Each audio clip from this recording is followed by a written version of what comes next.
Hey guys, welcome to another YouTube live conversation with me. Good afternoon, wherever you are. My name is Glory Elijah. This is Frankly Speaking with Glory Elijah. And once again, you're all specially welcome to today's conversation. But before we get into it, first off, my sincere apologies for not starting at exactly 3 p.m. I had to take care of some things over here just to not have any interruptions when the conversation begins. So my sincere apologies. And I want to especially thank every single one of you for making our time to join today's conversation. Because as usual, there's actually a lot to talk about. All right. And I really want to engage your minds, ladies and gentlemen. Starting today's live conversation, I actually have a lot of questions. I normally would start off the conversation with possibly a 1 hour rant of the current situation of Nigeria. But today I feel like I I lack words or the energy to really vent out my frustration because I am truly frustrated. But at the same time, I am kind of hopeful. Yes, this week has been, I think, a bit relieving, right? In the sense that for the past 3, 4 live streams, I have been complaining about how Nigerians have become so complacent, how Nigerians have become so used to, so accustomed to all the madness happening in the country. I mentioned a number of our names that people know us for, what we are known for. Nigerians are as the chief adjusters, the chief um, adapters, and so on and so on and so forth. I have been complaining. But then, lo and behold, this week, it felt as though there was some sort of awakening in the consciousness of a lot of Nigerians across the country. Across different states of the country, there were protests. And quite frankly, I was quite surprised. But at the same time, I was relieved. I was happy about those protests. I mean, it gave me a renewed hope. And when I say renewed hope, I'm not talking about the type of renewed hope, the corrupt, decayed type of renewed hope that this presidency is preaching, which is no hope at all. I'm speaking about hope that, oh, after all, our consciousness is not entirely dead. Our sensitivity to the situation of the country is not entirely dead. Because it was quite encouraging to see a lot of Nigerians, old and young, professionals and non professionals, carrying their banners, going into the streets and calling for the rescue of the kidnapped children. And not just the children, of course, but every kidnapped victim in the den of kidnappers and terrorists as of today. So it was a huge movement, you know, even though it wasn't protests that actually happened in all 36 states of the country. You know what? At least in a lot of the states, there was protest. There was protest in the actual state itself where the kidnapped victims were taken from. That's Oyo State. There were videos to back it up as well. And I was just so happy that as these protesters were going out there making their voices heard in their various locations, they were recording it. There were a lot of videos online where people who were part of the protests, they mentioned that they actually sent out invitations to media houses to come cover these events, but most of these media houses did not show up. And quite frankly, for me, it wasn't really surprising because we know, I'm not going to call it a fact, but we know that the current state of insecurity in Nigeria as of today is quite deep. It's way deeper than what the media shows us. Yes, the media is controlled. The media is not entirely allowed to show and report everything that is happening in this country in terms of security, especially because if they do, guys, It's well, I don't think people would even be taking it lightly. Yeah. Because at this point, people are just still nursing hope that, okay, yeah, maybe it's not that serious. It's actually very serious. It is serious. And thank God for social media, we get to see cases that the media does not necessarily report via their platforms. But as I was saying, this week was quite encouraging. It was just very encouraging. I was re-energized in a way. I was very much relieved. I think relief was the major emotion I felt this week, you know, because a lot of people really showed out and they really made their voices heard. I was particularly proud of the group of protesters who stormed the government house in their state. I'm not very sure of the particular state, but I saw the video. They stormed this particular government house and they were not relenting at all and they stood their ground. There was also another video of some protesters standing face to face, chest to chest with the police, with some soldiers, standing their ground. There was this particular video where the police officer was telling some of the protesters that, well, you saw the video of the school teacher and the principal that was kidnapped.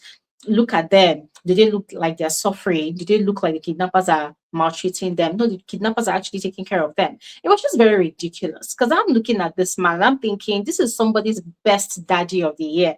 This is somebody's favorite parent. And this person is standing here, without any single ounce of empathy, talking about, oh, the kidnapped people, they are not being maltreated by kidnappers. It just goes to show you the level of, oh God, I'm trying to choose my words nicely. But that was the situation. But anyways, I was just really proud of those people who put on the armor of courage, of bravery in their various states, and they went out there to protest, to make their voices heard. And the good thing is, the protest does not end this week. Yeah, people are still choosing to come out even in this next week. So I'm really looking forward to it. But as much as there's this sign of hope, there's also the other part of the government, ladies and gentlemen. You see, yeah, this period completely reminds me of what happened I think in 2015, when former President Goodluck Jonathan was in office, when the Chibok girls were abducted from their school, over 300 of them. The whole world was a part of the conversation. All institutions in Nigeria, they were part of the conversation. Religious institutions, government institutions, non-governmental institutions, they were all a part of the conversation. It was also very interesting that, as at that time, even the current president himself, he was very much vocal. He was very, very vocal. I mean, it is no news that the current president owns a newspaper and a TV station. So he owns his own tool of, you can call it information, dissemination, or you can also call it propaganda. Yeah. The media can be used for both. The media can be used for information and education, entertainment, but it can also be used for propaganda. So the current president has his own media tools. So via his own media tools and several others, he was very, very vocal. And he made a lot of very, very powerful statements, which at the time made so much sense. He hammered hits into the minds of everybody that cared to listen. That security was the key responsibility of the government. Security was the key responsibility of the president. This was at 2015. Well, it is quite not shocking, if I do say so myself, but in a way, okay, let me not say shocking, because I'm not really shocked. Yeah. Just very disappointing. Very disappointing that now the current president is now holding the same seat of power that President Jonathan held at the time in 2015. And whenever a case is reported, and I'm just talking about the ones that we hear, in the media, right? Whenever a case is reported, there is no show of empathy at all from this president. There is, it's almost as if we have an unfeeling entity because when you're human, it is expected of you to have emotions. It doesn't matter the kind of emotions, but there are certain things that you will hear whilst occupying the position you occupy as the number one citizen of a country. There's something you will hear about how the security of your territory is being compromised. It will move you, it will shake you, especially when it has to do with lives, not just properties now, but lives, and not just lives, but the lives of young, innocent children from the ages of 2, 3, 4, and so on.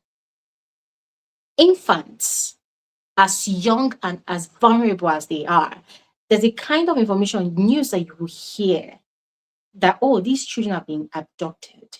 They've been in the den of kidnappers for how many weeks now? I think this is the third week, if I'm not mistaken.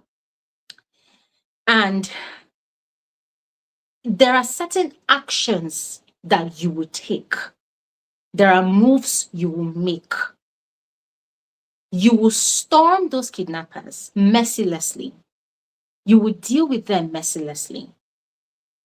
You will speak powerfully to your people to give them hope. The same hope you've been preaching since you became president in 2023. You will give them hope. You will give them solid, concrete, workable, valid assurance that you are on top of the matter and that you will rescue those children. But it is very unfortunate that the current president and let's say literally everybody around him, it's like they are completely detached from reality. They are completely detached from the actual reality of Nigerians and Nigeria as a whole. They're completely detached. It's like they live in a completely different time, in a completely different setting, in a completely different universe. So it's like everything that's happening, people will have to talk and talk and talk and fight and fight and fight and call them out and call them out and call them names before they now okay, let's just make a statement. Was it not this week? This is after 2 weeks. Was it not this week that there was a press release or was it a statement or whatever from the presidency? And the president has ordered for 1,000, is it vigilante hunters or what? Ladies and gentlemen, correct me if I'm wrong, but when you see the amount of security that follows these politicians around, when you see the amount of security that they assign to their cronies, to their families, to their children, when you see the amount of security that they deploy at protest grounds just to obstruct the flow of movement from protesters from reaching government houses, it will now make you wonder that is it the best that this presidency can do? We're talking about cases of insecurity here. Every single day, every single minute, there's something happening in the country. And the most the president could announce is the deployment or the creation of 1,000 vigilante hunters or what. It makes you wonder, like, make it make sense. Make it make sense. Now, another one that was just very heartbreaking as well this week was the president's wife, the first lady of the nation.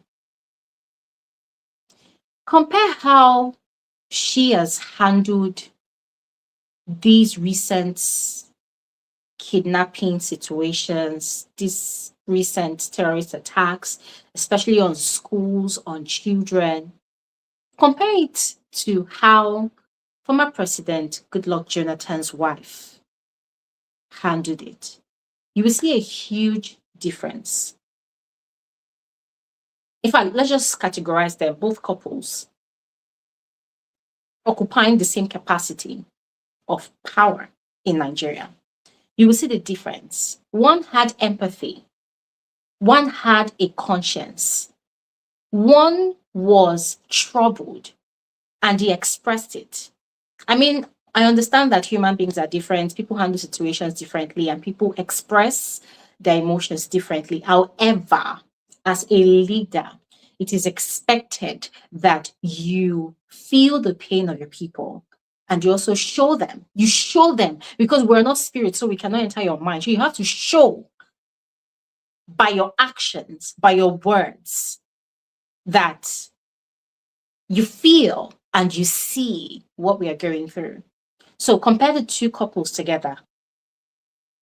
It's just very sad to say that former President Goodluck Jonathan and his wife, Dame Patience Jonathan, I think they actually gave more to the issue of insecurity during their time towards President Tinubu and his wife, Mrs. Remi Tinubu, or Senator Remi Tinubu, is doing now. It was so disappointing that the current president's wife, despite all that is happening, still happening, and will still happen because insecurity is not done in this country. It happens every day. As I'm talking to you right now, somewhere in this country, there's a terrorist attack going on, but the media does not report it. So the fact that you don't see a lot of these things in the media, it does not mean it's not happening. It is happening. Because when you go, how do I know? When you go through videos on social media and you go through blogs and stuff, and I always enjoy going to the comment section. When you go to the comment section, you will see certain comments here and there. People are like, the media did not announce this one. This one happened in my locality the other day. Oh, we called the police, or we reported to the police, or they didn't do anything. Oh, you see comments here and there. People who do not have the platform to actually table these matters, they run to the comment section of blogs and they comment, hoping to gain attention from there. But unfortunately, they do not really get that attention that they seek.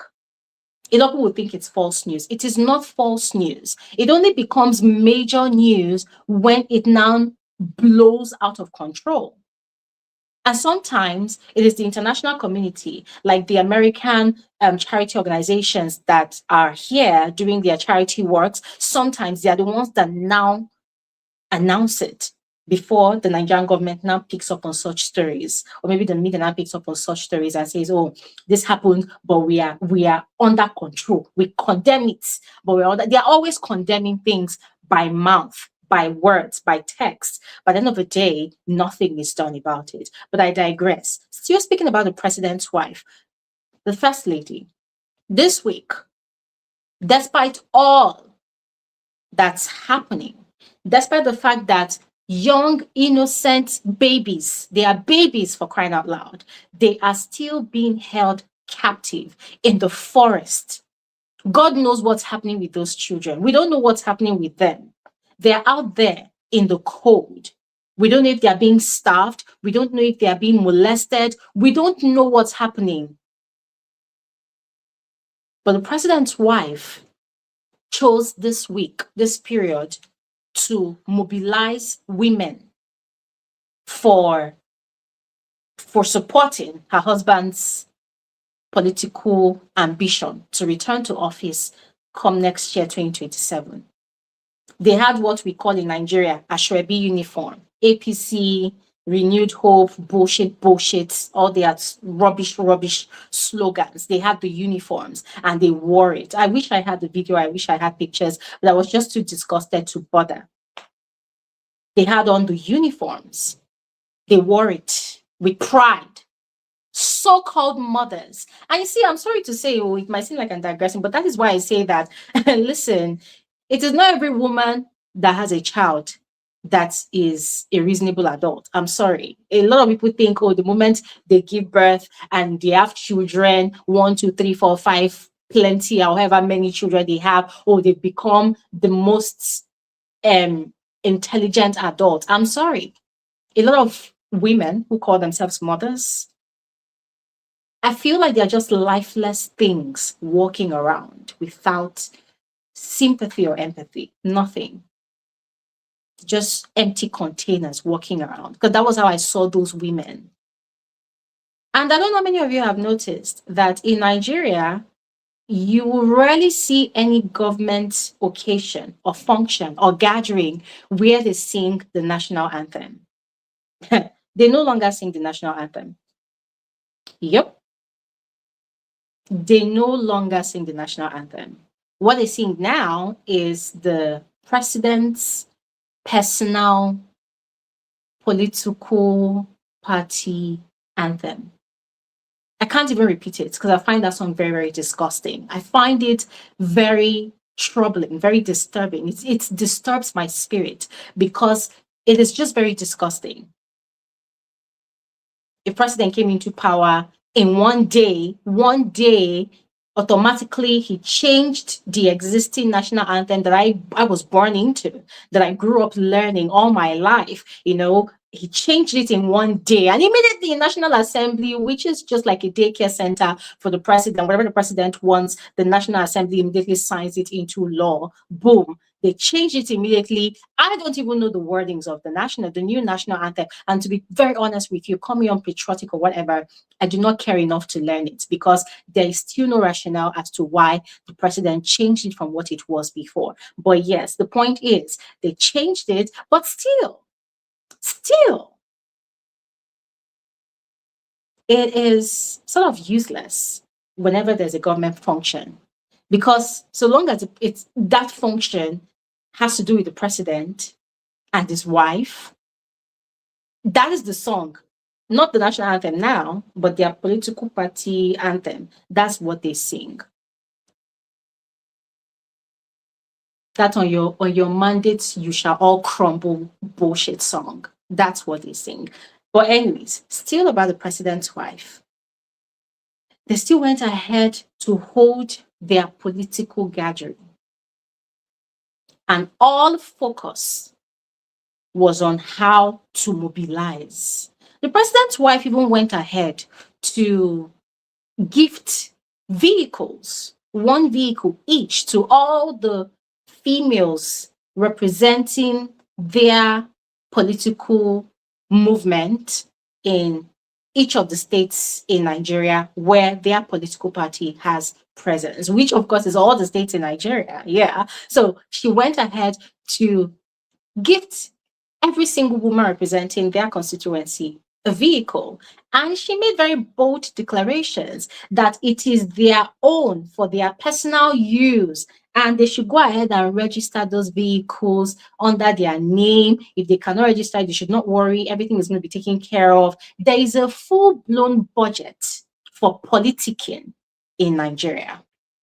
And the president's wife, see, if there's one thing I admire about that woman, yeah, Mrs. Oluremi Tinubu, if there's one thing I admire about her, it is her tenacity. It is her deployment of soft power in what's that word I'm looking for now? It is the way she carries her husband's business on her head. A lot of men will say that, oh, that is their dream woman. That is the kind of woman they would love to marry. Oh, well and good. Of course, if you have such a woman on your side, you are very sure that your dreams will definitely come true because she would use every single resources available to her to ensure that she uses it to push you, to drive you to your dreams, to help you achieve your goals.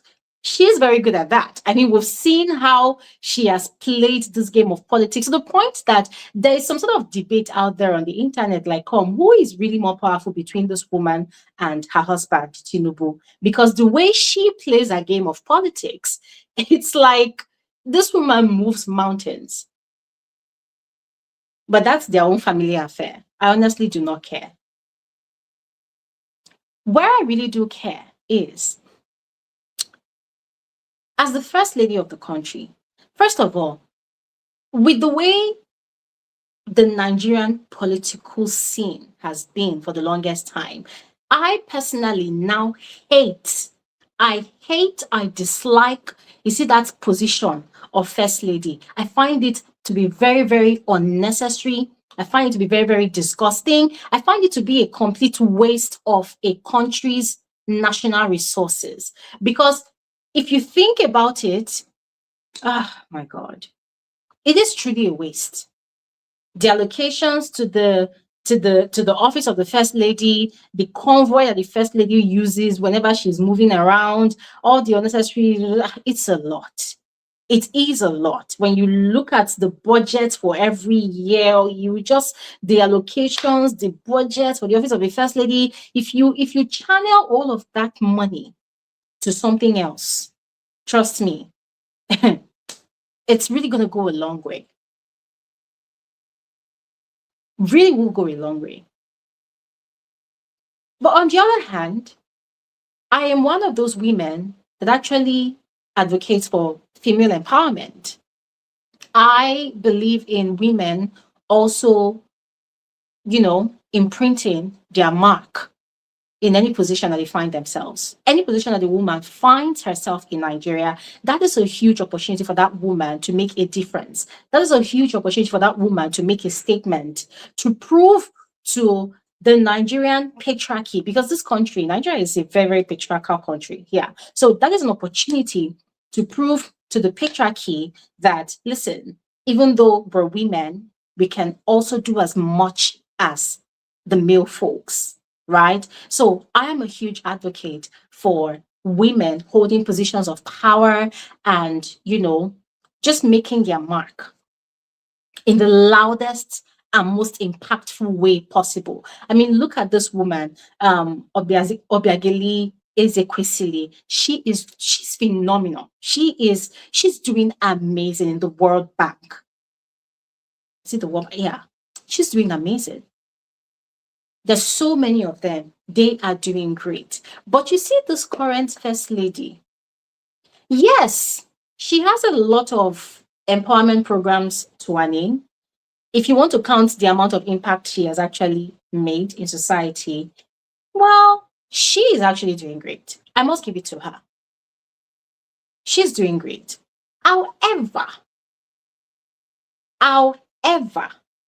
if you check all the programs she has actually done, there is a glaring undertone of politicking involved. It's like a tit for tat type of transaction. It is transactional, in my opinion. It's like you have to support my husband, you have to support the APC political party, blah blah blah. So it's like when she's giving this, she's actually expecting this level of loyalty from that space. And that was exactly what happened this week. I watched on TV that gathering that she had. All those women, people's mothers, people's wives, people's sisters, people's daughters, but all mature looking women. Adult women, let me call them adult women. I'm not going to say mature. All adult women adorned with the APC uniform, singing the APC anthem or the president's special anthem. Yeah.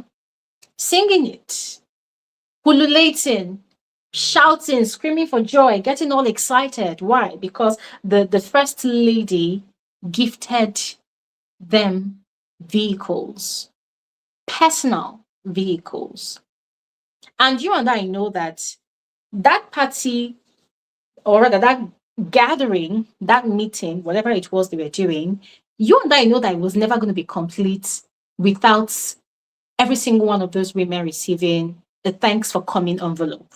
They will definitely give them some sort of settlement. They will give them money, compensation. They will give them settlement for showing up. And, that settlement also is very, very significant. It's going to also symbolize their reaffirmation to their commitment to ensure that the first lady's husband, that is the president, returns to office come 2027 during the elections.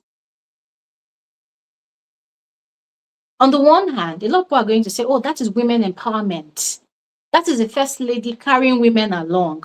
But in my personal opinion, that is the order of the day for this government, which is the title of today's life. The business of politicking other than governing the country that they promised to govern to greatness. When the worst of the worst types of situations happen to Nigerians in this country, what is the political class doing? What is this government doing? What is the president doing? What is the first lady doing? They are busy campaigning. And guys, see, the most irritating part of this whole situation is normally election campaigns has a timeline where it is officially announced to begin. And I don't think in Nigeria there's an official announcement yet that campaign has officially started. But you see this government, even after the false announcement of the election results,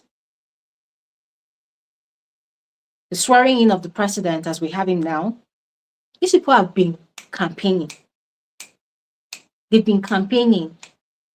I find it very annoying and disgusting when I see Nigerians look at this whole situation and they say, oh, the president is a master strategist because a master strategist plans ahead. A master strategist prepares ahead. The president has been campaigning since 2023. He entered office and he did not sit on his ass and just chill. No, no. In my personal opinion, that is criminality. You are robbing the people of their right to enjoy good governance. Why? Because all the resources, all the energy that you as a leader is supposed to channel into bettering the lives of Nigerians, you have used it to campaign. You have used it to prepare ahead for 2027. There is no governance happening in Nigeria currently. It is all politics, the dirty, disgusting game of politics.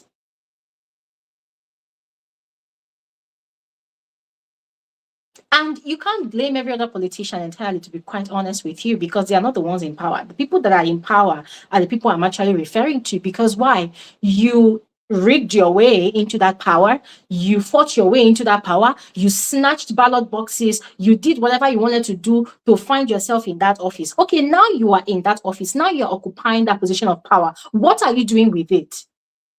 You are still using it to fight ahead for the next election.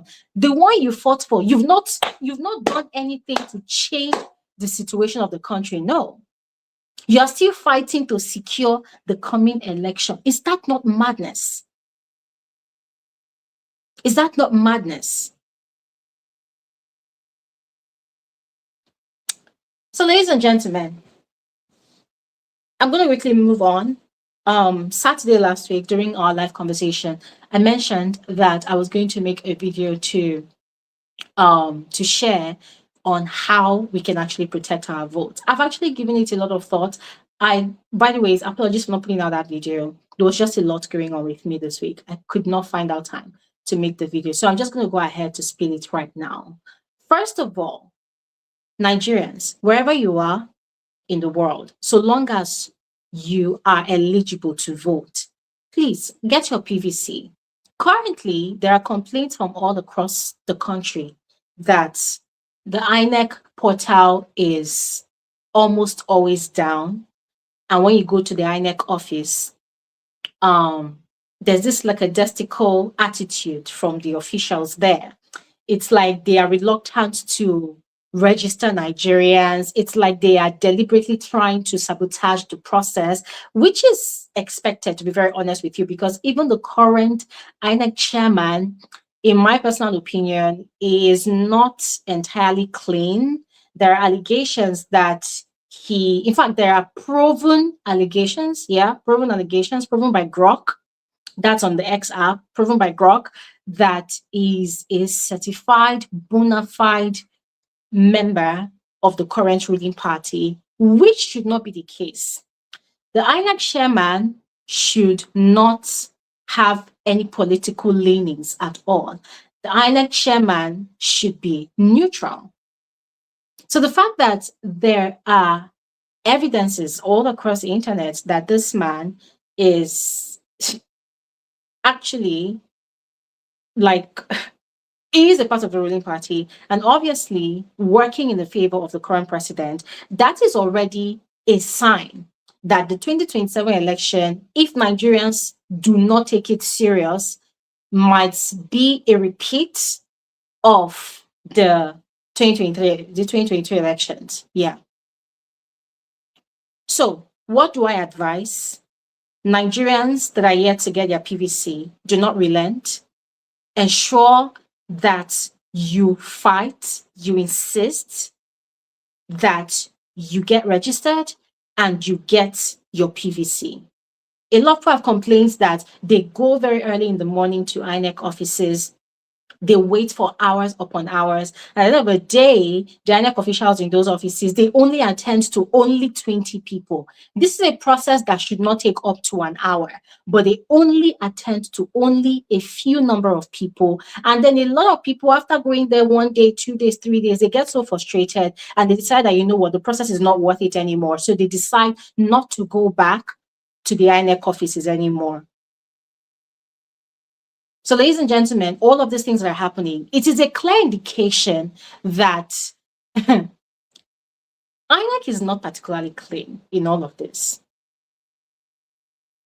Now, it might not be the entire body of INEC that is compromised already, but it is a given that there are a lot of rotten eggs in INEC who have been compromised, who have been bribed, or probably they've received instruction from somewhere. I don't know. But the fact that they are making this process very, very difficult and frustrating for Nigerians, it only tells of one thing, that they have already started to alter the outcome of the 2027 elections. And Nigerians, my advice to all of you is, do not let that happen. Do not allow that process to disenfranchise you before you even cast your vote. Do not give up. Do not relent. If it means you have to change your polling unit, do it. If it means you have to go to INEC office to protest, to demand that you are registered, if you happen to be registered, do it. Get your PVC. Now, after getting your PVC, second thing is, on the day of election, make sure you come out to vote. Over the years, people have lost interest in politics in Nigeria. There's a mass spread of voters' apathy. People have lost interest. People do not want to be bothered about politics. But I would tell you the sad news that once upon a time, I used to be like you. Once upon a time, I used to tell myself that, well, it's not my business. I'm not interested. And the last time I said I am not interested, I was still in university. I did not know what was waiting for me outside in the real world. I was in university. I was fighting to write my my project. I was fighting to study. I was fighting to survive. I was fighting to finish up university. I was not thinking about the aftermath of university. I was not thinking about, oh, what's going to happen as the daughter of a nobody, because my father is not anybody in this country. My father is late. Even when my father was alive, my father was a nobody. My father was not a government official. My father was not the CEO of a bank. My father was not the owner of a company. My father was not the owner of anything. I was the daughter of a nobody. So I was not thinking clearly of what my life would be like in actual reality after university, which I even struggled to get by. So I used to tell myself back then that, well, I beg, politics is not my business. I don't want to be involved in politics. I don't care. I don't want to be involved. But ladies and gentlemen, guess what? I graduated from university with one of the best results in my department, only for me to come out and unemployment became my story. And it wasn't like I wasn't applying for jobs. I applied for jobs, local level, international level. I did not get the job. I did not, like, guys, it was hectic. And that was where the skills started falling off my eyes, because there were times I'd gone for interviews and the one question they would ask me is, who sent you?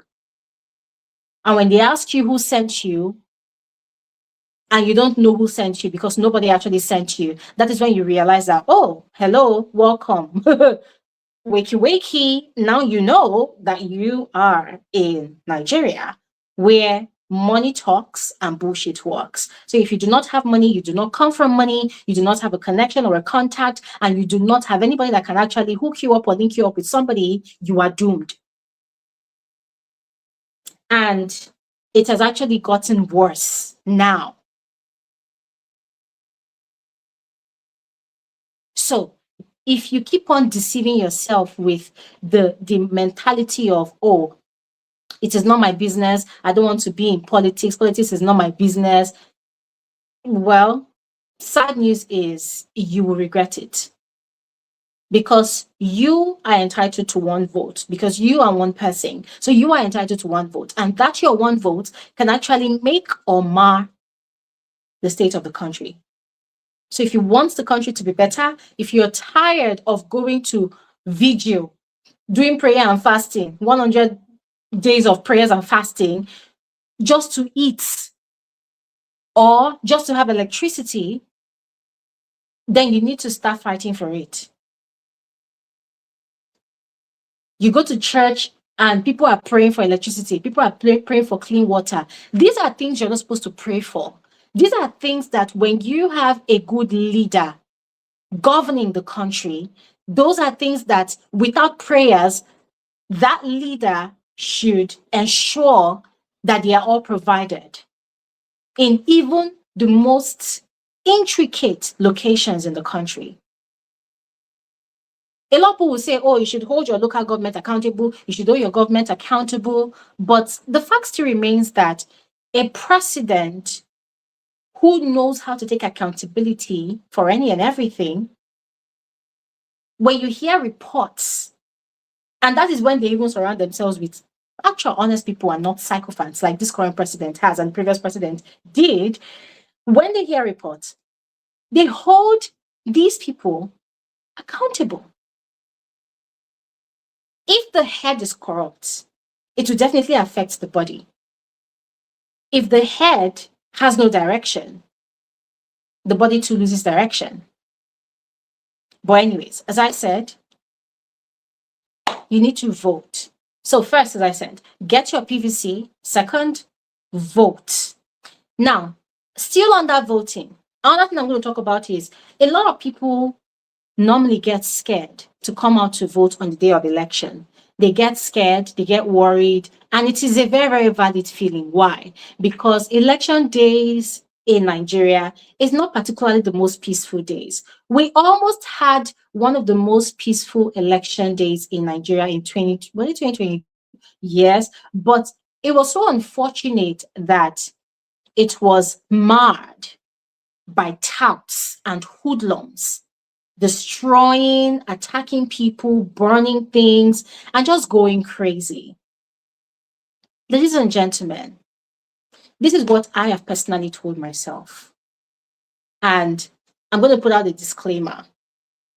I am not encouraging anybody to go into violence. I am not encouraging anybody to become a volatile individual or to even create volatile situations. But this is what I have decided for myself personally.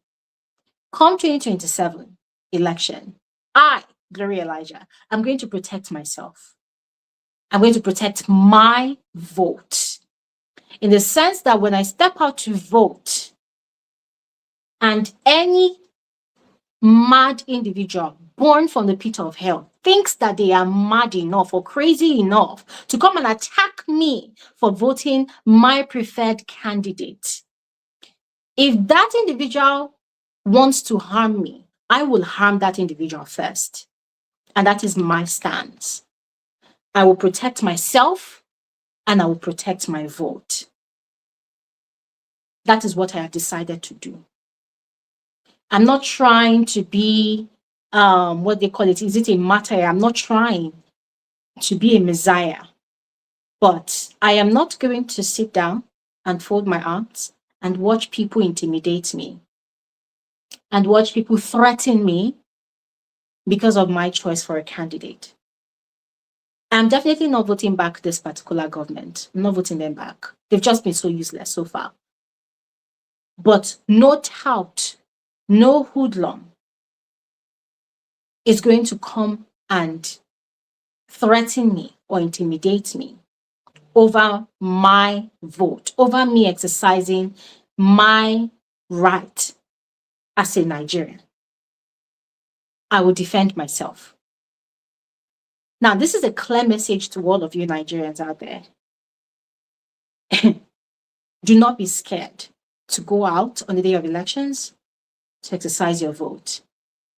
People will definitely want to harm you. In fact, let me use the last election as an example. In a particular area of Lagos, and it wasn't just Lagos State, it happened in a lot of states in Nigeria. People had voted, and in fact, the exercise was still ongoing. And then some hoodlums, they showed up with sticks, with machetes, with knives, mostly with sticks and you name it, weapons. They went there and they started destroying the ballot boxes. And they started just destroying things. And they were intimidating voters, even threatening voters. A woman was stabbed in her eyes. They took her to the hospital, but she was so brave that she came back and she casted her vote. But we had a lot of them like that. And guess what? There were a lot of uniformed security officers. They stood there and they did nothing. Of course, we know that they would have been given instructions from powers above not to do anything, to allow those hoodlums to do whatever they wanted to do. So these uniformed officers, they stood there, they did nothing. There was this particular location in Lagos, on the island of Lagos. There's an Oba there. And the election was actually happening. I think it was outside his palace or around his palace. And he had these hoodlums who took instructions from him, and they were threatening, they were chasing, they were even beating up voters who were not voting, the current president. They were not casting their votes for the current president. And this Oba actually gave instructions for those hoodlums to beat up those voters. And they did. The videos are all over the internet. So here's what I've resolved to do. As I said before, I'm going to protect myself and I'm going to protect my vote. If it means me carrying my 6 inches heels to the polling unit, I will do it. If it means me carrying pepper spray, I will do it. If it means me carrying a taser, I will do it. But as far as I'm concerned, before you rip me off my vote, before you steal my right to cast my vote for my preferred candidate, before you kill me over my right, I will make sure you have a sad story to tell first. And that is for me. I will make sure you have a sad story to tell.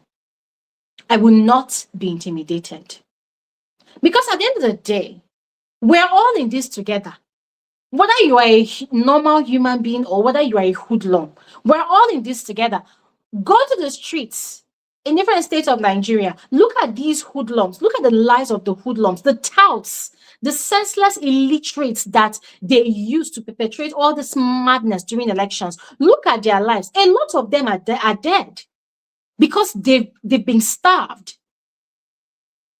Those people are only useful during elections. So they use them during elections to wreak havoc on the citizens. And then after elections, they give them their peanuts as rewards, and that is that. So most of those hoodlums, they become criminals. They go into crime, different acts of crimes just to survive. And that's the thing. I don't know how you're going to open their brains and put all of these information into their brains, but that is the fact. You collect 5,000 naira to thwart an election. You collect 10,000 naira or maybe promises of a better life to cause chaos, to cause havoc. At the end of the day, you become forgotten. You become forgotten. So as I said, come out. Number one, get your PVC. Number two, come out to vote. Number two, as you're coming out to vote, protect yourself and protect your vote. I'm not saying you should kill anybody. No, I'm not encouraging anybody to go and kill anybody. But I'm saying that the person that is coming to come and intimidate you, that person does not have two heads. Every human being, to the best of my knowledge, has one head.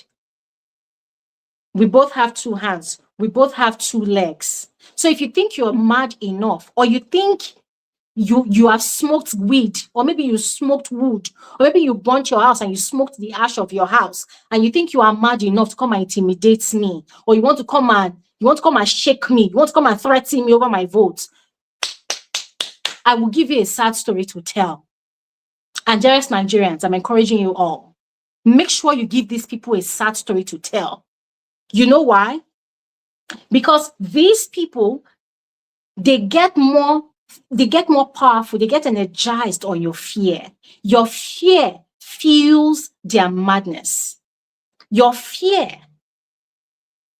your panic, your anxiety fuels their stupidity. So make sure you prove to them that the power is in your hands as a citizen of Nigeria. If anybody thinks that they are mad enough to want to come and design your head, I'm telling you, nobody has a monopoly of madness. Make sure that on the day of election you are prepared. Don't go and be doing, I'm a good citizen, I want to follow the law. I'm sorry. It's very unfortunate that in this part of the world, in Nigeria, as we know it for a fact, during the days of elections, it seems like even law enforcement agencies too, they become deaf and dumb to what goes on around them. It's like they are giving some sort of instruction to not interfere in the havoc that will be perpetrated by those hoodlums. So the buck is in your court to protect yourself and your vote. Now, still on the conversation of defending your vote and protecting your vote. Number 3, after casting votes, please don't go home. Don't go home. Do you know why? If you go home, what ends up happening is that, you see those INEC officials, those electoral officers, you've given them the power to do and undo. You've given them the power to miscalculate, miscount, to rig, basically to rig the election. That's the point, to rig the election. So don't go home. We need numbers to be there. And when we talk about numbers, that protection cannot be done by just one person. We need numbers, a lot of people. Imagine a polling unit has 1,000 voters. If 800 of those voters can remain there after voting. Imagine the miracle that will happen.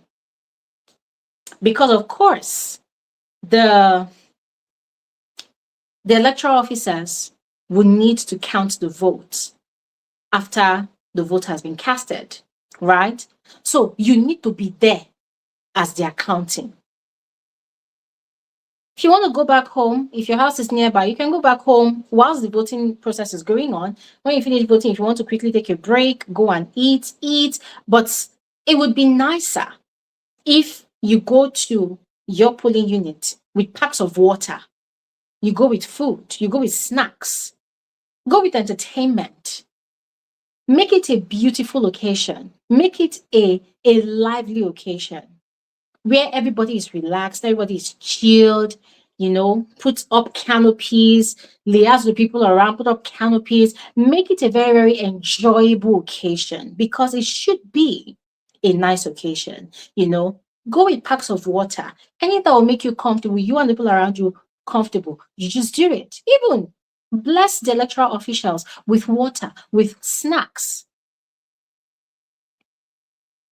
But after you cast your vote, do not leave. I beg you, do not leave. Make sure you plan your day. I mean, on the day of election, normally there's no movement. So you plan your day. You plan how and what you want to do. If you have other engagements, just ensure that you leave out that time for the whole voting process. You cast your vote, stick around, watch what is happening. Because sometimes it could get chaotic because of the multitude of people that will show up that wants to cast their vote. So you're there, you are watching the process. For any foul play, you're observant, you're observing your environment, you're observing the electoral officials, you're observing the people, you're observing because of course there's going to be some security agents around. You're observing the security agent who is going to be acting crazy, who's not going to be acting crazy. You're watching. That is your own duty as a citizen that wants to see Nigeria work. You're watching. What are you watching out for? You're trying to prevent election rigging from happening because normally, a lot of times, election rigging does not only occur when the votes have been taken to INEC's office. No, sometimes it begins from all of these processes that I have mentioned. So you wait there after casting your vote, observe, as I have said, watch, ensure that during the counting is done right. You see this nonsense, this stupid, ridiculous display of shame and disgust that the APC displayed 2 weeks ago, where they were counting from 1 to 1,000, 1 to 500. Watch out for things like that. Because these people are trying to normalize stupidity. So we're going to tell them that it is not all Nigerians that are stupid. We still have Nigerians that are very much awake, aware, and exposed. And we will not be ridiculed. We will not allow that stupidity to happen right in our faces. So when they are counting, you are watching. You are watching, you're observing. And when they are recording the results, ladies and gentlemen, if you go on the internet, you will see a lot of, the result sheets, how they taint it, how they put a lot of nonsense numbers, they mess it up, they'll write this figure, they'll erase it, they cancel. That is not how it should be. As a matter of fact, if Nigeria was a normal or a sane place, all of these things should be digital. All of these things should be electronic. We don't know when we'll get there. God help us. But after the counting, results getting recorded, ensure that you're watching. Of course, all of these political parties are going to have their agents. Their agents are supposed to be there doing all of this. But ladies and gentlemen, we know for a fact that human beings can be easily compromised. So I would not advise you to 100% trust a political party's agent because you don't know these people. You only know yourself. You can only speak for your own integrity. So you watch all of these things happening and you ensure that There's no foul play. Now, this next one I want to mention, this is, I think, point number 4 now. I saw this happen with the vice presidential aspirant to Peter Obi, that's Kwankwaso, his people, his supporters.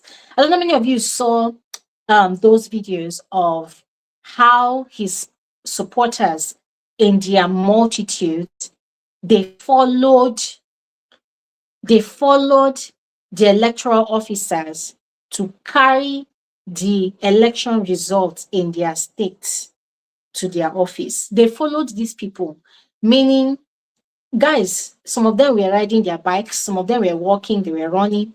They followed these people, and it was like, I think it was in the evening. They followed people to the office. How can anybody rig in such a situation? Tell me, how? Except that person is very, very bold, and you think you are so bold that you can do and undo. But even regardless, how can rigging even happen in such a situation? They followed the electoral officer in their multitude. When I say more, go and check the internet. Go to Google and Google, or maybe go to the X app, or maybe go to TikTok. Just go on social media, just Google or just search for videos, and you see how these people came out in their hundreds, in their thousands, and they followed the electoral officer carrying the results. I'm thinking if it was the primaries, I can't really remember what particular election was that, but it happened, was it 2 weeks ago? What does that tell us? You need to be a part of the process from start to finish. Follow them. Now, as a woman, you might not be able to follow, of course, because for security concerns, but for the men, I think that is where you really need to come and flex your muscles. You need to stand firm. If you have a car, follow. In numbers, not you alone. I never advise for you to be a lone wolf to do things like this, because anything could happen. So if you can get a number of people, oh yes, thank you so much. They said it was the primaries. Exactly, it was the primaries. If you can get people in numbers and go in numbers. These people do not like seeing Nigerians united. You know why? Because they know that even in the midst of our diversity, even in the midst of our differences in religious beliefs and all, the moment we become united, they've lost. The moment we come together, there's no division whatsoever. The moment we have one goal, one mindset, and on the day of the election, that one mindset becomes no rigging must happen here. They will begin to panic. They will begin to be scared, and they will not be able to do anything. So we need to take those actions. Now, this is the last point that I have on how to defend our vote. Yeah. I think it was a month ago. No, actually, it was 2 months ago. Professor Pat Utomi granted an interview on Arise TV, and I'm mentioning the name of the TV station so that you can go ahead and search for that interview yourself so that you can see it. He was talking about the same thing I'm talking about, on how they are ready to defend their vote. And he said something. He said that his political party, they are working on providing their own IREV machine.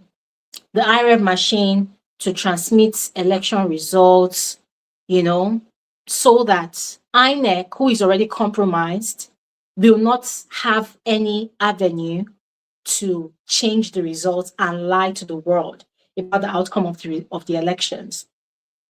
Now, the interviewer asked him how they hoped to implement it, how they hoped to use it. And he said that what they planned on doing is as the election, as the votes are getting counted, they will be recording the results and immediately transmitting it to their own IRF machine, and then they will be sending those results to different media houses, home and abroad.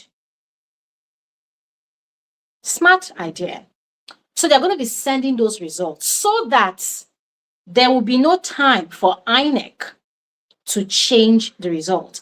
And listens to this man talk about all of this, and listens to him, and guys, I was giving this man a round of applause because that is a very, very brilliant, brilliant idea. If you ask me, I think it's very brilliant because, first of all, INEC is already compromised. INEC is already compromised. The former INEC chairman, wherever he is, I hope he has sleepless nights to the end of his days because that man really disenfranchised Nigerians in general. That man, that man destroyed a lot of Nigerians' lives, businesses, and futures as it is.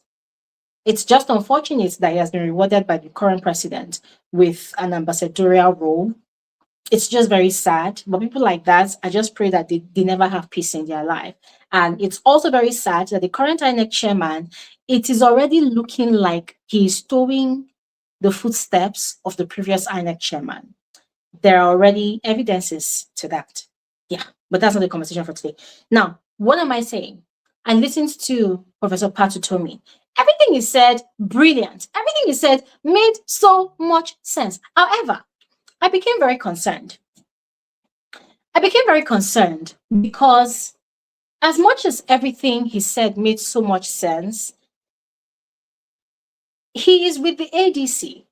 The ADC is the new, okay, not the most recent, but I think the first new coalition political party that was not formed because it was already existing now, right? So it was, let me say, reintroduced. Yeah, it was reintroduced to Nigerians as the new coalition party that has been reintroduced to remove this current President Tinubu's government because obviously they are not doing well. They have fallen way below expectations. They have incurred a ridiculous amount of debt for Nigerians without doing anything reasonable with all the money they have been borrowing. Not to even talk of the money that they have been getting from subsidy that they removed, right? So he's a part of the ADC coalition government. But ladies and gentlemen, if you've been following what's been happening in the political space, you will know that the ADC political party is not what Nigerians expected it to be, right? Now, the ADC, in my personal opinion, is giving what President Tinubu was preaching about during his election campaigns in 2022. During his election campaigns 2022, I'm sorry to say, but every interview, every engagement, every conversation I listened to this man engaging, which in my personal opinion, he was not very coherent in most of the things that he was preaching about was, it is my turn, Emi Lokan. It is my turn. According to him, he put in President Buhari in power. He has put in so many people in power. So now it is his turn to become the president of Nigeria. What is your mandate? Ladies and gentlemen, no mandate. The only thing we were hearing during his campaigns was renewed hope, renewed hope. No hope. It's just renewed shaking, renewed suffering, renewed madness, renewed insecurity situations all around, renewed hunger, renewed starvation, renewed poverty, renewed dilapidation of everything, renewed destruction. That is what it has been from the get-go, right? Now, we have the ADC. Currently, thank you so much again, David. David is saying, which ADC, Kachiku or David Marco? You see, Balagombe, three different factions. It is Ridiculous, right? But it is not even the factions that is getting me. It is the person that wants to run for president in the ADC. Atiku Abubakar. Atiku Abubakar has a very interesting story. Now, unlike Tinubu, the current president, President Tinubu, who says he is responsible for putting in a lot of people into power, either at state level or national level or whichever kind of level. Currently, the strongest godfather of Lagos and also trying to become the godfather of Nigerian politics at a national level. Atiku Abubakar, on the other hand, this man has been fighting to be president of Nigeria for over 15 years. Yeah. This man was once vice president to former president Obasanjo. When he was vice president back then, there wasn't a lot of good things to his credit, to be quite honest. Yeah. I was still very young when he was president, but when I would listen to conversations that my dad would have with people about politics, you would hear that, oh, he privatized this, he privatized that, he sold a lot of Nigerians' public properties. I don't know. I'm not going to say whatever I'm saying is a fact. I don't know because I was quite young. But my point is, a lot of things that I know about him has not been so positive.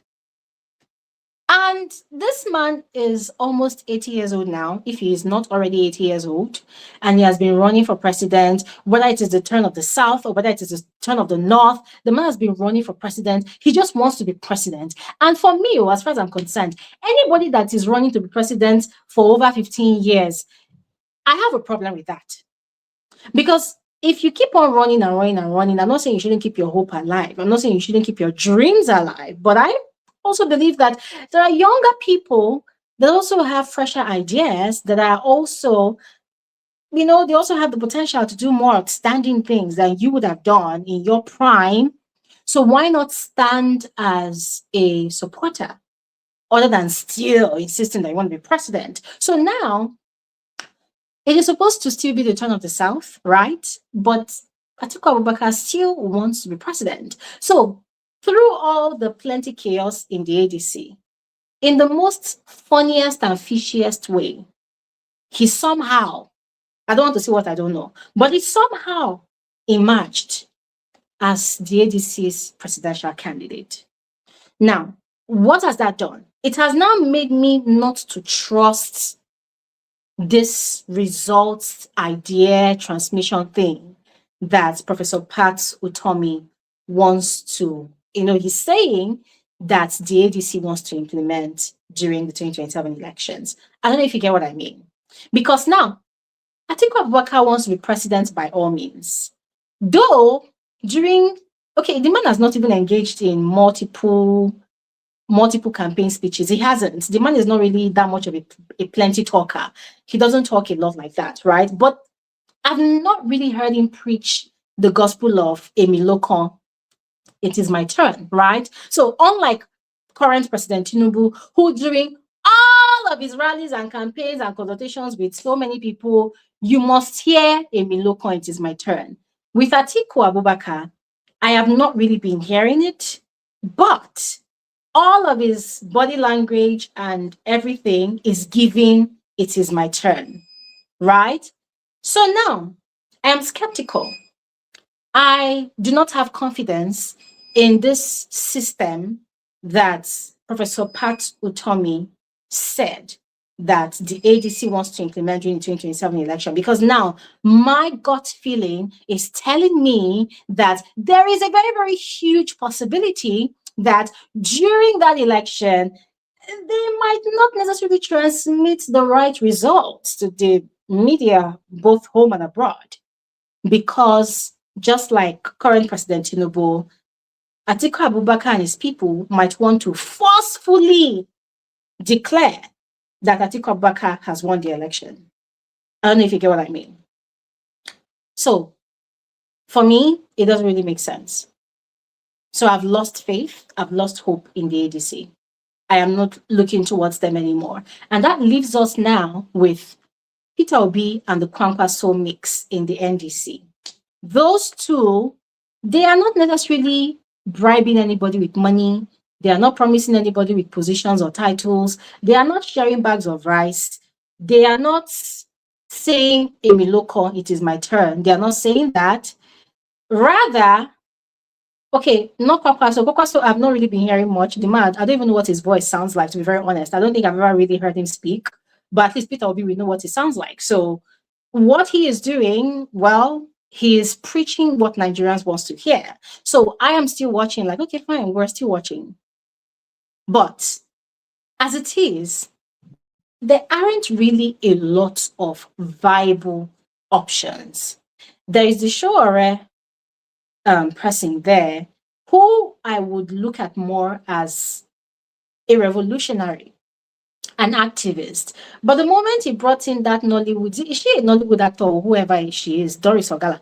The moment they brought in that one and said, oh, they have appointed that to be the sole candidate for, is it governor of Abia State? I said, nah, you people are joking. Yeah, you people are joking. You people are joking because it's become a joke. But anyways, I just thought I should just, paint out the scenario of what exactly David. Frankly, I never even knew that she was an actress, but I just feel like it's just a joke. Is that the person that you want to use to compare to current Governor Alex Oti with all he has been doing for the people of Abia State?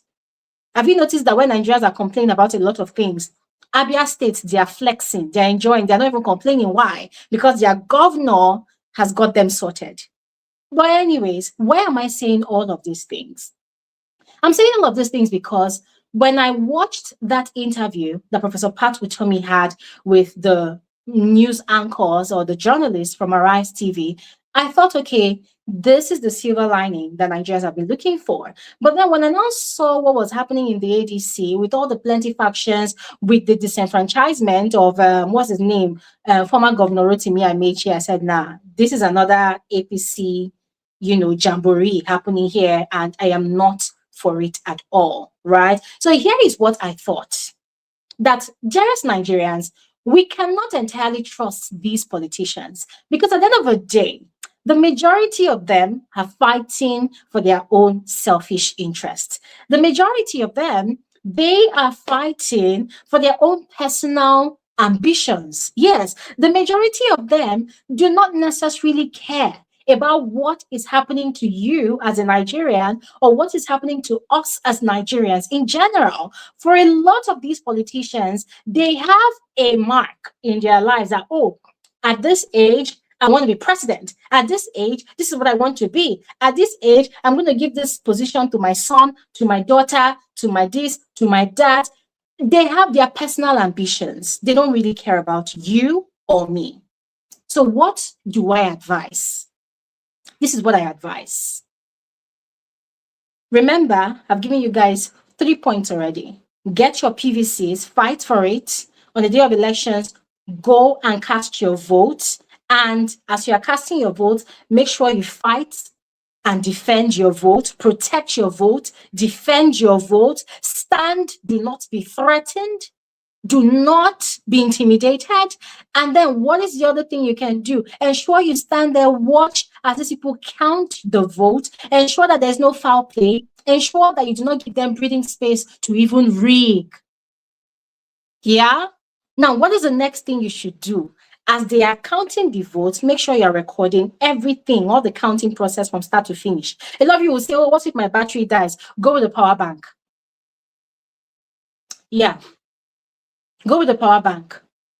Record the counting process. As you're recording the result, make sure you are taking pictures. As you are taking pictures, be sending those pictures as emails, as WhatsApp messages. If you have a hard drive or is it a USB cord, be saving those pictures or be uploading those pictures to the internet. On social media, I think you can just create like a gallery or something, and you are posting those results to social media, or you are sharing them to a lot of people as much as possible. See, disseminate those results. The reason I'm saying this is we are in the dispensation of AI now, right? And this government, they are so used to saying that, oh, it is AI. Imagine we saw a Nigerian senator in a private jet with an escort from, I think she's from South Africa, right? That girl from South Africa. They were in a private jet. This senator was massaging this girl's leg. Of course, that is his private life, right? But one would not expect that from a public office holder from Nigeria. But what did the senator say? He said that it is AI. Yep. So we now live in a time where anything that happens, this government is very quick to saying that it is AI. Even the presidency too. They've been caught goofing on several occasions, and you will see the president's spokesperson will come out and say it is AI. So they will always come with the excuse of it is AI. They will always come with their lies. Now, how do we defeat those lies, or how do we fight against those lies? We gather as much evidence as we can. The good thing about taking pictures, the good thing about uploads, the good thing about storing in the clouds is that there is a timeline for it. There's a time of taking the picture. There's a timeline for it, just basically. The time, sometimes there's even location. Yeah. You can even upload Google location. So take as much pictures as you can, take as much video recordings as you can, and let us share it amongst ourselves. You can, even on Facebook, you can create, okay, you can't even trust most of these social media platforms now, to be very honest, because a lot of times we've noticed that, especially when there are protests, or maybe when you want to post something about the insecurity happening in Nigeria, you will see a place like Instagram, they'll be taking down your post. You go on Facebook, you want to post something about the insecurity happening in Nigeria, they're taking down your post. It is that wild. So you don't even know if social media is now working for you or against you, or protecting the government. You don't even know what's happening. So why am I saying post all of these things on social media? It is because you want the world to see what's happening. Now, the world might not necessarily come and fight your battle for you, but as many witnesses as we can have, I want to believe that we can have a strong case if the need be. So whilst INEC wants to move mad, because already it's looking like they want to move mad, whilst the APC is already, preparing to do what they are very good at, what they are very good at is rigging election like criminals. Whilst the ADC is planning to use their own makeshift IREV to transmit results to the international community, us, the people, let us also do our own. Let us also do our own. Let us also gather our own evidence. Let us also gather our own receipts. You never know how all of these things will come in handy. I'm not a lawyer, but I know that if the need be, I do not hope that it gets to that point. I do not hope. But all of these things I'm saying is just for eventualities. So you never know when we will need all of these evidences, all of these receipts. Oh, and also, please feel free to take pictures and videos of the electoral officers too. They cannot come and say that, oh, you cannot put me in your video. No, you can. You can, because that is what their job is on that day. That is their job on that day. So you can put them in your video. They can't sue you for it. They cannot. They can't threaten you for it. They cannot. They're public office holders at that point in time. So it is expected of them to do their job whilst you play your role as an active citizen. So as I said, it's not just about voting and going home. No. Vote. Defend your vote. Protect your vote. Make videos of the counting. Take pictures of the result sheets. Imagine you take the result of the picture of a result sheet, or make a video of it. The result sheet is looking crispy clean. And then tomorrow you come and see that the results, they've cancelled 1,000 that they put here and changed it to 100. The electoral officer will come and answer questions. So make your videos. As you are making the videos, hi, oh, what's your name? Let the person tell you their name. Oh, nice to meet you. Well, you are doing a good job. Bam. Ladies and gentlemen, let us gather our receipts. Let us gather our evidences. And then remember the other point I made, that after the whole counting and everything, maybe they are going to go to their office. They will say they want to go and, transmit the result to IRF or wherever. If you're a woman, you cannot follow. Please go home for your own safety. But men, as I said, that is where you should come and flex your muscles. Gather in your numbers. Not just one person. A multitude makes a difference. Gather in your multitude. Follow them to that place they want to go and transmit that result. Because also in that their office, a lot of madness goes on. This thing I'm talking about happened during, was it one of the local government elections in Abuja? It happened some months ago. I was so proud to see a multitude of Abuja people. Ladies and gentlemen, these people, they went en masse to INEC office. After the minister of Abuja had tried to stifle everybody, they said no movement, no this, no that. They did so many things to stifle these people, but the people of Abuja, they said no way. They refused to be gagged. They went to INEC office. It was late at night. A lot of them were having Instagram lives. A lot of them were having TikTok lives. They were doing live videos to the point where they allowed some APC members to enter inside the inner office of INEC, but they refused other people to enter. Come and see Nigerians in action. They refused. They fought against it. They fought against it. It was a bit chaotic because people were really agitating that no, turn on the light. We must see what's happening. People were really protesting at night. This was, I think, about 8, 9 p.m. They refused. They said no, they will not be gagged. I was so proud of those people that day because I said that, yeah, this is the spirit, this is the energy we're talking about. So, ladies and gentlemen, we can do it. We can do it. You see these politicians? The one thing they always weaponize is poverty, is fear, is hunger, but most of all, fear. But the moment they see that we are no longer scared of them, the moment we prove to those people that they are just a fraction of the entire population of Nigeria, then they will know that come 2027, we're not joking. We're not here to play. We're not here to play. So, ladies and gentlemen, I'm going to stop talking here right now because I would love to hear from all of you. So please go ahead, join the conversation, and share your opinion here. You can join the conversation by clicking on the link in the comment section. I would love to speak with all of you. I believe that we can actually do this. I believe that 2027 is our time to change the trajectory of this country. This country has lost its way. The leadership that we have today, in my personal opinion, they do not have direction. They do not. As a matter of fact, I think they are completely clueless. So please, let's have a conversation. Hi, Queen.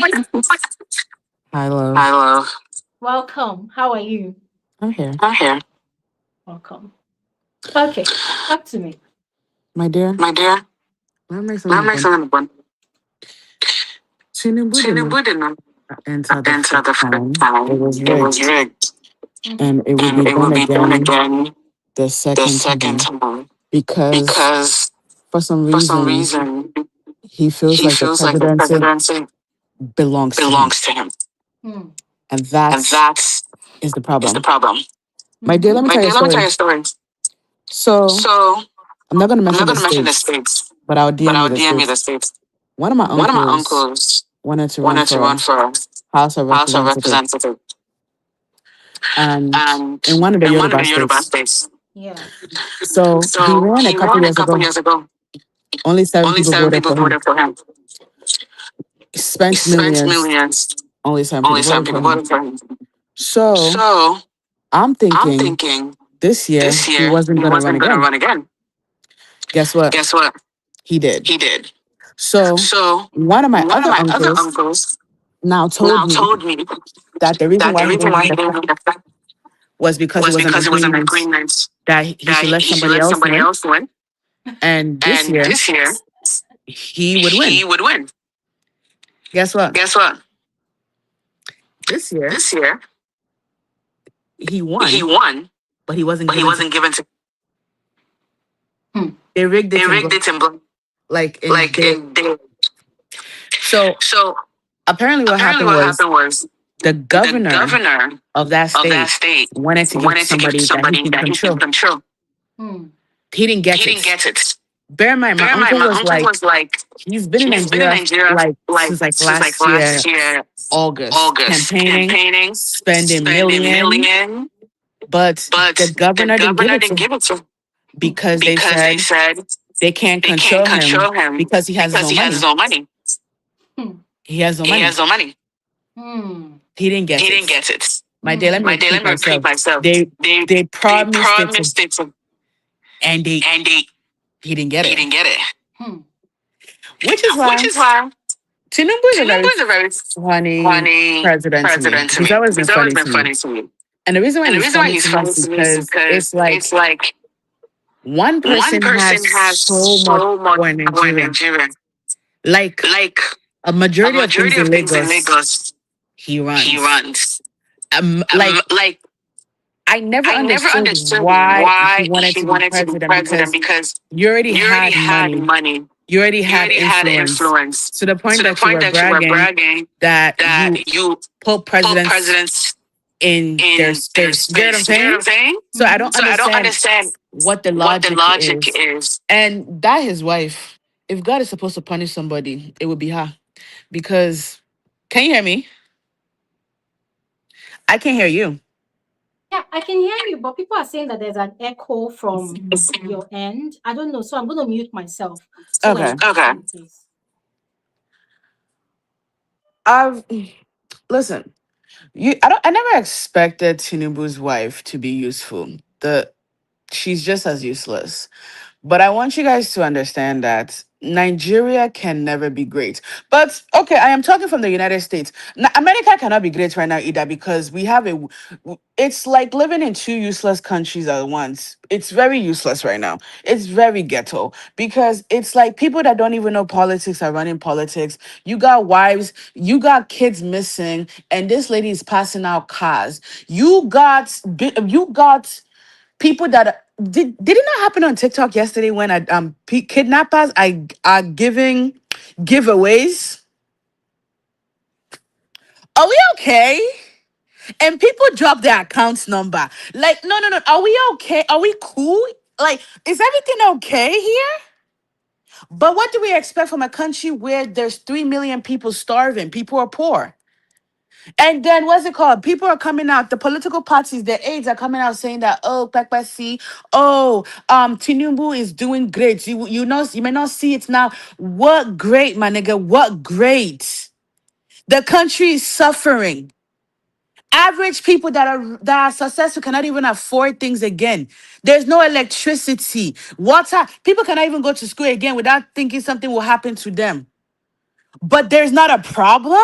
Unfortunately, my sweetie, my love, he's going to be elected. Not because he was elected before, but because the rigging is going to be crazy. The rigging is going to be crazy. And for some reason, people in power are very much afraid of this man. But why would we not be afraid? Because the massacre that happened at his toll gate, did anybody answer for those crimes? No. All those people that died, unfortunately, died for the sake of just dying. Nigeria is not a country to die for. I will repeat Repeat myself. myself. Nigeria was never a country to die for. But I understand the patriarchy that, okay, we've been here. And the honest truth is that we might have a lot of people that jackpot, but a lot of people will never jackpot in their life. And they're trying to make what works, but it's not working. It's not working. To be honest with you, in order for Nigeria to work, all of them have to die. I said what I said. All of them have to die. But then again, the question is, Nigeria does not have good people. As one is dying, another one is being created. That's the harsh reality of it. Because in order for Nigeria to work, all the bribery, all the corruptions that we do on a consistent basis, it's going to work. My dear, let me tell you something. Let me tell you how bad Nigeria has gotten. When I came to Nigeria, I had somebody already from Connection, standing at the gate for me, waiting, carried my bags. I walked into the car. They stamped my passport for me. I did not have to stay in line at all. Bear in mind, I didn't arrange that. My family did. You get what I'm saying? But do you know how bad that is? What makes me special? I'm not Dangote's daughter. I'm nothing. But the fact that I have money and my family had connections, that was to happen. In order to fix Nigeria, we have to start with the people, with the bribery of being treated badly and stuff like that. Then Tinubu is not. Unfortunately, when it comes to politics, Tinubu might enter a third time, fourth time if they change that policy. Because Shebi Cameroon president, how long has he been there? He go die there. He's been there for years. I don't think he wants to leave. Unfortunately, Uncle does not want to leave. They don't want to leave. So it's just like one of those things where I want to say it's going to get worse because I really reject it. But look at it. Kids are missing. They've never accounted for it. But you're passing out cars to senators and stuff. It does not make sense. Nigeria is backward and it's always been backward. And I don't understand why, because we are a very educated country. We're a great country. There's nobody in the world, no country in the world that don't know Nigeria. But what are we known for? Bad things. And that's the harsh reality of things. So let me mute myself and let you talk. Thank you so much, Queen. Thank you so much. Apologies, I had so many reactions, but because of the echo people complained about here. I mean, I hear you, my dear sister. And I think I will be a liar if I say the election will not be rigged again, 2027, or cannot be rigged. See, it will be rigged. But I think what will make it different is if people take it this time and just let it continue or just let it slide. Here's the reason I said that. Is it that whole Lekki Tollgate massacre situation? God rest the souls of the massacred. It was made to put fear in the minds of Nigerians that, oh, this is what will happen to you when you come out in your numbers to challenge the government. Yeah. But we cannot continue living our lives in fear. Because look at what the fear has done to us. It has crippled us.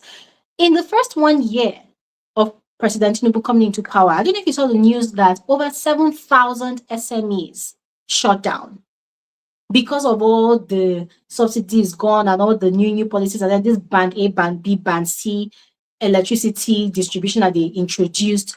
A lot of businesses shut down. I knew someone that had a business that shut down. For not just one person, people shut down their business, people shut down their shops. A lot of people went from middle class to ground zero. It was that bad. But are we going to continue to allow ourselves to live in that fear? No. So, what a lot of Nigerians are saying now, and this is a fact by virtue of Nigerians having open conversations because everybody is frustrated at this point. What a lot of Nigerians are saying now is you will kill everybody. They're telling the president, they're telling the ruling party that you want to rig, you will have to kill over 200 million Nigerians to rig and come back to power again. That's what a lot of Nigerians are saying. And this is not just social media consensus or social media conversations. No, there are people now that are going to the streets, to market places, having conversations with ordinary, regular Nigerians that don't have time to go onto social media. And half the time, it is the same thing you're hearing. People are frustrated, people are tired, and people are fed up. And what a lot, see, the people around the president, they are sycophants and they are lying to him. And the president knows that they are lying to him. So it's just like what politicians are doing. You see, when they go on all these TV interviews and they say, oh, this person cannot win. Oh, this person is doing well. They know that they are lying. But I don't know what they call it. It's just like a principle that they live by of maybe when you continuously lie or continuously believe something, it will become a reality. Okay. But Nigerians are saying enough is enough. So what I'm trying to say, Queen, is let them rig. But it's not going to be like 2023 or True. 2022 when Nigerians kept quiet and allowed it to pass. It will not be like that because Nigerians will actually take action. Okay. That's what I believe Mutual, in. mutual several people. Let me say Sorry? something. Let me say one last thing. Yeah. I'm a strong, I'm a strong believer of Tinubu is not stupid. Tinubu is a drug lord. I think we're all forgetting, but he runs a very big drug empire. It's still very much in play. The thing is that there's a difference between knowing and caring. He doesn't care. You get what I'm saying? He doesn't care. And Nigerians, we don't know how much power we have because we actually have power. Shebi, didn't we go storm the World Bank and tell them to stop loaning to Nigeria and they canceled their border because their country, they had to shut down their comment section. So there is power in masses. You get what I'm saying? We just have to use it well. Another thing I want you guys to know is that I've always said Peter Obi would be a great president for Nigeria. And that is because he was raised in, I mean, he lived in America. Let me tell you something. Trump might be a bastified president, but the thing with Trump is that not be him make the policies. You get what I'm saying? Like your policies has to go through the House, has to go through Senate, has to go through Congress. And ultimately, if they cannot make a decision, it has to go to the Supreme Court. Now, the only thing that Trump did that was smart was that, and his first regime, this motherfucker, excuse my language, this dude started putting more Republicans in power more than Democrats so that the votes could be. Now, even now, Gunsel, the Supreme Court now has way more Republicans than Kenny, and that's why he still be able to make this law. But at the same time, Trump can be dealt with by people. That's the thing. I feel like Nigeria's like hierarchy does not make sense, which is why Tinubu is able to get away with what he gets away with. He does not. First of all, the nigga is like almost 90 years old. Like, what do we like? What are you president of? You're always going for a checkup. You're always going for treatment. You're a useless president. But I do know, and I'm very proud to say that I know that 2027 is going to be hot. It's going to be very hot because of the fact that, yo, everybody's tired of going to university. You're supposed to go to university, you come out, you do NYSC, all of a sudden, a civil engineer has turned to come and buy parfait from Glory because Glory does not have a job. No, did I lie? My sister, you're not like, see a graduate selling handbags and perfumes and Girl, Girl, my my cousin, cousin, my cousin my is a whole cousin is a match whole match matching matching. major, graduated. What is she selling? She's selling perfumes and making graphics, logo. And I'm the one that funds it. So what we talking about here? But let somebody else talk. I'll come back later. thank you so much, Queen. Thank you so much. All right, David, you're welcome. Hi, Glory King. Glory King. Am I Yeah. Am I echoing? Am echoing? I Am I echoing? echoing? No, you're not. Are you sure? Are you sure? Yeah, Okay. you're And not. Okay, is this and is this are you are you AI? AI? Maybe I am. There's two things I Two want to things I ask want to ask because I think because I'm I think I'm echoing. echoing. Maybe people in Maybe the people comment in the section comment can section tell can us. tell us. Guys, is David echoing or am I echoing? Please indicate in the comment section, please. Is I'm Is I'm echoing? Yeah, echoing yeah. here. I think I'm I think I'm echoing. You're echoing. echoing. Okay. So how do So we how do we solve the solve the problem? problem? Okay, you know what? Let me remove you and add you back and see if that works. Okay, good. Okay, good. Okay, let's do Okay, that let's one. do that one.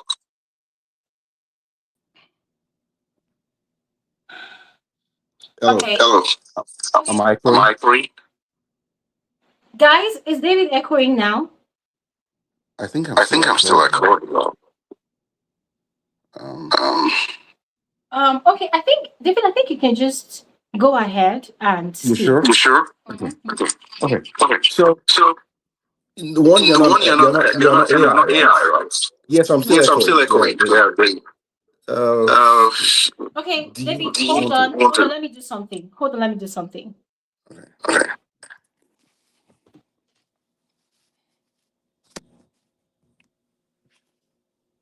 Oh, it looks like she went herself.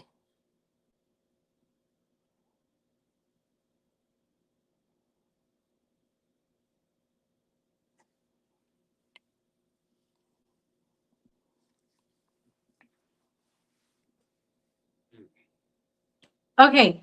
Um, I don't know if this works. I'm going to mute myself now, David. So you just go ahead and speak. Hello? Yes, David, please go ahead and speak. Can you hear me? Yes, I can hear you. Okay, I'll but I mute cannot hear myself. you though. Are you did you mute yourself? No, I did not. Can you hear I me? don't think I cannot hear you. I know you're talking, but Wow. I can hear I know I'm not echoing again. Okay, can you hear me now? Oh, you guys can hear Glory. Okay, let me okay, they say they can hear you, Glory. Uh you know what? Let me log out. I'll log out. If you can hear me, I'll log out and join back. Yeah. All right, all right, all right. So sorry about that, guys. So sorry. I don't know what's happening, but David is going to be right back. Guys, if you want to join the conversation, please, the link is in the comments section. Please click on the link to join the conversation. All right. Click on the link so that we can add you. All right. Um, oh, okay. You guys are saying you can still hear both of us. Okay, that's great. Okay, David is back. Okay, I David, can can you hear hear you. me? Yeah, I'm not echoing right now. I think I can hear you well. I can hear you well. Great. Yeah. Great. Okay, You're good. welcome. Okay. Yeah. Thanks for having me. This is a very one, you're not AI, right? Which is good. And then two, is that the reason why you've been going to the gym, the fitness center? Is it to bulk up for the elections? Are you trying to get ready so that I know I'm just trying to I was listening to your conversation and it looked like your other channel, right? You've been working out and all that. So are you getting ready to punch an INEC official in the face? Is this what this is all about? Anyways, let me get back to the because when you say that the guy should be able to track the people and all men should do that. Not every man can do that. Some people have some people are they are 3 months pregnant. Some men are 3 months 9 months pregnant and cannot do that, right? So anyways, let me go to the topic today. This is very timely. And I'm happy that you're saying this. You know, Regan is systemic. And Mm-hmm. I the what you highlighted today are practical steps on the day of the election that people can take to protect their votes, right? But I understand where Queen is coming from. There is a rigging that happens even before the day, right? So let me give you an example, right? Why do you think I'm going to mention two things and they are connected, right? Why do you think Tinubu tried to get almost all the governors to be on his side? What I mean is, why do you think almost like you have out of 36 states, like 31 or 32 are now in his party? Why do you think now hold that thought in place, right? Why was he trying to recruit people into his party, even though he said he wasn't doing it, right? And now, number two, why do you think the presidential election happens before the gubernatorial election? So when you put those two information together, right, and you understand the concept of scratch my back, I scratch your back, right? Mm-hmm. The governors have to deliver for him their states for them to keep their positions in the next 3 or 2 weeks when their own election comes up. That in of itself is already rigging. When you don't do those elections on the same day, that is systematic rigging. Number two, how many people know actually how many people have the their PVCs? Do you know how many PVCs are in each state? And do you know, for example, let me use Lagos State for example, right? Kosher local government, Ikorodu or whatever, like Ekwe and all that. How do you know how many voters are in Lekki phase one, Lekki phase two? Do you know how many registered voters are there? Politics is a game of numbers, right? At the end of the day, who wins the election, either by rigging or not, it is counting of these numbers, right? So they know this is the power of incumbency, right? You know where the votes are. And even a madman has relatives, right? So what I mean is, as bad as he is, as awful as his time has been, right? He still has people that support him. Mm-hmm. And he knows where they are. He also knows where the people that do not support him are on the map. So when it comes to rigging, all you need to do is just disenfranchise the people that do not support you. The materials will not get there on time. The materials will not get there on time on the day of the election. If he knows, let me use Lagos again as an example, right? Assuming he has lots of following. This is an assumption, right? He has a lot of following in maybe Alimosho local government, right? But he does not have lots of following in, let's say, Ikeja, for example, right? I'm just using an example, right? All that needs to happen on that day is materials will get to Alimosho on time, and they'll have smooth elections there. And materials will not get to. There'll be a long line. They will just say things happen. Someone there was a traffic, blah blah, and people will. And remember, when people are on the line, right? How determined are people to vote? Some people they had to fall from middle class to low class to become to know that they have to stay on that line for long until they vote. Mm. Some people will, after like 2 or 3 hours, they will leave. That is disenfranchisement. That's again systemic disenfranchisement, right? Yeah. Number three, people in the diaspora, right? So, you know, many of the people, if you follow the internet, right, if you go to social media and all that, quite a number of Nigerians are diaspora, right? They're outside the country. And Mm. most of the ones that are outside, they don't really like what's going on in the country, right? So if you allow diaspora votes to happen, it can actually alter the election. I'm telling you the Mhm. truth, especially when it's a close election. If you allow, I know one election in a university in Nigeria, I just want to hide, I don't want to mention the university, right? But I know an election where the provost of that year, the provost was not going to win. The provost had ran multiple times. This is the College of Medicine now, right? He had run multiple times and he had not won. And he's a good guy. The reason why he was not winning was because the cabal in the university did not want him to win. Now, suddenly they changed the rules and they allowed diaspora voting. So professors that were on sabbatical outside the country could vote, right? Mm. That singular move made that guy become provost. So Mm. if you allow diaspora vote, and remember the diaspora, right? They contribute $20 billion per year. Yes. When you and they're taxed too, they have a lot of, so when you have taxation without representation, why would you allow, because you, if you know that, if for example, if Tinubu knows that he has more votes in the diaspora, I'm telling you that thing will have been solved now and they will allow diaspora votes to come. Mm. So this is again, this is how you rig. You don't rig the day of the election is just the dramatic rigging, the snatching of the ballot box. That is the one people, the fanfare, right? The rigging has already occurred at the at the highest level, right? And you know when what they say. Remember the last election when they say go to court, right? Who Mm. owns the court? You know when somebody when you've already rigged the election. Again, that is this is now post election now. So the one I gave you was pre election. The one Yeah. you described is during the election day on the election day, and now Mm. post election is also rigging. It's a it keeps going on and on and on and on. So there is no transparency. We don't know. You should know how many people are registered in your vicinity, in your polling unit. You should know how many votes. For example, if you know that there are 200 people in a place that are registered, and there are 205, you know that you can have more than that. Something is wrong, right? We don't know that, and you know the thing of let me bring everything to an end, right? You know, I don't have, and I'm going to be very straightforward here, forthright, right? I don't have a candidate. I do not have a candidate that I can tell people go and vote for. You know why, right? Let me tell you why. And I listened to you, you know, I listened to how you packaged. I was the one talking about Atiku as Mr. Runner, right? I mentioned Atiku as a running man. He's been running Mm. for ages and he's probably going to keep running. By now, he's probably should be faster than Houston Bolt. You know, he's been running for years and all that. The reason why I don't have a candidate is this. If I ask you, Glory, what is the most important problem in Nigeria today? The answer is security, right? Is that the Mhm. answer? The Yeah. answer is not. The answer is not even electricity. The answer is not business. The actual, because the security is the very first thing, right? So if you can't secure the people, then what, you don't have a business being the leader of the people, right? Mhm. Now that you, if you agree with me that security is the number one, if you have a priority list, that should be number one, right? If you Mhm. agree with me, and I hope you do, right? The next question should now, in your mind, should be, of all the people running right now, who can solve security? If the answer is no one, so you need to understand where I'm going to, right? This is why I'm torn in. I don't have a. Definitely very neutral, right? Because the current person cannot handle it.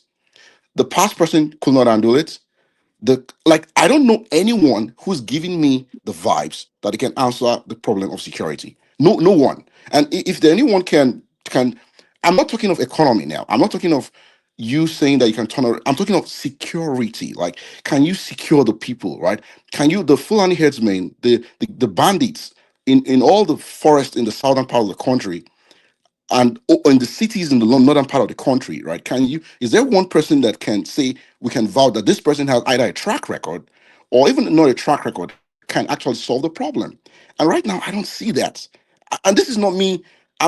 People can have whoever they want to vote for, but I just do not see it. And I don't want to digress from the issue of rigging and all that, but Mhm. that is where I am. You see, until I'm going to move away from that position, the issue of change, it's almost like I'm defeated already. It's almost like, and I get what you mean by, but you have to, when you're fighting for something, you need to know what you're fighting for, right? So if you're fighting for a good governance, and the beginning of the governance is security, but no one is checking that box, and really no one is.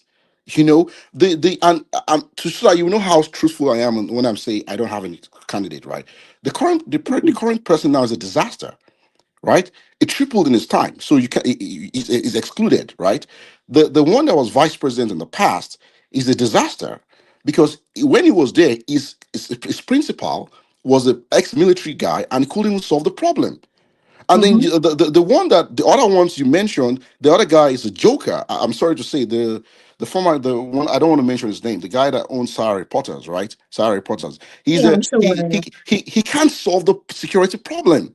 He may have some. He might be in the United States. He's been here for a while and all that. He just cannot solve the problem, right? And then if you look at the OK movement, right?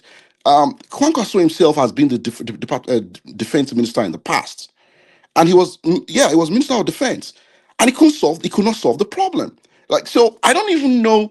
I mean, at least the good thing is Obi is not saying he can solve the problem, right? Like, there's no one right now, if you're being honest with yourself, the number one problem, there is no one actually that can solve that problem. Let me stop here. And Yeah, if you convince me otherwise, I'm fine. But yeah. I don't see. I'm not seeing it. You see, and you can say that. You can say poverty ties into security. You can say if the Mhm. economy booms, then security goes down. You can tie all those stream downstream things. But there is an upstream problem that even generals in the Nigeria have not been able to solve. So, Okay, let me David, keep. let Yeah, me.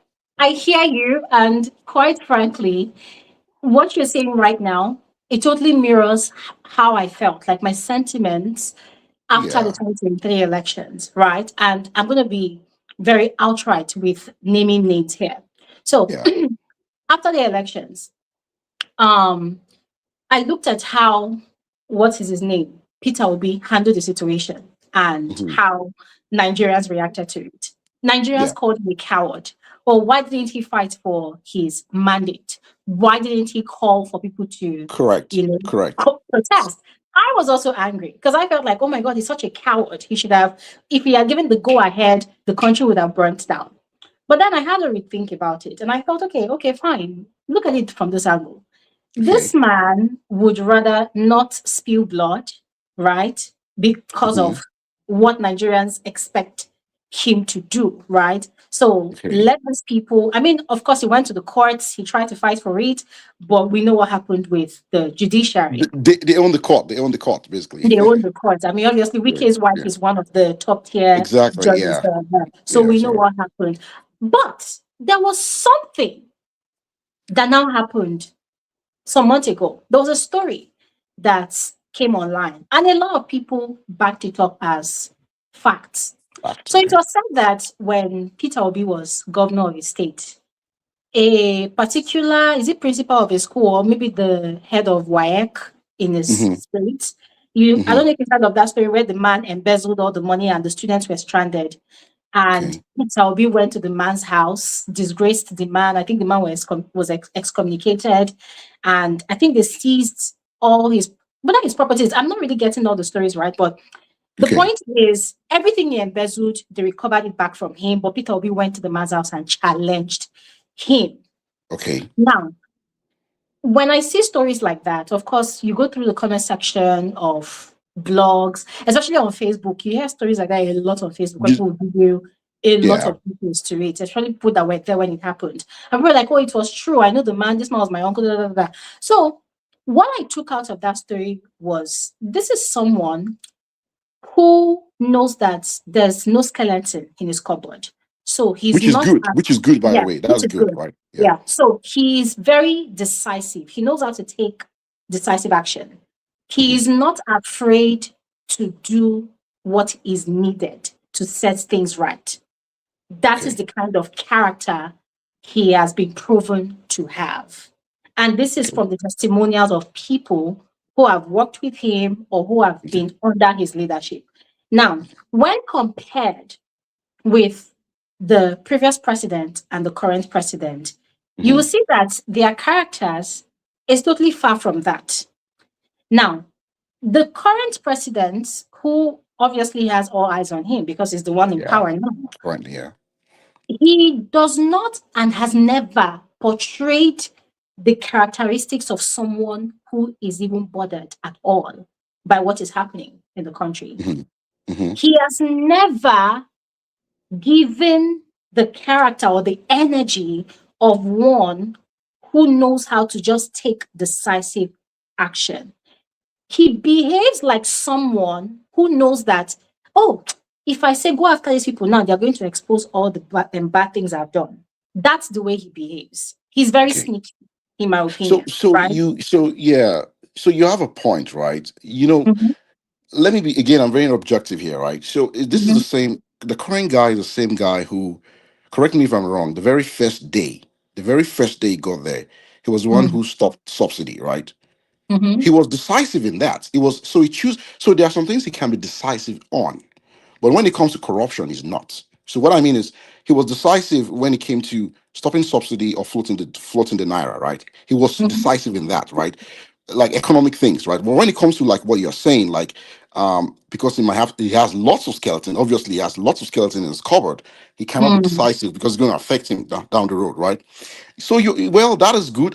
Like I said, if someone convinces me out, mhm, the thing is this though, the problem of the country, security problem of Nigeria is mammoth, right? It is not mhm, a and I hear you, but it's so cumbersome, it's so complicated.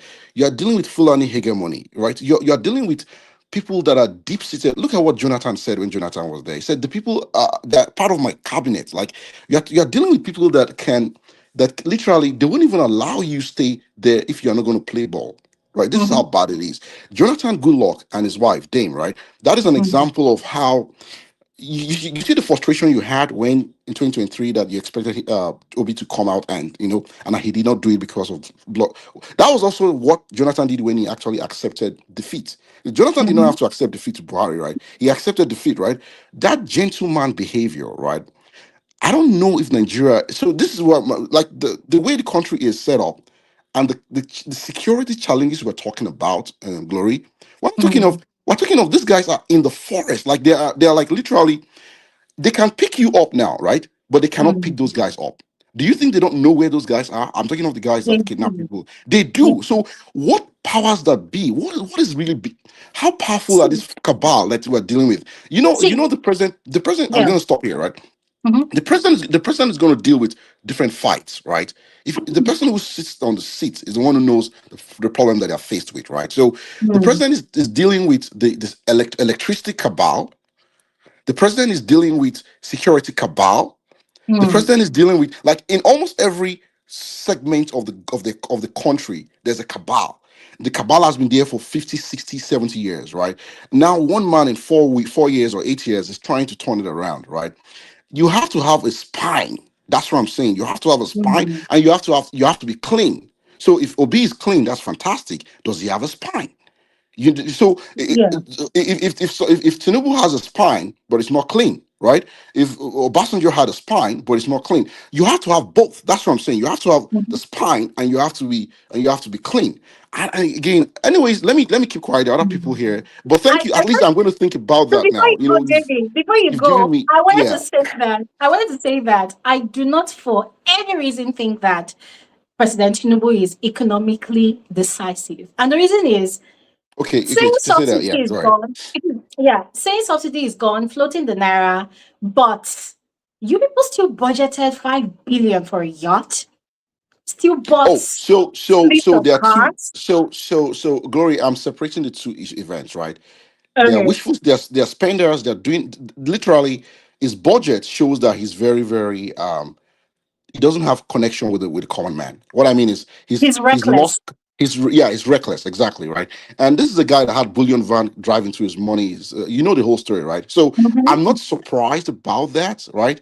When I say he's decisive on that, is almost everyone before him knew that subsidy was a scam, right? Mm. But they didn't do it. They didn't take it away. In fact, in that 2023 election, you can check this out, right?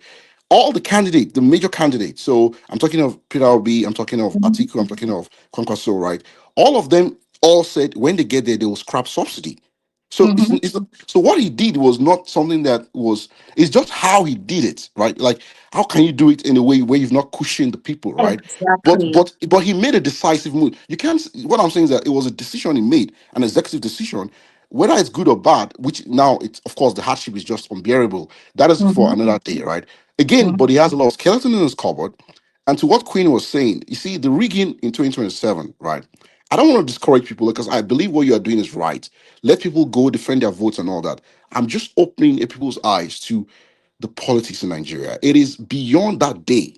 That day is Mhm. just the day of the election is not the whole thing, right? Mhm. They've already rigged the election ab initio, like before now. It's already been rigged, right? So how much can you if they know that they can't get a place, they'll just stop the poll, people from voting in that place. That's what they'll Mhm. do, and they'll just that's how they disenfranchise people. They'll just Mhm. send hoodlums, and hoodlums will just scatter the place.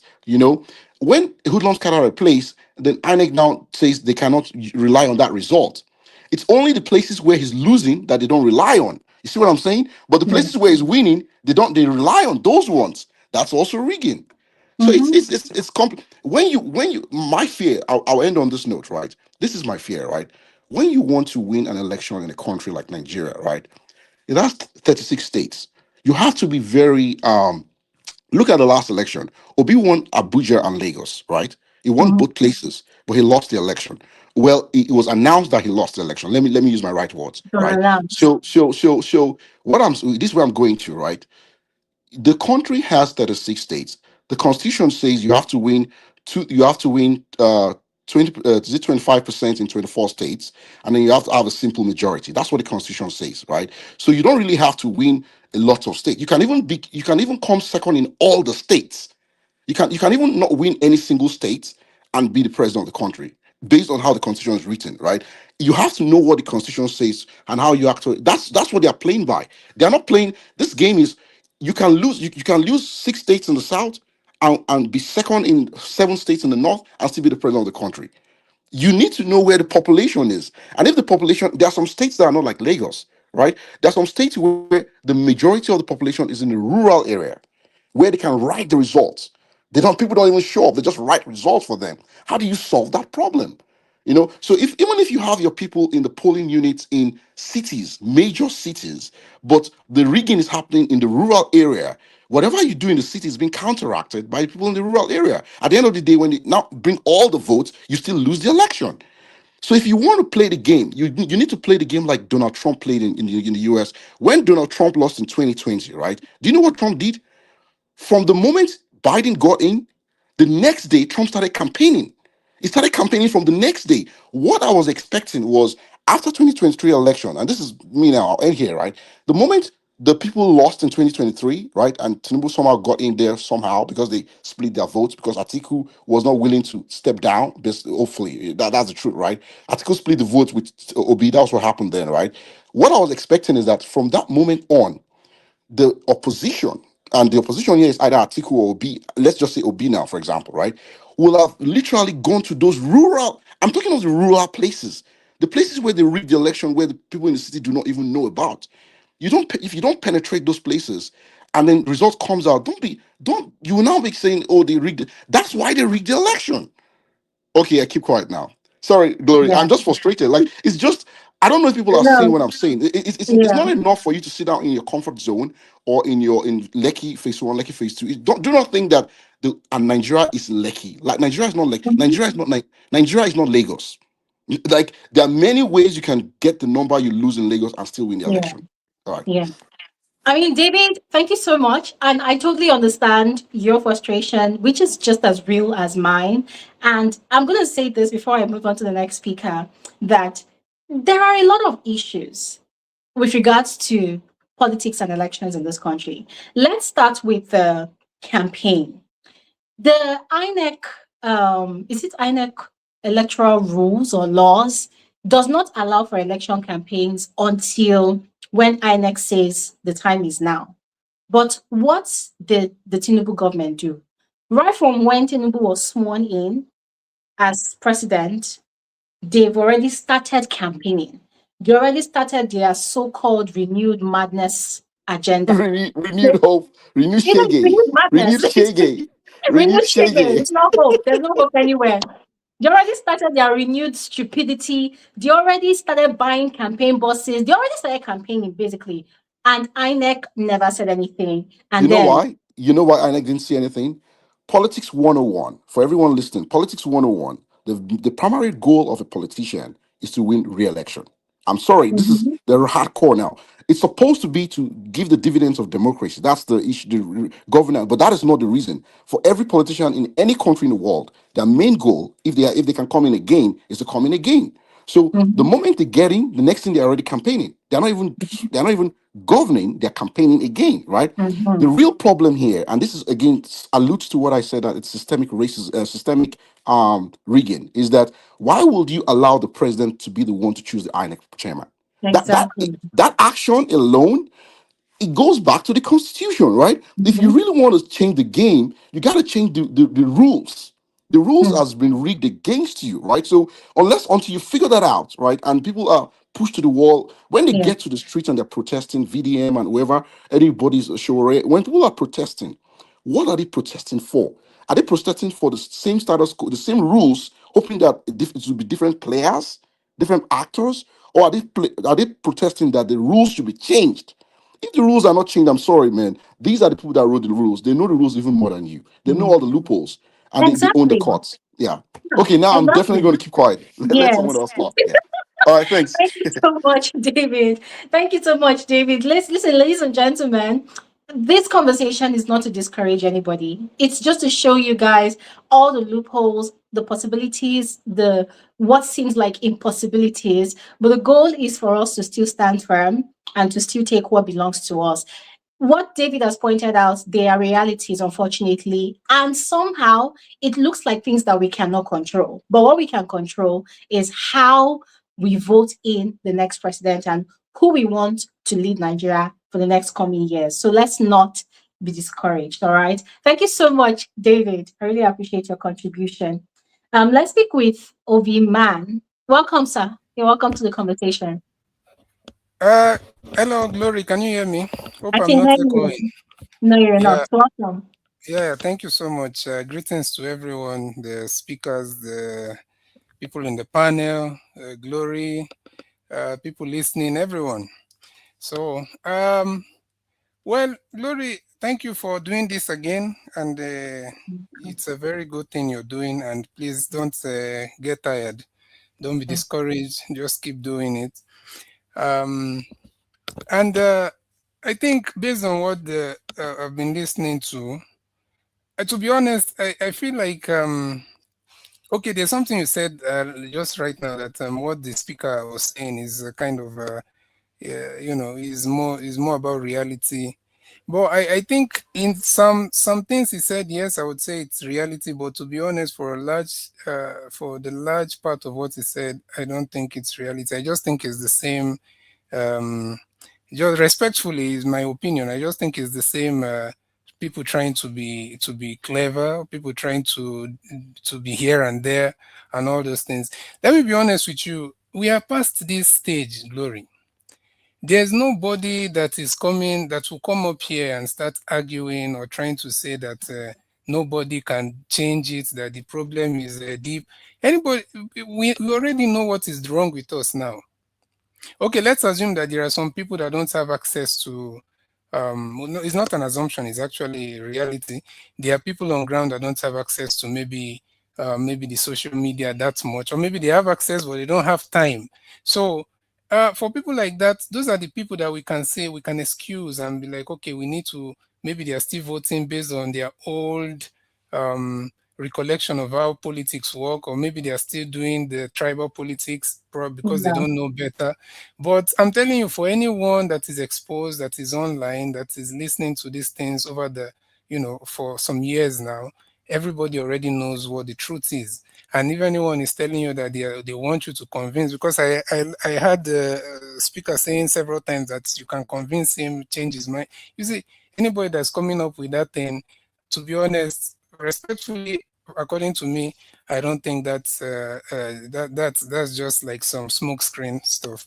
It's not realistic. The people know what they are doing. This is not 2000. This is not 2020. This is not 2019, or this is not 2022.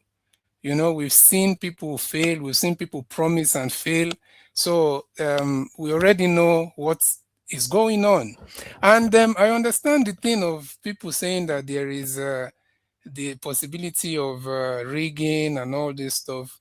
Let me tell you, Glory, if for example, if so, for example, some officials try to delay voting materials getting somewhere, they are not only disenfranchising the opposition's voters, because it's not like they have a special place where their own voters are voting from. Yeah.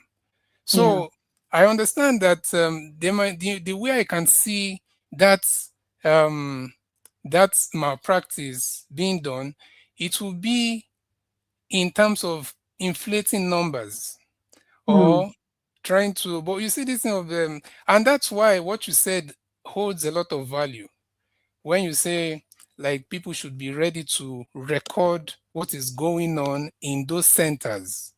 Mm. Record it. How were we able to see people counting 1, 10, 1,000? Is it not through social media and people recording with their camera? Yeah. So we need more of that. We need to make our people aware that they can do that.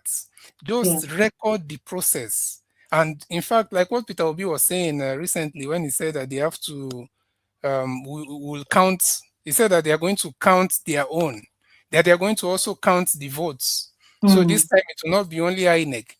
Yes. INEC is counting everybody. You see, when you have a very detailed recording of what is going on in that area, if somebody tells you that we had 50,000 votes in one center, and you can see clearly that the entire people that was there were like maybe 5,000 people, so you've already nullified that argument. If the person is arguing, you pull out the video. You can even post it online and say, "Look at Mhm. the center that they said they had 50,000 people, and 30,000 people voted for, or let's say 40,000 people voted for APC.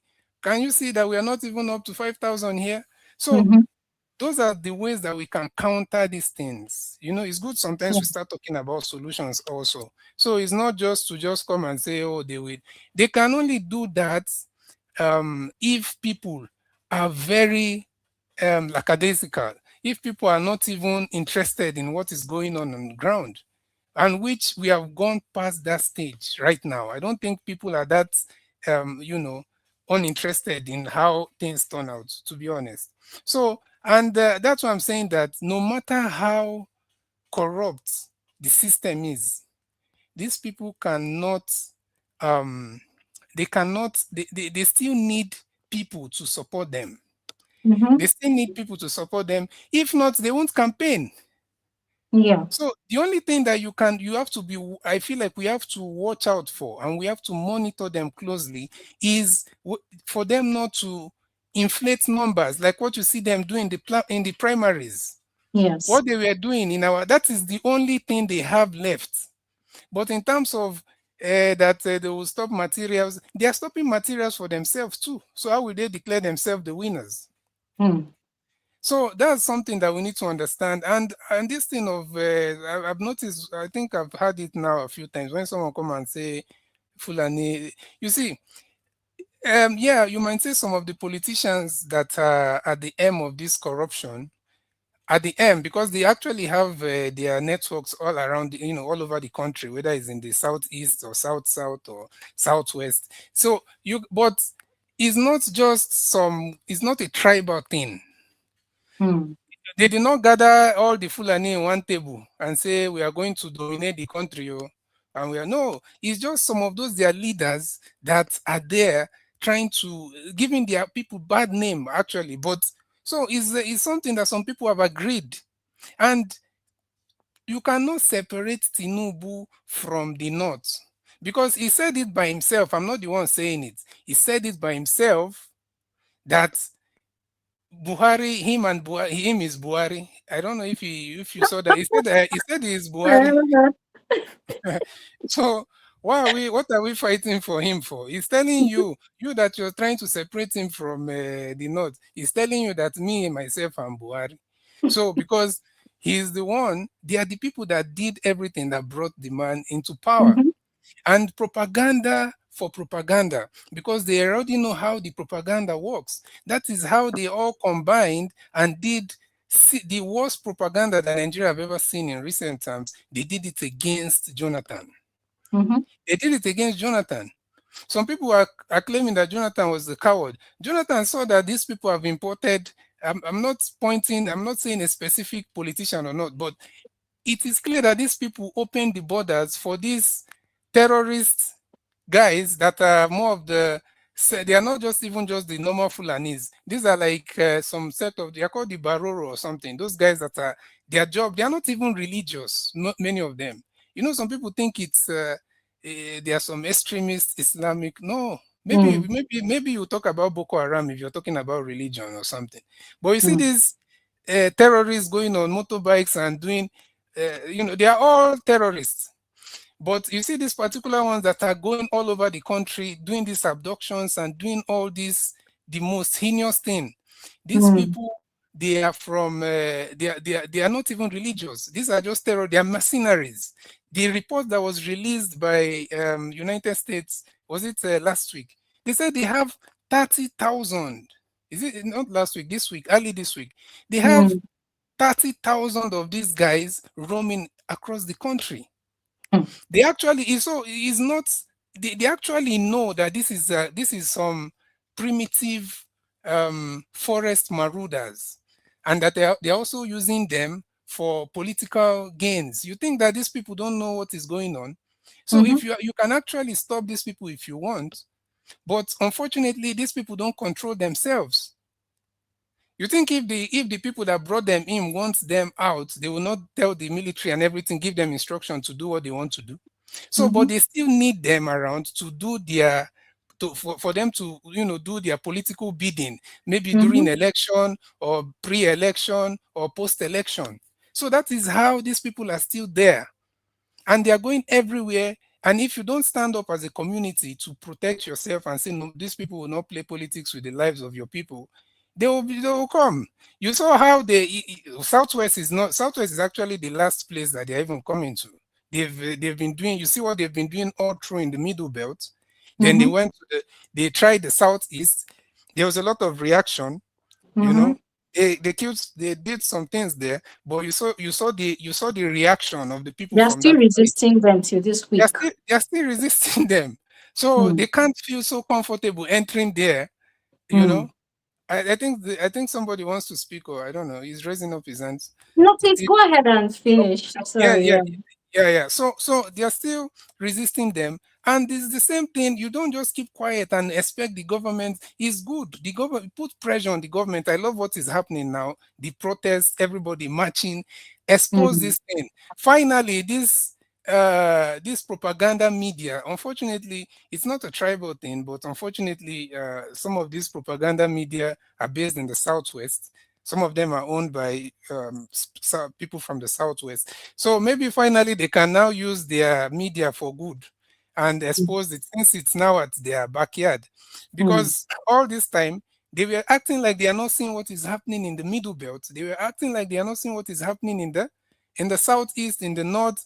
They were not doing anything. They were just looking at people, you know. So now at least let's see if they can give that exposure very well, so that now things can be done. Hmm. I don't know if they are waiting for the thing to finally enter Lagos before they now, everybody will now, because I was telling someone, these people can enter Lagos and Lagos people will still keep quiet. Hmm. Maybe when it will enter somewhere like Ikoyi, where's those places? Is it Lekki? Hmm. Maybe that is when people will start talking. Because I'm Hmm. sure even if it enters Okoko Maiko, and all those places, I'm sure some people will still not talk about it. There are So, talks, Mr. Ovi, there are talks that mm, this week that it entered a place like Ibejuleki, and imagine. then someone mentioned that they caught like some bandits in Mm, Ikorodu of Lagos. So and you know the thing about the media is they don't want to cause panic according to them, so they will not share news of everything that's happening. But the people actually experiencing these things, they are talking already that they had some unrest in Ikorodu axis of Lagos. And then this week, it was Ibejuleki. There are even videos all over social media of some boys that they caught. yeah, yeah, thank you. You see, the media, they might say they don't want to cause panic, but they have also been, let me not say the entire media, but majority, the large part of this mainstream media has been kind of accomplice in this whole thing because, Mhm. but they don't have a problem causing panic when they are pushing propaganda against Mm, IPOB. mm, Yeah, you understand that IPOB is a line that all of them they will gladly, push propaganda against IPOB in the southeast. In the when they are pushing, don't they know that they are causing panic among people living in the southeast?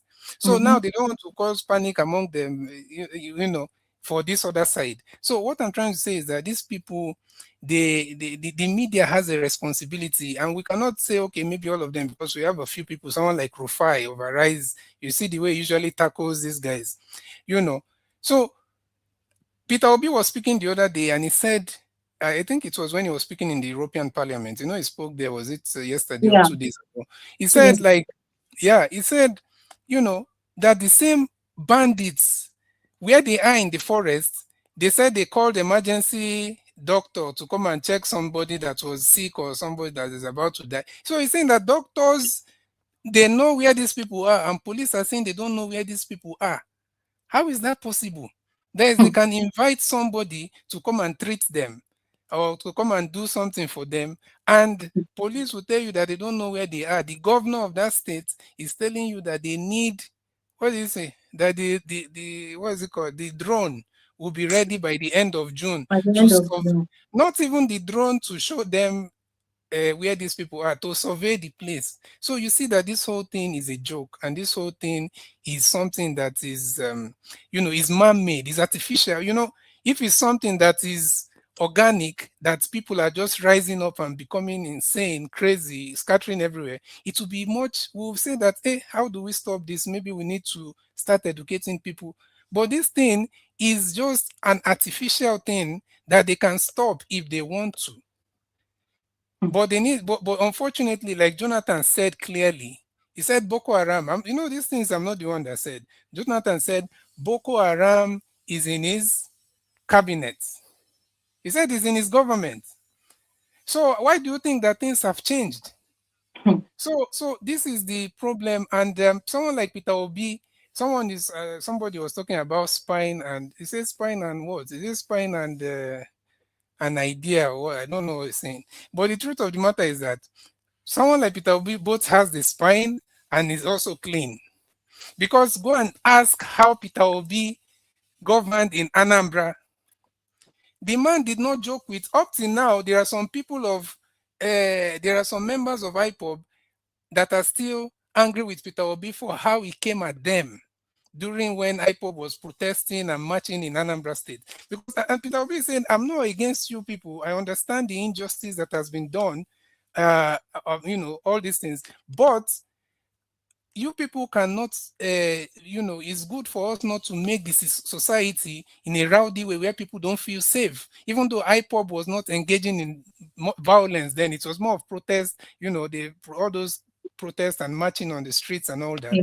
And when there were some criminals that were going about in Anambra using the name of IPOB to do a lot of evil, Peter Obi almost wiped all of them out. And the Anambra was totally safe. During the time of Peter Obi does not joke with security because he's a human resource, capital, business, all those things. That's kind of his focus more. So he does not joke with anything that will reduce the economic activity in any place that he's overseeing. So, and that's why he does not play with security. And he has proved that. Ask people from Anambra State, ask people from those sides. They'll tell you. Peter Obi is a very straightforward, direct politician. But you see, Africans, or should I say Nigerians, they are used to this wow, this roaring, shouting for nothing kind of lifestyle, that they think that you must be behaving like a mad person, screaming before they know that you have strong will. And that is totally false. Because do you think that a black person so far is more capable of violence than an European or than a white person? Do you think so? What is going on in Israel and Iran? Are they black people? Or what has been going, all the wars all around the world? Who are the people? But you see, they know how to, whether you agree with what they are doing or not, they know how to channel that aggression and put it in something that will bring that will bring results, whether you agree with the result or not. But you see, black people, they believe, oh, they think some black people think that they are aggressive. You're not. You're just making noise up and down. If you are aggressive, channel the aggression and Mm-hmm. produce something that everybody can see, that will benefit your people, that will benefit your country, your whatever. Let's see, not aggression of, do you know who I am, on the road, or maybe somebody step on you, you say I will remove all your 32 teeth. That's not the type of aggression that we are talking about. So, and Peter Obi also has that thing of action, not drama. Mm-hmm. Action, action, not this jamboree of people on the road shouting, saying, I will do, there's somebody that used to talk somehow. I don't want to mention his name. I will do this, I'll do that. Who is that? He talks with one kind of voice. So that is the kind of person Peter Obi is. He's someone that, focus on the target, you know, takes actions, and he avoids the drama. He does not engage in all this drama of exchanging words, Or insulting the other propaganda, person, even. propaganda. And the propaganda that these people push, they are complaining against about it now. They already know themselves. The same propaganda they all sat on the same table and pushed against Jonathan. Now the other group, the group splitted into two. One group is now reversing that propaganda on the current administration, and now they are shouting that why are you? The other day he said that they want to push him out with insecurity. Is it not what they did to Jonathan? All of them. Mm. So it's quite unfortunate, but let's not let anybody or anything kind of disenfranchise us. They cannot rig without people, sanctioning it. Yes. And if people come out, you don't need to go and fight. Even that's why this violence protest, you don't need it at all. In this day and age, we don't need don't let anybody lie to you that we need revolution that will arrest everybody and burn everywhere. The person calling Don't for let revolution has US citizenship. The person can disappear to the US He can disappear. and you are Thank you. here. And don't let anybody lie to you. You see, someone like Trump, there's a lady that was from the United, that is from US that was speaking. Trump did not just enter there by everybody. It was people from the grassroots, even the people that they considered less educated. They were mostly behind Trump. Even at some point, they entered into the colleges. They got the working class white male. They even got people that they feel like they are not going anywhere in life. Those are people that came out because on a normal day, the way America has been for the past, let's say, 20, 30 years, someone like Trump cannot get there. So that's just what has been happening. Yeah. So I think we should understand that we have the chance to make a difference by, you don't need fights, you don't need to come and march and burn anything down. You just need to make your voice loud, especially in this day of social media, in this day and Mhm. age of social media, where you can come out and just say, people will see your mind, people will see what is going on. You don't need Yeah. to go and fight anybody, you All know. right. So, Thank Glory, let me you. leave it there for now. Thank you so much. Huh? Thank you so much, Mr. Ovie. Thank you so much. I appreciate your contribution. Thank you so much. All right. Let's speak with TD. TD, you're welcome. Hello, can you guys hear me? And hope I'm not Yes. echoing. Oh my Yes. God, I can hear you. I'm so excited to be speaking to a lady.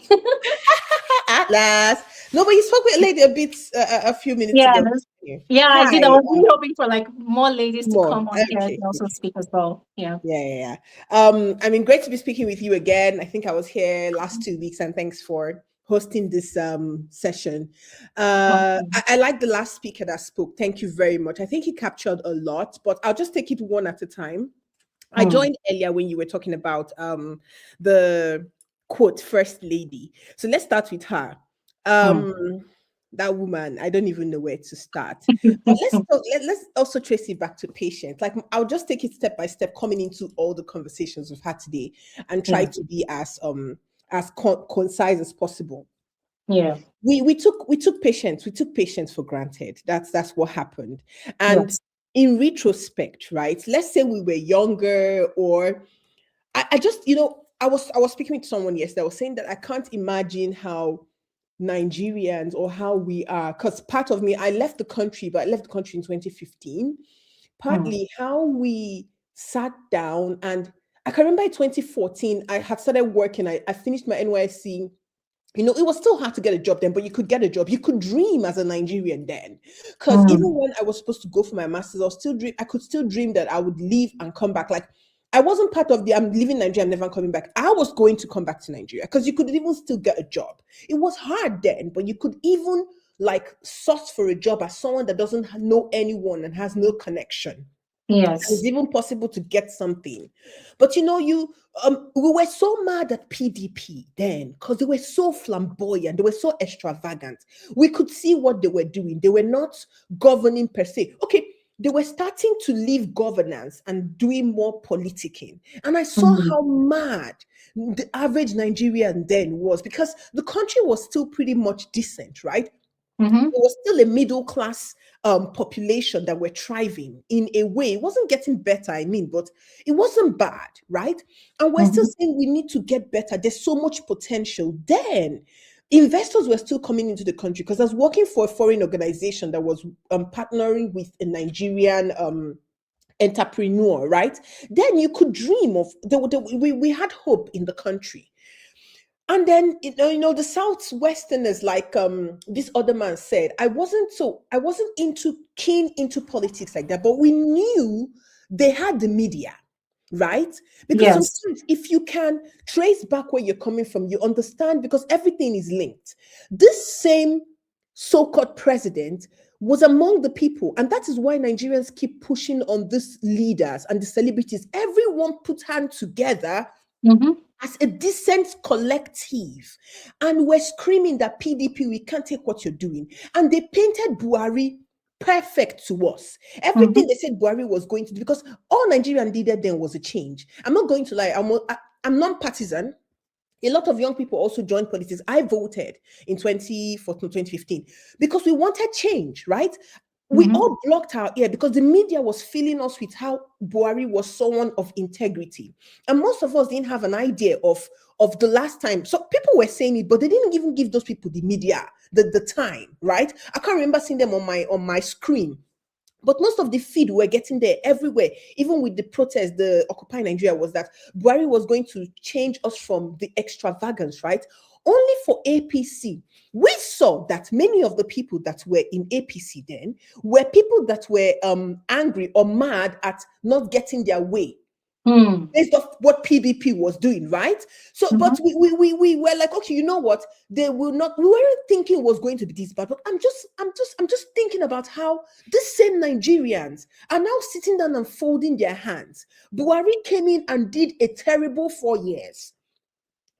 He rigged the second one, but everybody was like the same laxity, the same complacency we have as Nigerians. We're like, oh, he's an incumbent government. After that, we'll vote him out, forgetting that the people that are backing this person up are criminals, absolute criminals that Mhm. brought the same security into the country.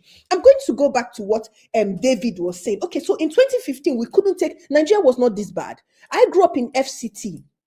I can Mm. remember when we used to say that insecurity can never come into Nigeria. Then it was into Abuja in particular. Then it will be happening like first of all, Kaduna was mainly riots, right? Jos, it will happen sparingly. But we also how this thing became the order of the day. And from one bomb in FCT that sets Abuja ablaze because we're all living, Abuja was secure. We're all living like, oh, capital city. And that's when the problem started. And not even when the problem started, but that's when I started to kind of speak up. We didn't all have platforms. This social media wasn't here, but we started saying something is wrong. We have to do something. Mhm. We took Buhari, and then Tinubu came in. We all know this man, for example, David is coming in. My problem with Nigerians is that we are very hypocritical because we don't want to tell ourselves the truth. The truth will be staring us in the eye. We will rather tell a lie because we want to be diplomatic or we want to be something. And I don't understand it, right? It makes no sense to me because you can't hate yourself so much not to want to say the truth. The truth is that this man is a criminal. We also what he did. You cannot have a government that will not let go of that wants to be a godfather, right? Yeah. You need to. I have okay. I grew up in Abuja, but I grew up in Nigeria, but I never really visited Lagos that much, right? But Mm. every time I went to Lagos, I was like, oh my God, this city has so much potential. And this is just me as a human being, as a Nigerian. And then when I left Nigeria, anytime I visit Lagos, I'm just so infuriated because Lagos is like New York. The potential Lagos has is the potential that Tokyo in Japan has. And you still see dumb, timid people come out and tell you, oh my God, Lagos, go back to your land. I'm like, how can people hate themselves this much? And then it brings us back to the problem of, is Nigeria, like, first of all, we're not going to tell ourselves the truth because when it comes to competence, right? When Mm. I left Nigeria, we got to a point when I was telling myself, I went from I'm going to come back to I can't come back because it went from our money going down. There were currencies that Naira was more than, and before you know it, Naira those currencies are two times Naira currencies. I mean, even in Europe, there were currencies that were less than the Naira in 2015, yes, or 2016. Mm. And then under 1 year, Buhari's government, it all slumped down. It all slumped, right? And the country, people that send their children abroad couldn't train their children abroad anymore. That was how the decline started. We started making excuse for Yahoo Yahoo. We started allowing characters, questionable characters, we started platforming questionable characters. No, I want Nigerians to actually understand that our problem started from we were never completely united, but it was never this bad. And why Yes. I'm going to say this because I grew up in a middle class family, but I had opportunity to kind of go upper, and Nigeria was so decent then that there was not necessarily a poor. We didn't have poor people because there are times when I would go visit my cousins, family, friends. They are not poor, they are not rich, but they were decent because they were happy in the life they were living. Their kids to Mhm. go to good schools. I went to school, federal school, with people from all classes in Mhm. Nigeria, right? So when people come out and make it look as if our situation is hopeless, has always been hopeless, I'm like, I don't get it. And then you see people that come with this rhetoric of unity. And I'm like, Nigeria was never, I grew up in FCT. We're never this disunited. It's political. It comes from the leadership. After the war, Nigeria focused so much on unity, and people keep trying to forget that. They focused so much on unity. They brought people back. Abuja was built. What was Abuja's motto? It's center of unity, right? Trying to bring people into civil service. Of course, they were still tribal bigotry when in assimilations in civil service, right? People cannot, maybe some tribe cannot go here, but they were still trying to maintain some sort of unity. I remember then, my dad's friend, we people used to wear northern attires on Fridays. Like we had in Nigeria, where people wear other tribe attires without uh, uh, uh, putting anything to it. So I don't believe Nigeria's problem is a people's problem, and that is what APC and their cohorts and people that like to think from a very pessimistic point of view like to point out. Nigeria has competency. Nigeria's problem is a leadership problem because it's from top to bottom. It's not bottom to top. Leadership made the country so impoverished. When you impoverish people, you give them lack of access to education, good education, right? Lack of people make decisions based on their situation, right? Like I say, you keep impoverishing people. People are poor. People don't know better. They can't make better decisions. Religion becomes they can't critically think. Religion becomes everything. We have more people that can relate to chaos more than people that can relate to sanity, logic now in the country. True. Because of the situation. That's why it seems like we're in a dire situation because people should know their rights. You have to defend these politicians and these thieves. They're not more than the reasonable people. It's just that people would rather lie, people would rather hide, people would rather not say anything. People would rather say, oh, let me pray and act as if this is not happening, than face the issue. Right? The problem now, the youth, electoral reform. And the problem with Nigeria is they were always asking the wrong questions and not asking the right questions or doing the right thing. Always attacking the reaction or what has happened because of the problems we have. Why don't you attack the root cause? Every human being asks, what is the root cause of the problem? Where do you want to start? When Buhari came, he killed everything. Institutions are crumbled. Let me start with Imo State, for example. You brought in someone called Hope Uzodinma because we have to understand that they started this problem from bastardizing every system. It starts with systems. Let's start with one state. He went to Imo State. Somebody that the people voted, first of all, they bastardized the voting process. That's where it starts. The people don't vote their choice. So they put in people they want, and then they do what they like. Hope Uzodinma came in, somebody that was fought in position. You brought him in and told him you do our bidding. Insecurity, he doesn't act based on the state's benefit. So this is the problem. They would never act based on the benefit of the people on the state, but themselves. And But he doesn't even stay in the States. He lives in Nassau he Rock as one of the PAs to the president.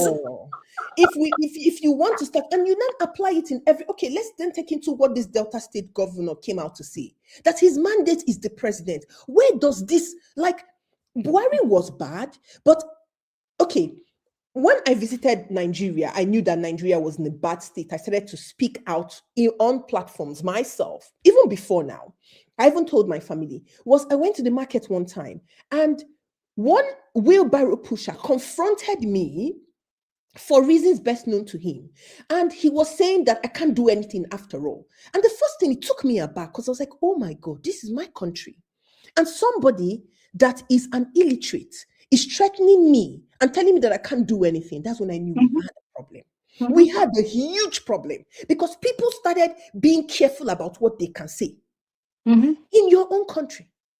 And somebody else. So that is, I don't even know where I want to start, but Nigerians need to understand that insecurity, you are underfunding military, you are underfunding all your security parastatals, and you are expecting, while you are funding terrorists that we are calling bandits, the problem is plenty. And you are expecting, but that is all of the problem. Let's come into solution. That person that said he is confused, you are lying to yourself being confused, because when it comes to competence, you go into every indices. I don't know why Nigerians, like I said, like being so short-sighted. You have to tackle things from the foundation. My experience, I'm not speaking, one thing that they do is they come out and say, oh, we have to be objective, while not being objective. You can be objectively standing on the truth. And people can come and say, oh, you're not, because you are you're siding somebody. But you are standing on the truth. When it comes to competence, particularly in Nigeria's elite or political realm right now, somebody that is clean and has the spine, because like the former speaker said, if you're going to, I don't believe Peter Obi needs to campaign in this next election. He has done all the campaign he needs to do 2023. Even before then, we, the young people of Nigeria, need to go and educate ourselves and fight for our country. It's not up to him. We have seen somebody that can help set us in the right direction. a Mm. best kind of person, a best fitting kind of person. Because even in the younger people who has actually been in governance before, that we have seen their like what they can do. Who? And you have to also understand that the person that can save Nigeria is someone that has been exposed, someone that is enlightened, someone that Mm. is not corrupt, and someone that can be accountable, someone that can listen. We need a leader. We Mm-hmm. don't need to instruct a dictator. We need a leader that can listen to people. Because what Nigeria needs is to put the right people in strategic places to make the right decisions. And you will see the country will start moving. I Not don't the like one that things on your mandate. yeah, exactly. We don't need people making it look as if it's rocket science. It's not rocket science. It's 2026. Education needs to be tackled. Health needs to be tackled. Security needs to be tackled. These are foundational indices that makes a society, thrive. And power, for heaven's sake. So let's leave all these things. When it comes to competence, and we know who won 2023 election, we can want Mm-hmm. to be diplomatic all we want to be. I followed the election. I was keen, and I'm a sociologist, an economist as well. We're not here with partisan. All we want is what's best for our country and what's Mm-hmm. best for human beings at large. We all deserve to live a peaceful and steady, easy life. Even it mustn't be difficult. Nigerians are one of the luckiest people in the world, and they don't even know. When you travel, when you become exposed, you will see we are blessed with everything. Is it weather? Is it land? Is it people? Is it joy? We are extremely okay. When I did my when I started doing economics was when I knew I wasn't going to come back to Nigeria, because I realized that our cup was full. We didn't even know our cup was full. We're waiting for it to start flowing. And it started to flow, and then we're all crying. A country that since 1990, they have always predicted Nigeria to be one of the top 3 economies in the world since 1990. Mm. That's the potential of Nigeria. And I'll stop now. But yeah, we can do something. We definitely can do something. Thank you. Thank you. Thank you so much, TD. Very, very, very, very profound words. Thank you so much. And I really just pray that the youth of Nigeria wake up and take back this country. Thank you so much. Thank you so much. All right. Mr. James was supposed to go next, but I don't know. I think he has some network issues. So he's been coming off and on. Mr. James, if you can hear me, please come back. I know you've been here a while, and I would have really loved for you to go next. So please, if you can come back, that would be great. Okay. Let's speak with Prestige. Prestige, you're welcome to the conversation. Welcome. Yeah, good morning, everybody, and the panelists here. It's always pleasure to be here. Even more Welcome. pleasure to have women on the platform. Because in many areas, when it comes to Nigerian politics, women are lacking. But it graves in my mind when I saw women come and speak. It's a welcome pleasure, and greeting Thank to you you. for narrating this story that concerns Nigeria. So I'm going to make a critique. It's not good. The first speaker that spoke, I don't know his name.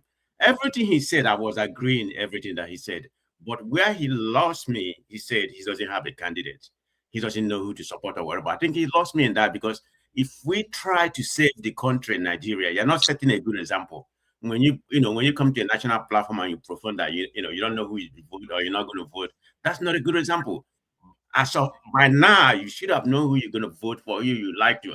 I'm very proud of it. So you shouldn't come here and sugarcoat. But he made a very good analysis when it comes to pre-election ringing and after election ringing. I completely agree with him. On Ovie, I think the second person that spoke, he made analysis about Obi antecedent when it comes to crime and everything. That is definitely 100% right. People misunderstood Obi because they look at him as a very gentleman. He's not gentle. If you look at his antecedent, how he was able to handle the insecurity when he was in Anambra State, you know that this guy can do it. Okay, let's call it what it is. And the last person that spoke, TD, I think she stay here. Yes, She TD. said, I just pick up something that that resonated with me. And he said something about what Nigeria is suffering, which is the tribalism, the separatism that we have. We are not a united country, okay? Because I'm an Igbo boy, okay, and I'm proud to be an Igbo boy, okay. I'm an Igbo before I become in Nigeria. So It cannot be mutually exclusive that I can love my tribe and love Nigeria. This is where you have a national unity. I love my tribe, I love Nigeria. But the Mm. problem we have in that country, the people of Nigeria, when it comes to national unity and tribe, it's mutually exclusive. They love their tribe more and don't care about Nigeria. That's why we're Mhm. having this problem we're having. So I just take 3 points of view that resonate with me about those 3 speakers that just spoke. So let me go to my present topic about what's actually going on in Nigeria. And I'm gonna start with security, which is very, very dear to my heart because there's no way you're going to govern if you don't. The priority of any government, it is to guide the people's life. It doesn't matter what it doesn't matter what you do in terms of economics if people are not living. Okay, I mean, look Mhm. at what's happening right now. I hate people who come to a particular channel, and I'll be very honest with you, Gloria. Forget about the Nigeria, the diaphragms. When you hear some of them, the educated ones, they are the most bigotry because I go to many platforms and I hear when they speak. And I'm not going to mention them, to a different platform. People who are saying, I just went out of that platform. They said, yeah, I'm glad right now that Lagos State, everything has to be indigenous. They are sending other people that's not indigenous. This is somebody who's in a diaphragm. Do you remember during Biden regime? Do you know how many Mm. Nigerians do you know how many Nigerian origin? Maybe now, maybe by then, most of them, are citizens. But they work under Biden. They're not even from here. I mean, they're not even from America originally. Their parents or whatever. But Biden employed them because this is the system that works wherever you reside. For a year, you're already a resident of that particular state. But you telling me somebody that was born in Lagos or born in somewhere cannot contest for election? And people are glad about that nonsensical that don't make any sense. If we can't solve this tribal something we have, and of course, religion is a different, it's a different ball game. Nigeria can never be together. I'm sorry. I love Nigeria. I want to love Nigeria. If it is not working, let's just disintegrate. Let everybody go their own way. You know, and build your own. Build your own city. Nigeria is 200 and something million. You have a better country like Malawi that is about 2 million or whatever. Look at they're doing well. Ghana 30 million. They're doing better than us. So what is the population? Population supposed to be, you know, population supposed to be a good added to the Nigerian economy, because population matter in terms of, economy and other kind of things. But I think population has become a cost to us. I mean, this is the way I view it. Because if you have not been able to solve, if we have not been able to solve our differences up to right now, 60 something years, and nothing has happened. It has even gotten worse at this present dispensation. Tinubu, I know what's his name, Buhari, took nepotism to a different level. I'm not saying that wasn't happening before, but that's what they call federal character. Everybody know you have to have a minister from each state, but you can just give the minister, just whatever you call a position. But it doesn't mean the most important position. Buhari did it, but Tinubu has taken it to the next level. Go and look at Mhm. the whole position. All the whole, where do you want me to begin? They are all occupied by Southwest. Are they the only educated people in Nigeria? Of course not. Every tribe has people who are very enlightened. But this guy, just making Nigeria worse than it was. Okay. I mean, I, I like Obi and I support Obi because I think the man has the character. That's what people don't. That's what people are missing. Character matter. You see what we're going on in the United States right now. I'm not here to talk about American politics. But for me, character matter because they said, "Show me who you are today. That's who you are. There's no doubt. That's who it's going to be." And Tinubu has epitomized who he is, going back to his dodgy background and what happened in USA and something like that. This is who Tinubu is. You don't expect somebody with a dodgy background to come and rescue you. He's after, when Tinubu finished ruling, you're going to see a lot of millionaires for his own party, the people that support it. It can be anybody from Imo, Anambra, or whatever. But if you are with him, like my governor, Hope Uzodinma, we know how sycophancy that guy can be. He live So in Abuja. annoying. Whenever Tinubu is flying, a grown man, you go and line up at the airport to send him off. Yes, That's master. crazy. It drives me insane. When Tinubu is coming, I say, what is this? I mean, you go to the airport and welcome him back. I've never seen such, such a versatile, society that we are, So let me put to the insecurity. Okay, see, I think we are missing what's happening. Look at, the people that was kidnapped. I think the local people, from my understanding, because I had an intelligent person that spoke in Nigeria recently. It was last week, and he was saying the local people are helping all these terrorists. Because if you look at the two school that was kidnapped, it was properly coordinated. So are you telling me they don't have any local people? Kidnapping has become a business. So it's not just the bandit doing it. The local people, whether it's Oba or whatever, they are helping them in all part of Nigeria, keep the south, east, everywhere. The local people have hand in it. So let's not miss what it's not just the Fulanis. Yeah, of course we know they are terrorists, but people in that locality are definitely helping them. So that's where we are. Agree. Something need to be done. I was reading some model about how Mexico and Colombia tackle their insecurity. I mean, it's not the same, but Mexico own has not properly solved. So in my own opinion, they have to proactive, not reactive. This is the problem we're having. The Nigerian government is just reacting, instead of proactive.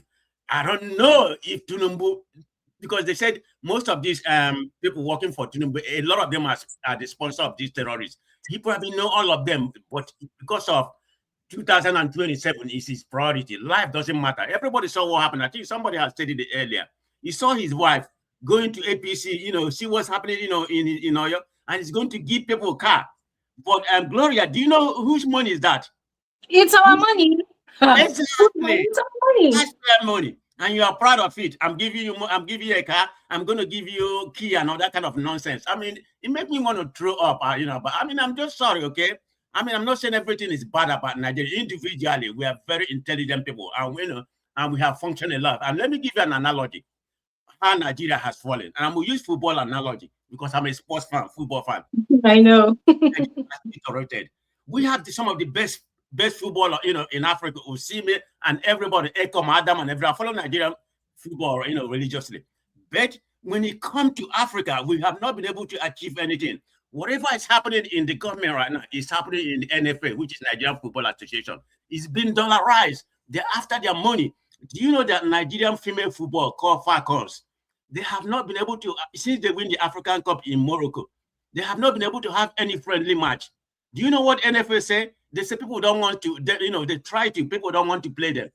What do you mean people don't want to play you? South Africa just played China the other day.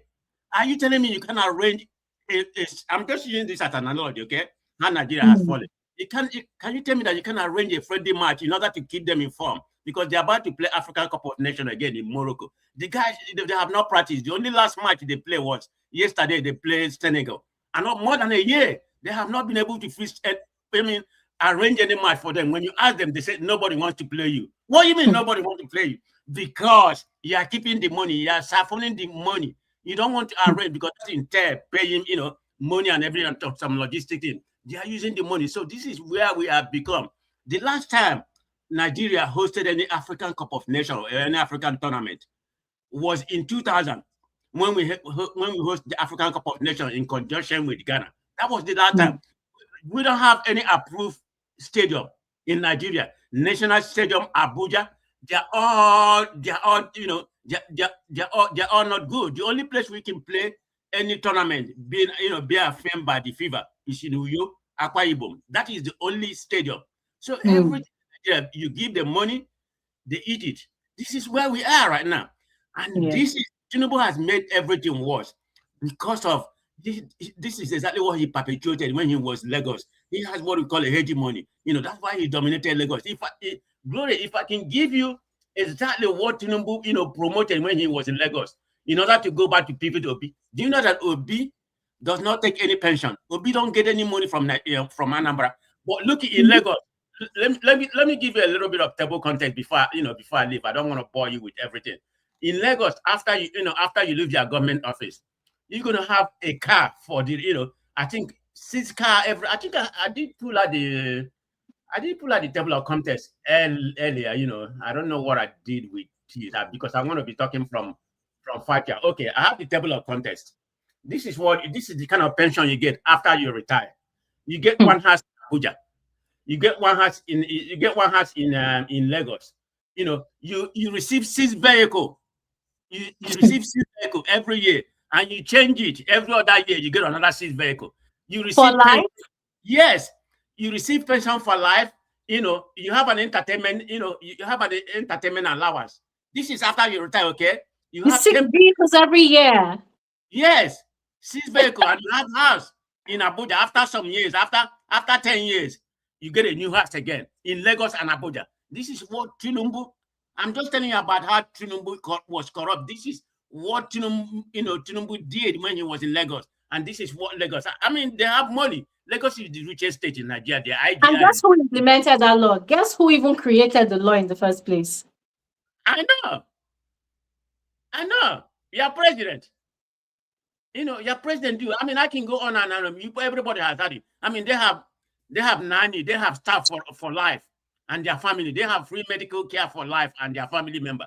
I can go on and on and on. You know, this is the kind of, you know, this is the kind of tyranny Tinubu has brought to the present government. But I don't want to talk a lot. I have a lot to talk, but I need to respect some other people to talk. Okay, thank you Thank very much. you. All Thank right, you so much, Prestige. Thank you all right. so much. Thank you so much.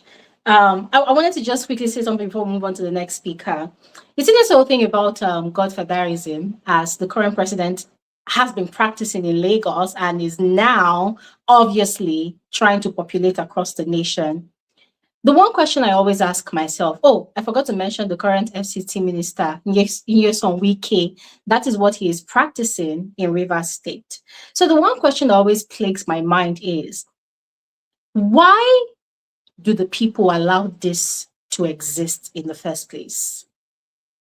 How can a whole state of more than 1 million people give that much power to just one individual to decide their present and their future? Why do the people allow such menace to happen? Look at what happened in Rivers State with the whole Fubara thing. Fubara is not even innocent, if we want to be honest with ourselves. But why? How can one individual decide that in this whole state, I am the one that will decide the next person that should become president? I watch Arise News analysis every day. And when I watch and I listen to the likes of Dr. Ruben Abati analyze, I get so aggravated. For the past 1 week now, I have shied away from that station because Rufai is not around. I mean, Rufai sometimes can be overbearing, but at least when he's on that table, I know that, okay, there's somebody that speaks the minds of Nigerians. But when I listen to Dr. Ruben Abati analyze this thing of godfatherism, I get so aggravated. Why? Because it's like he's giving some sort of validity as to why it is useful for a sitting governor of a state to be able to anoint the next person that should take over from him when he leaves office. So that's a question I'm throwing to everybody listening to this conversation right now. Why is it normalized now? Why are Nigerians allowing that whole thing of godfatherism to even exist in the first place? Why are Nigerians giving that much power? In fact, all of that power of one state to one individual to decide, to determine, to structure the present and the future of the entire state? Because that's also what we're having now. Currently, the current president, that's exactly what he's doing. So that's food for thought, and that's question to everybody. Let's speak with the next person. Mr. James, I am still hoping you can still join us. Let's speak with Okoroma. Okoroma, you're welcome to the conversation. Hi, Glory. Good evening. Good evening. Welcome. Good to have you here. Yeah. Thank you for having me, and thanks to everyone who has contributed. Actually, in regards to that, your question you said about godfatherism. You know, when you build when you do a substandard project, or like maybe flyovers, something the people have not seen for a particular time, they will begin to brand you as their personal Lord and Savior. So whatever you say from that period, whatever you say or do anything from that period, the people will always have a means to defend you. So long as you've done that one thing that they've not had for a certain period of time. That is how godfatherism started. Let's look at the likes of Adam Soshomole when he was governor of Edo State. Before he was governor of Edo State, he was NLC chairman. You know, that ruggedity side of him, how he was able to tackle Obasanjo's government during Obasanjo's regime on the issue of labor and all that. You know, Yes. that was what gave him the authority. I won't say authority. That was what gave him the backbone to become Edo State governor.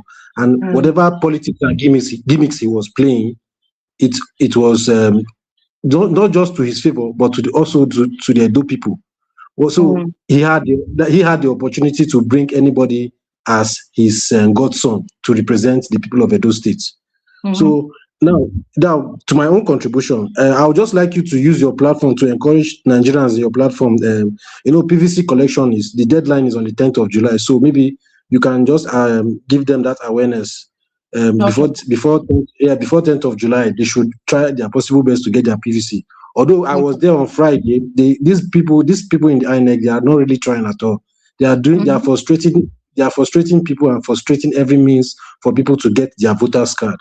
And it's very, very sad and annoying. But nonetheless, we will not resist it. We'll still continue to push until everybody gets their voters card to vote. Then secondly, on the issue of politics and what is going on in the country, I'm so disappointed in Oluremi Tinubu. I will never call her a first lady because she's not a first lady to me. Perhaps at the end of the day, the role of a first lady is never recognized in the Nigerian constitution. Go and fact check it. So Are you there? Commiserating with the people that have their children in the bush. You know, these are the things that we are talking about. When you have misplaced priorities, this is how it turns out to be.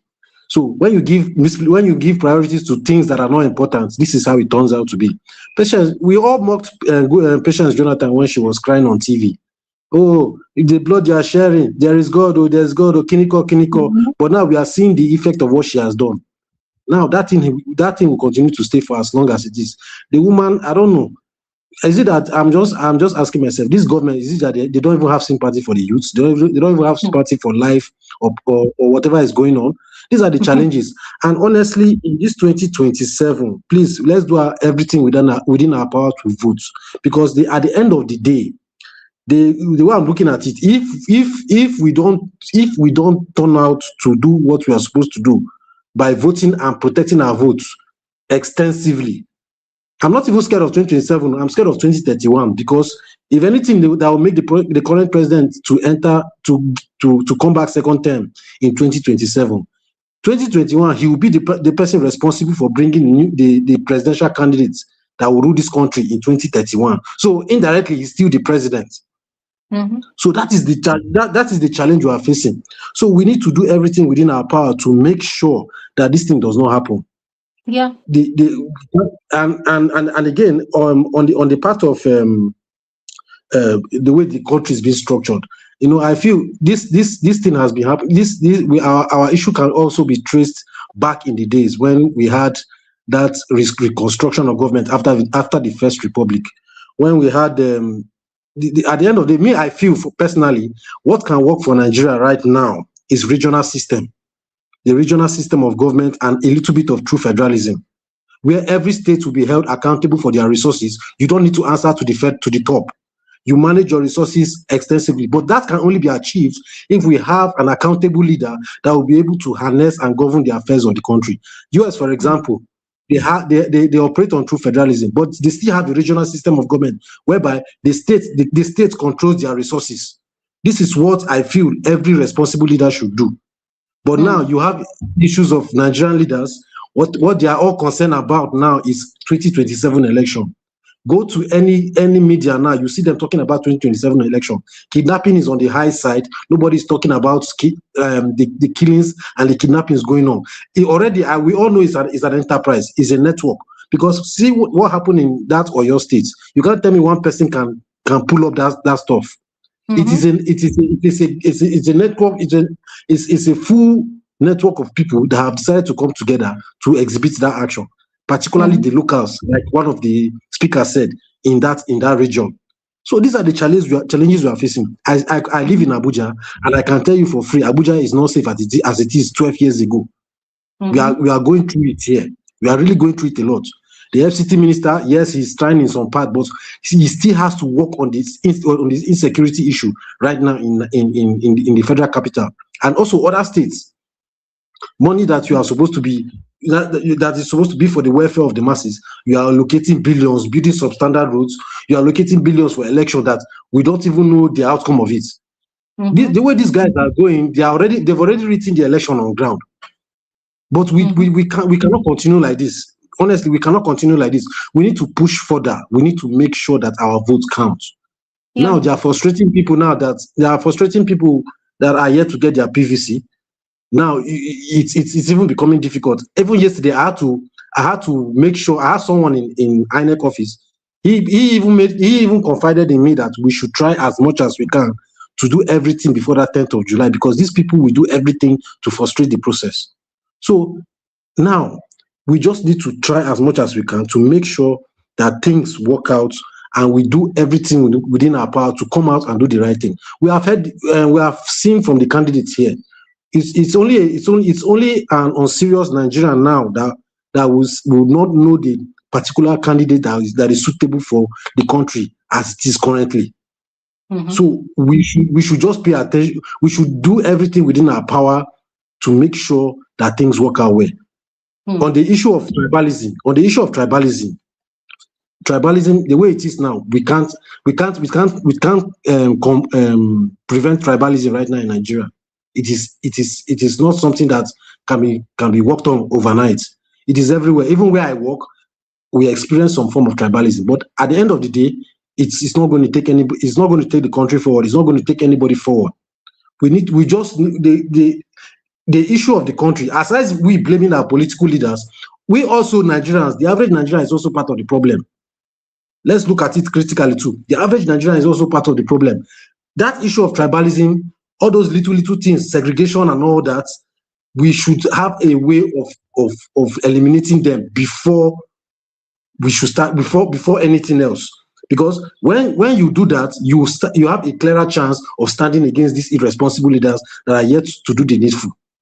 So that is just my take on it. We should try as much as we can to make sure that we come 2027, we'll go out there, exercise our votes, no matter how it is. Because right now, everybody's feeling it. There's no Nigerian living in Nigeria that is saying that nobody's not feeling it. Everybody's feeling it. Everybody's feeling it. I will not lie to you. Everybody's feeling it. You can't come. What do you call it? What is this substandard rubbish I'm hearing about electricity? Band A, band B, band C. Where did that one come from? Where did that one come from? Where did all this rubbish come from? When did we start doing all this kind of segregation? Thank you. These are the things that we need to hear. Thank you so much, man. Thank you. Thank you so much. I really appreciate your contribution. There were some points you actually made, and I just want to quickly speak to them before I bring on the next speaker. First, on insecurity, where you mentioned, in fact, I think you weren't even the only person that mentioned that there are some indigents of most of these communities who work with these terrorists by giving them insider information. I saw a video on social media, on TikTok specifically, sometime this week, where a man in Benin City, or let's call it Edo State, he said about there's this case of an elderly woman that was kidnapped, and then she was taken into the bush, and her children were rallying around for money. They got the money, but by the time they checked, they had killed this woman, deformed her body, and abandoned her in the forest, and they were going to look for her. So the gist is that the community had a meeting about these terrorists, and then somebody that was present in that meeting gave all the information to these terrorists. So when that woman was kidnapped, I think I don't know if I'm mixing up the story, but this is the actual crux of the story. But as somebody that was released or somebody that escaped came back and told them that everything they discussed in that meeting, the terrorist was telling them, meaning they had a mole in that community who was in that meeting sharing information. So the person is more like an informant to these terrorists. What I want to say to that is, I think it is high time that a law is passed across all states, probably at the state level or at the national level, that terrorists or even accomplices, they will face a particular kind of penalty. For terrorists, my stance is always the death penalty. Anybody can call me heartless, but if you can kill somebody, if you can take a life that you did not give, your life should also be taken from you. No sympathies, no excuses, no stupid, useless reintegration or rehabilitation. I'm sorry. If you take a life that is not yours, not once, not twice, or because of one stupid ideology or whatnot, your life should also be taken in the most brutal way ever. Yeah. And accomplices too, they should be locked up. For me, that's on security. On security. Then I've forgotten the other part. There was something else that you also mentioned. Oh yeah, tribalism. On tribalism, yeah. You said that, that there's really nothing we can do about it. I think there's actually a lot we can do about the issue of tribalism. I remember growing up, right? I mentioned on this channel before that my father's best friend, to the best of my knowledge, was a Hausa man. My dad smoked. He was a chain smoker. Like, he used to smoke cigarettes. His favorite cigarette was Benson and Hedges. So he would send me to go to Malam, Abokina. You say, oh, go and meet Abokina. Tell him to give you one packet of cigarettes. That was my father's best friend. And when he wants to smoke, he will go and sit down with the man, and they will gist from now till like 12 midnight. They would gist for a long time. And then my dad would go to the man, collect things on credit. At the end of the month, when he receives a salary, he will send me to go and give the man the money he's owing the man. They were best of friends. And the man loved my father. They loved each other. My father had other friends. But if there was one person I grew up seeing my father sitting down with almost every evening as a companion, it was that man, Aboki. That was what my father used to call the man. Why am I saying this? I grew up in a society where people lived together. I did not know the tribes of some of my neighbors until much later. Yeah. My father, in fact, my parents never told me, oh, don't talk to this person from this tribe, they are evil, don't do that. They never told me that. Why? Because it was all unity and love. I'm a 90s baby. I was born in 1990. Also, growing up in my early years, there was this program on TV, something about National Orientation Agency. They always had this jingle on TV that always promoted unity, one nation, one love. Onyeka Onwenu, she sang songs. She wrote songs about peace and love in Nigeria, unity, love, one nation, loving your neighbor, loving your fellow neighbor who is from another tribe. There was a lot of that growing up. And so that thing was engraved in my mind as a child, as a teenager. You know, I did not grow up hating a particular tribe. I did not grow up thinking about a particular tribe in a certain way. I was not born in such a household. I did not grow up in such an environment. If there was any childhood squabbles or whatever, it's children fighting and playing and fighting and quarreling. It was never about tribe. Now, what is my point here? My point is, this present government, I have noticed that in a way, they outrightly and blatantly encourage tribal bigotry. And I'll always use one of the president's spokesperson as an example, especially during the 2023 and 2022 elections, the Lagos state elections, when this guy, what's his name? God help me pronounce his name correctly. Badebo Vive, God. You know the person I'm talking about? Badebo. Badebo Chinedu. Born of is it Yoruba father, has an Igbo mother, or vice versa. But No, he has Yoruba father and Igbo mother. Yoruba father, Igbo mother, yes, wrote. And this president spokesperson, Mr. Bayo Nanuga, If you go and check his X account currently, go all the way, you will see a lot of big, oh my God, a lot of tribalistic things. Oh, Igbo people should know better not to want to go and it was deep. And the president never for once called him to order publicly. I don't know if he called him to order privately, I don't know, but publicly, never for once called him to order.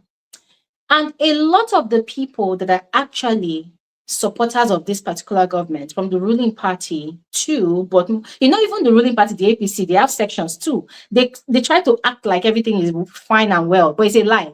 They have the Buhari faction, and then they have the Tinubu faction as well inside the APC. So it's not all peace and love in the APC. So they have those who are supporting President Tinubu, and they are also very, very tribalistic. And the worst part of it is, if we're being very honest with ourselves, the target is against the Igbo people. And I'll never understand why. I will never. No matter how anybody tries to make it make sense, it will never make sense to me. It is always against the Igbo people. Now, not to dwell on that, here is what I think can be done. I think if this government is really serious and intentional about unity in Nigeria, the National Orientation Agency, this is where they need to be working over time. But if the National Orientation Agency is not going to do anything about it, it is now left to us as fellow citizens, ordinary citizens in the grand scheme of things, to actually preach the gospel of unity. And whilst preaching the gospel of unity, it is left to us to also open the eyes of our fellow Nigerians that, listen, when you go to the filling station, they don't ask you if you are Yoruba or Hausa or Igbo or Ishekiri before they sell fuel to you. There is no special price for a Yoruba man when you want to buy fuel or diesel. When you go to the marketplace and you want to buy food stuff, there is no special price for any tribe. It is when you live in Nigeria and you want to buy things like a normal human being, or when you want to pay your light bills, or when you want to pay your house rent, that is when you know that tribalism has no place. There's no special price for any tribe. They keep on saying that people that are Igbo in Lagos, they should go back to their town. But when you want to rent a house or an apartment in the same Lagos, your landlord will not look at you and say, oh, because you are Yoruba, they are going to give you a 2-bedroom flat for 1 million naira, and then they give the flat to an Igbo person for 10 million naira. Although I've actually heard stories that when people, sometimes it depends on your tribe, when you want to pay for land use, you pay maybe 2.5 million if you are indigene, and then if you are not indigene, you pay double the amount. It happens in a lot of states, actually, to be honest. But we're talking about the everyday reality of a Nigerian. The current price of fuel at filling stations in Nigeria ranges between 1,320 naira to 1,500 naira. Whether you are Igbo, you are Yoruba, you are Hausa, wherever you're from, you are buying it. There's no filling station that will look at you and say, oh, because you are this, we'll now reduce price for you. It does not exist. So if you go with that same mindset of tribalism into the elections and think that because you are from a certain tribe, the government will favor you, you are being delusional. So that is the message that we need to preach. But this one also goes out to the National Orientation Agency, because between you and I, the gospel truth is this government thrives on that division. This government thrives on tribalism. And that is the reason why a government official, a public office holder will go on national TV on an interview and be spewing bigotry. And the presidency will not call them to order. The presidency will not say anything. Silence, what do they say it means? It means acceptance. Silence, they say, means is it complacence or what? What's that word? I'm looking for that word. It means you agree with the situation. So I believe that when it comes to tribalism, us, the youths that actually know better, we can actually take matters into our own hands and enlighten our fellow Nigerians about the right things to do. Because when it comes to the harsh reality of being Nigerian and living in Nigeria, there is no separate price for the cost of things or the cost of living or the standard of living if you are from a particular tribe. And that is just the gospel truth. If so, if tribalism worked in this country, every single Yoruba person should be living in luxury right now. Because why? A Yoruba person is the president. Yoruba people are holding all the powerful positions in the country currently. But this current situation in Nigeria, it tells you that tribalism is just an old lie that has been passed on from generation to generation in this country. Tribalism does not work. It is not the way. It will never be the way, because with the way this particular president and the people around him, the way they are living in flamboyance, the way they are living in luxury and affluence, the way they are flying in private jets, the way they are packing their children to live abroad, the way they are just living large and completely forgetting about you and that are just common everyday Nigerians. Trust me, if tribalism worked, every single Yoruba person in the whole of Nigeria should currently be So enjoying that same luxury that they're enjoying. But tribalism does not work. So I think it is up to us as Nigerians to do Go. the right Sorry, thing. sorry. I can't hear you. Hello? Yes. Okay. I think Okoroma is out. Am Yeah. I am I Okoroma, thank am I you the so next much. person to talk? Okay, so let's move on to the next person now is Because sorry for cutting you. Sorry for cutting you. Charles. You're welcome to the conversation. I was just about to introduce you because it's your turn. So you're welcome. Please, the floor is yours.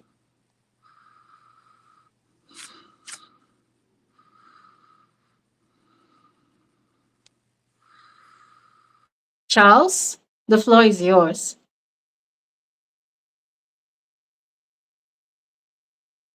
Charles, I can't hear you. I don't know if you can hear me. Oh,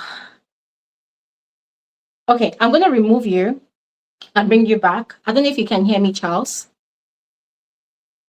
Yes, I also heard Charles, David. I also heard him a few minutes ago, but I can't hear him anymore. Charles? Uh, okay, Charles, if you can hear me, can you log out and then come back and maybe that will work so we can hear you. Okay, whilst you're waiting for Charles, let's speak with Ike. Ike, you are welcome to the conversation. Good afternoon, my sister. You can hear me? Oh, perfectly. You're welcome, Charles. Welcome to the conversation. Charles or Ike? I'm Ike speaking. Oh, sorry, Ike. Oh my God. I'm sorry. Ike, you're welcome. Okay. Thank you. It's my first time to be on your program. Thank you for what you are doing. Um, You're welcome. it's been my pleasure to be here. My first time to see you online and to be part of it. You're Uh, welcome. I just pray that the Lord is your strength, despite all the odds. Keep it up. Uh, Amen. Amen. I've been listening. Uh, Let me start from where you stopped. The issue of tribalism in Nigeria. I think you hit it by the head, the nail by the head. Tribalism issue in Nigeria is a tool in the hands of Nigerian politicians who are using it for their own selfish interest. Mm-hmm. Uh, I am an Igbo man. I lived and I schooled in Lagos, CMS Grammar School precisely. Mm. I lived almost half of my life in Lagos, and my best friends are Yorubas and people from Edo State and people from Plateau State. Mm. I lived 5 years in Kaduna, and that's where I have the most wonderful friends, the Mm. Hausas and people from Plateau State also. My best friend, even in Kaduna, is from Kano State, right? Mm. and up to today we keep contact. And it happened that I was supposed to marry the sister who is my friend from Kano, because Wow. the sister was in the University of Ahmad Bello University, Zaria. Mm. But the family became a problem, and because I've been a man who loved intertribal marriage, Mm. um, I never, when I was growing up, I know that I would not marry an Igbo woman as a wife, because I used to enjoy when I see people who is from Plateau, or the wife or the husband is from Yoruba or is from Calabar. I used to admire, couples who are not from the same Yeah. place, Mm. and I grew up with that. And when I became of age, my mother already knew that I'm not going to marry an Igbo woman. It's not that I don't love my people. I love my people so much. But I'm Yeah. somebody who thrive in that, relationship of intertribal marriage. You know, Yeah. and as God may have it, I ended up not even marrying a Nigerian by the grace of God. My wife is from the Caribbean and I live in the Mm. Caribbean. So it is one of the things that um, I've ever enjoyed in my life, that came true for me, because up to today I enjoy that intertribal relationship, Mm. because it helps to destroy the tools of tribalism. you know it gets you to the people, for you to be able to know really people, who they are and what they think and what their life is like. So, Mm. for me, this present government, as you said, they have become an instrument of tribal bigotry. They raise it at the highest level. You know Mhm. that uh, that in Nigeria right now, like as you said, people, people don't trust people anymore. But Mhm. it's not even in the it's in the level of the middle class and the political class. That's where it's happening. But the common people in Nigeria, they still mix together, they still live together, they enjoy themselves together. But the Mhm. politicians try to use them because of their weapon of poverty. Yeah. uh, because poverty has become an institution in Nigeria, that when we are talking, when you spoke about godfatherism, Mhm. somebody spoke about, yeah, when they build a bridge for your community and that person becomes a lord or a king. It's, Yes. but I think one of the highest weapon and instrument is poverty, Mm. because see where the country is today, see the economic reality of Nigerians today, and see what the so-called rulers, because I don't call them leaders because they are Mhm. not, you Yeah. know and where they have put this country called Nigeria, whereby that people sell their conscience, people sell their respect, people sell their right to say yes or no for a Mhm. cup of rice. True. And because that someone has made himself a lord over you, and you automatically believe that you cannot live your life without that person, and because of that, whatever he or she says stands for you. Mhm. And it has become a system that has completely destroyed the Nigerian fabric society. And the Yeah. danger of it all is that most of Nigerian youth are becoming involved in believing in living this life of, godfatherism, and using politicians, being used, some of the youths, to perpetuate their evil, doings in Nigeria. So True. it is really heartbroken what is going on, even among the so-called Nigerian youth that we're talking about. Because when I was growing up, they say uh, the youth are the leaders of tomorrow, right? But I've Mhm. lived my life by the special grace of God. I'm in my 60s today. And I've never seen myself being the opportunity to become the leaders of tomorrow. I've entered the age of the old people who will be saying, oh, the youth are the leaders of today, tomorrow. But in my own youth days, I never had the opportunity to become a leader. So I only read them on newspapers and what politicians say that the youth are the leaders of tomorrow. But today, most of the youth who are supposed to be the leaders of tomorrow are being used by these evil men and women in Nigerian political circle, and the youth are using their platform, instead of using it to take up the position of becoming leaders tomorrow, but they are, dancing to the tune and the music of the old guards who are destroying the country. So really, it is hard, but I believe that Nigeria has a chance, because maybe he was the first speaker, I don't know, who was saying um, he doesn't have a candidate he's going to vote for. These are, some of the intellectuals. With all due respect, I'm saying my opinion. Most Nigerians being disingenuous with their so called of intellectualism. Any Nigerian who is telling you today that he doesn't know who is going to vote in Nigeria as of today, my sister, I have to be honest with you. I am going to be far away from such a person, because Nigeria we find today, I am okay. I am an obedient, and I am okay, and I believe Nigeria is going to be okay tomorrow.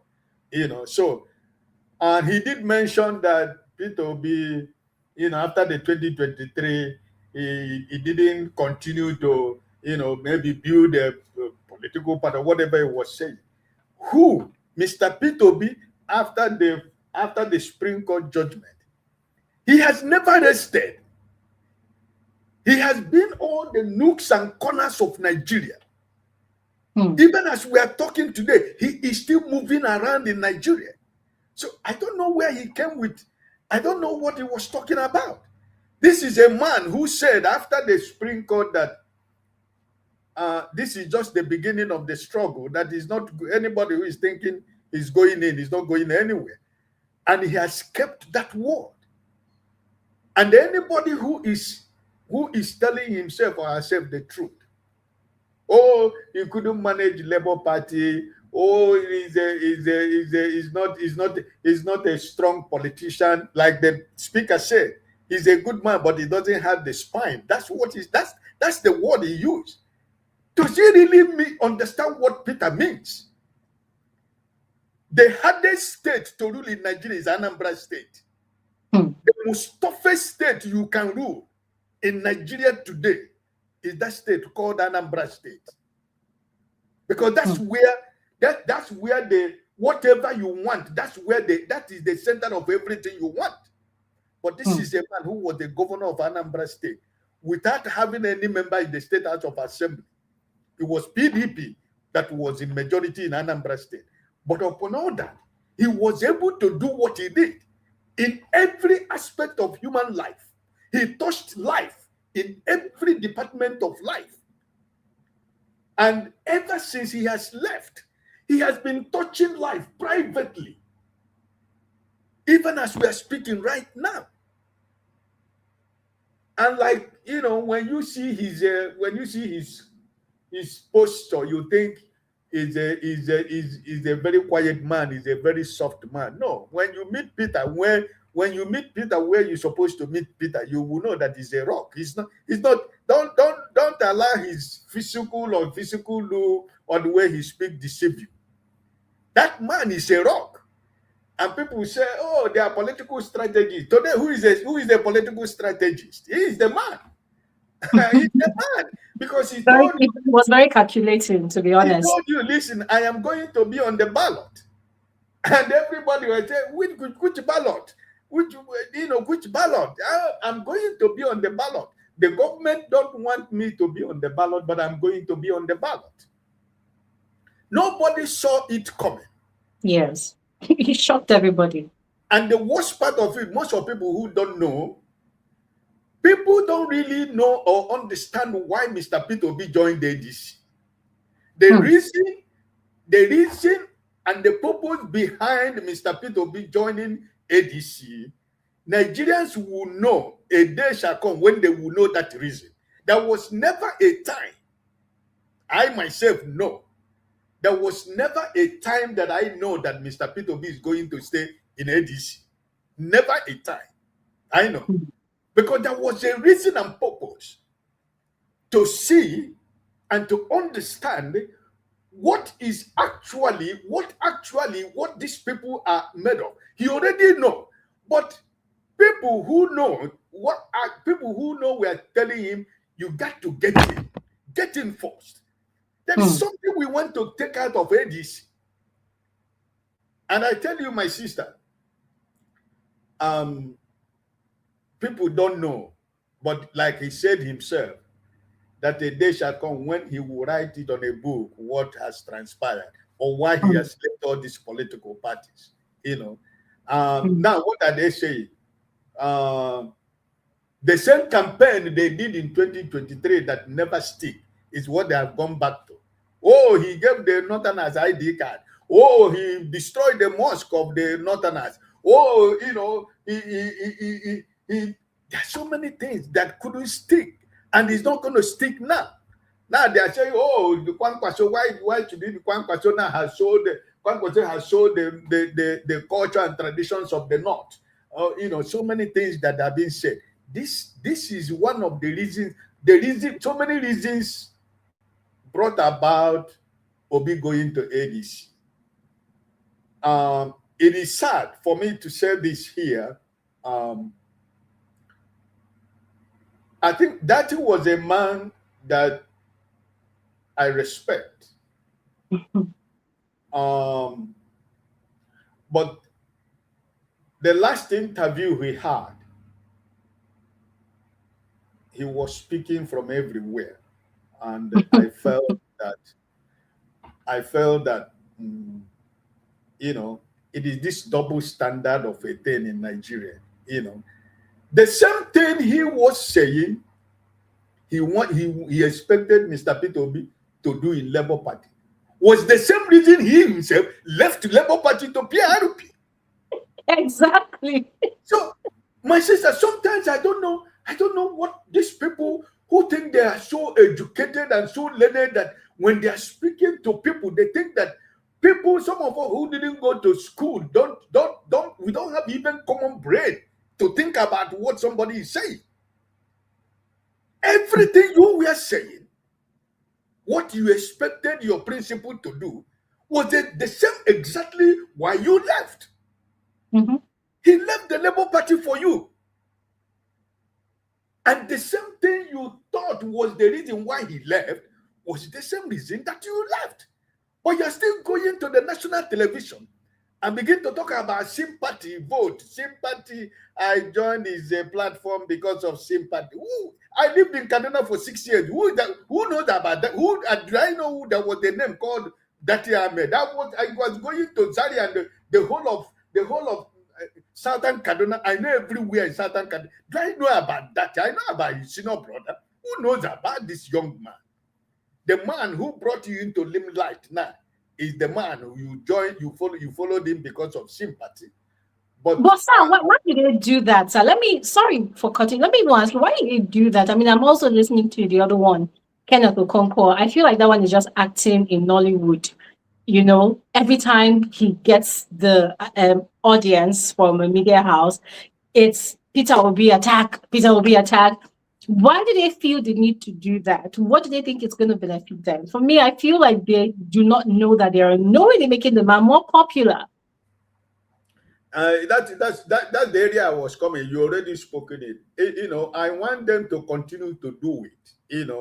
That is pained because one, he expected Mr. Peter Obi to join PRP, which he did not, and he know the reason why he did it.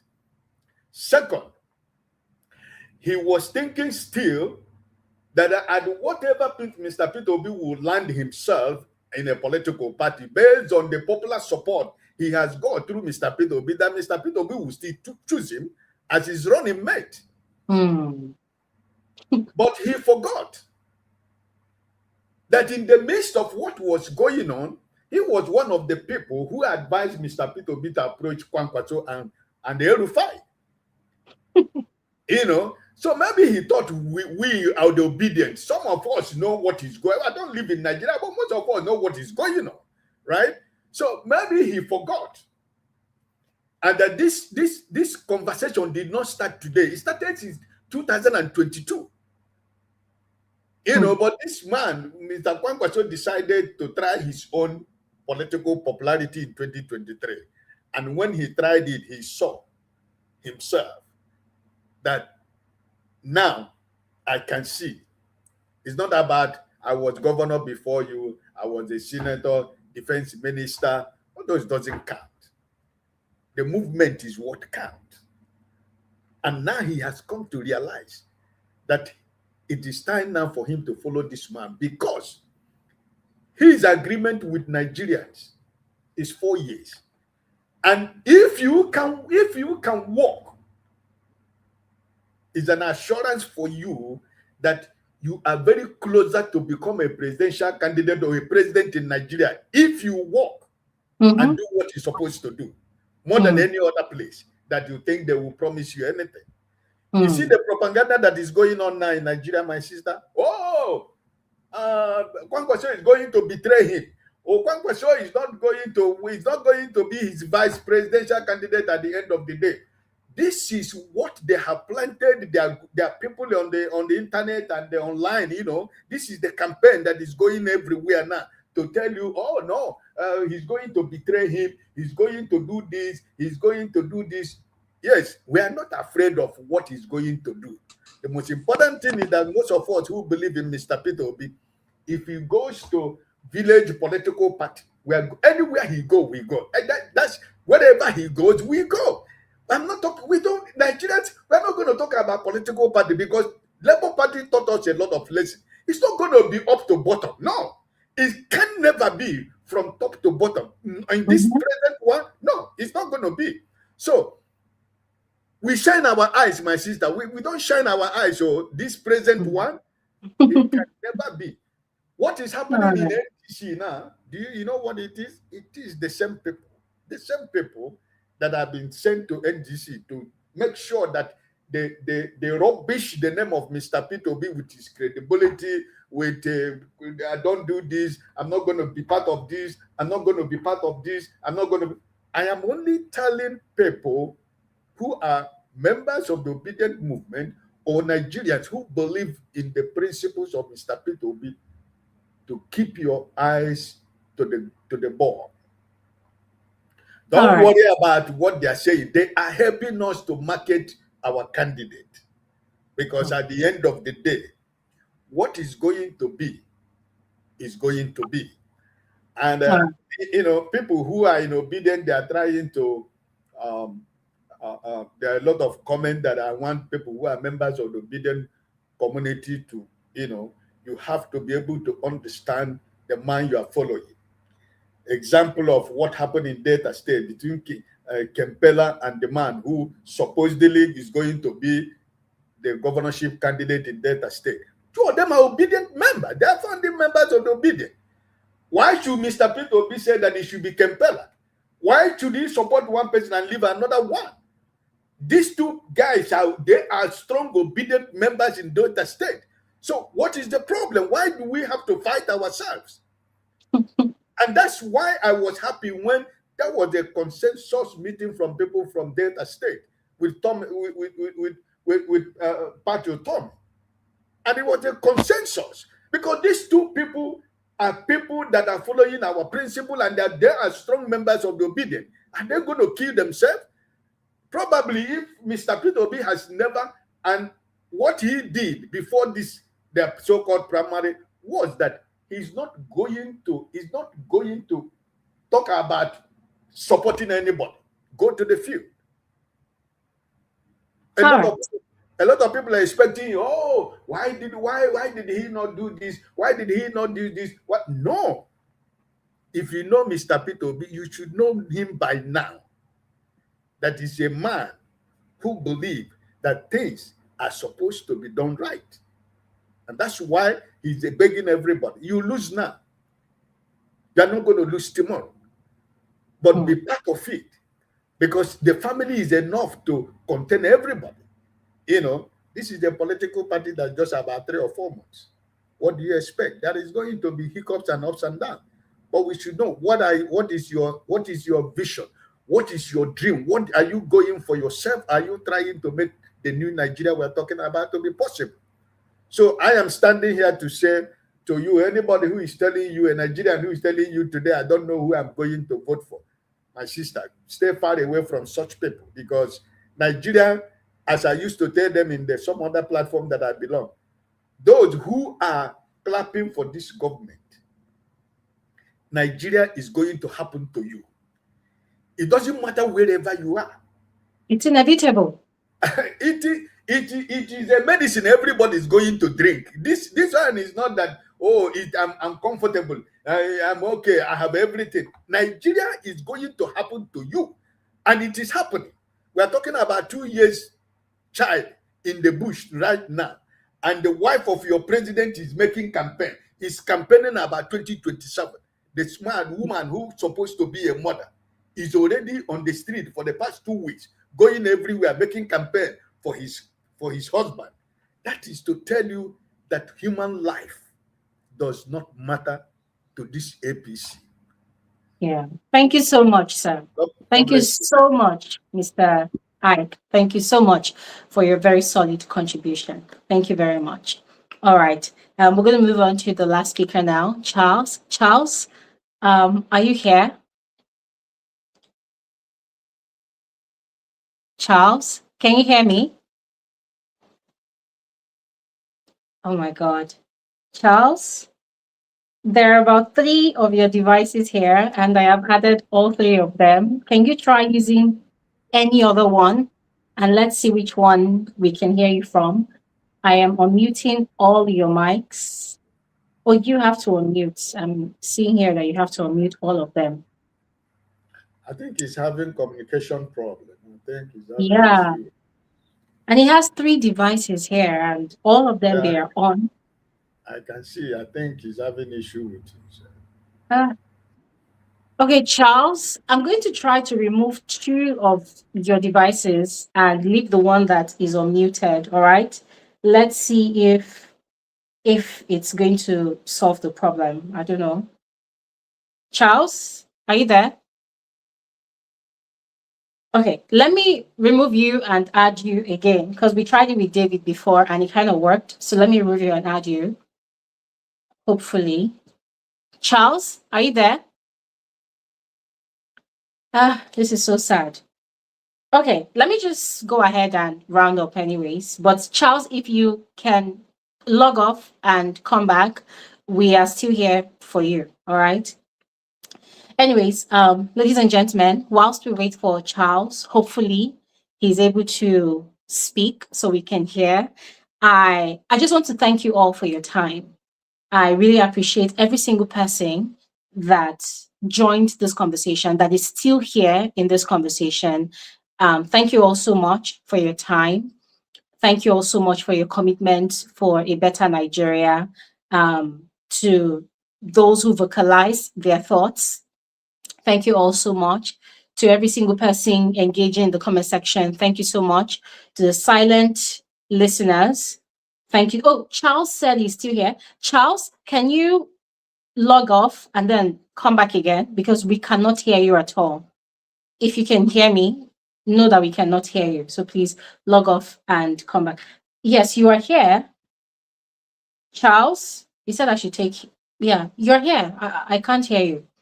Okay, so please come back and I'll add you. If I let me drop the link again. So please click on the link, Charles, and come back, please. Okay. All right, guys. Thank you all so much for your time. Hopefully we get Charles to come. All right. But yeah, thank you all so much. Please, if you are based in the diaspora, if you're not in Nigeria, I want to appeal to you to please have conversations with your loved ones. If you have any back home, have conversations with them back home. Educate them, inform them, enlighten them. Because to be quite honest with you, the state of Nigeria as it is currently, it is very unbearable for a lot of people, for a majority of people, if we're being honest. It is very unbearable. The standard of living, it has skyrocketed so much that people literally have to compromise on their standards to be able to survive, if you know what I mean. And it's just very sad. It is very sad. People have sold themselves to the devil to be able to survive.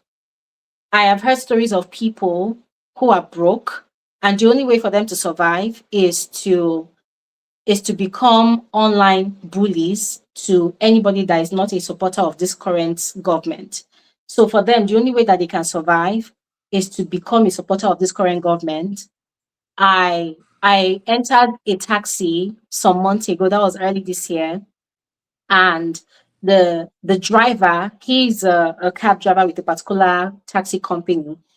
We're just talking, and he told me that, oh, he's actually from my state. I'm like, oh, great, that's really nice. And we're just having very friendly conversations. And he told me he just relocated to Lagos, Nigeria.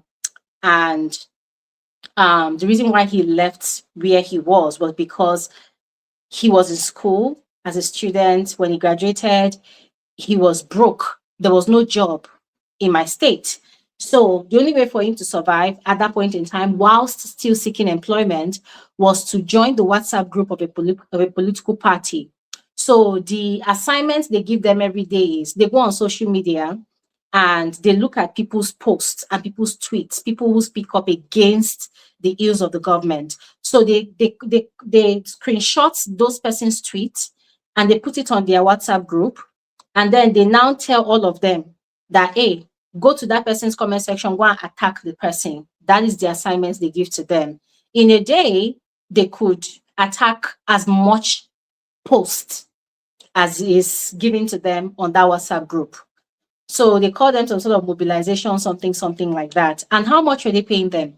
He said they were paying them 5,000 naira every month. Yeah. And on God, I swear on God, this is the Um, reality sorry, that a lot of Glory, people are can you actually dealing with. Glory, Oh, can you hear me? Charles, Yeah. I can hear you. Welcome. Sorry. So for some reason my internet is so slow. Sorry. How you Please doing? go ahead. I'm Uh, fine. Go ahead, okay, please. You're welcome. okay. So, Glo, you see, this past week has been traumatizing. Insecurity upon insecurity, kidnapping upon kidnapping. If you're in Nigeria, please stay safe. Okay, this we're in troubling times, and it can only get better or get worse. Who we are choosing now. We are all choosing our candidate, and I think I've had my own candidate, and I sure. And the reason why I chose him is because he is pro Nigeria. Now, what do I mean by that? He supports everything Nigeria.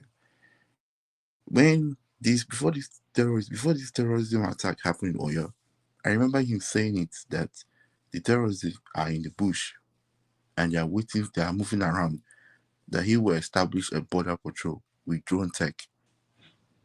People were laughing at him, calling him high. He's high. He's high. Fast forward 2 years later. Now look at what's going on.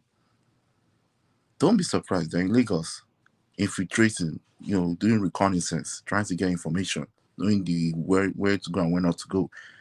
And I'm begging Nigerians, please, don't be afraid. Don't give up. Let me tell you something. You see, America.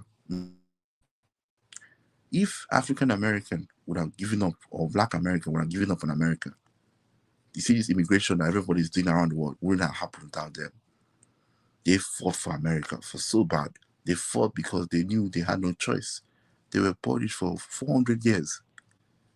Mere 400 years. Slaves. You've heard about them now. African American, Martin Luther King and all that. They fought for all of them. And look at the US now is a powerful country. If you tell a common man that the UK colonized the US, they will not believe you. They will say the US is as much power, if not powerful, than the UK in terms of military, land, and maybe even world government area. But you saw how the US moved forward. Somebody is saying tribalism. We don't hate ourselves. Nigeria don't hate themselves. Don't let nobody deceive you. It's the government that's pushing on this propaganda. Stop falling for them. Stop falling for it. The best way to solve this problem is you decentralize Nigerian government. That's the best way. And that's what Shimon said. He said he would decentralize Nigeria's government so that every state can control their resources, which is good, which is very, very good. And he also said he would get rid of that constitution that contains Sharia law. I was doing my research on Sharia law in Africa, and I was surprised to find out, I don't know it yet, so, but I was surprised to find out that Nigeria is the only country, there's only African country that allows Sharia law. I was shocked. Not even Morocco or Egypt or Algeria or Mauritania. It's Nigeria. I was so shocked. I said, how manage? So when he said he was going to get rid of the constitution, he meant it. He said he was going to pay minimum wage 500,000 naira. He said he was going to build 17 million housing units, but he will start from 1 million. I did the math. 1 million divided by 774 local government is almost 1,025 houses. That means each local government will have at least 1,025 houses to combat the homelessness. I was surprised. He said he was going to do free education, free healthcare, even because I don't know if people notice. I used to support Obi. I loved Obi so much. But when I saw how he was doing body with Tinubu and all that, and he's telling us that he will not go after the stolen money that was stolen from Nigeria, he will not go after it. Glory, are you aware that Nigeria have lost almost more than $400 billion to corruption alone? Are you aware? Some of our Are you aware that some of our money are in this country, US, UK, Europe, all of them, and We our know, leaders are not, they don't care about retrieving it. Do you know we that know. 400? Do you know that $400 billion that alone can fix a whole country? That's more than a country GDP. And I was surprised because I asked Obedient. I told them, said, this Obi is supportive. Is he going to arrest Tinubu? Because to me, Tinubu and Atiku, they need to be arrested. Seize all their assets. They stole from the common man. They stole from us. You can't tell me you leave them parading up and down. That is the reason why Nigeria hasn't moved forward. Corruption. Corruption has been holding us back. And look at now, insecurity. Everybody is afraid. Everybody's so afraid. You can't even move again. That's the problem.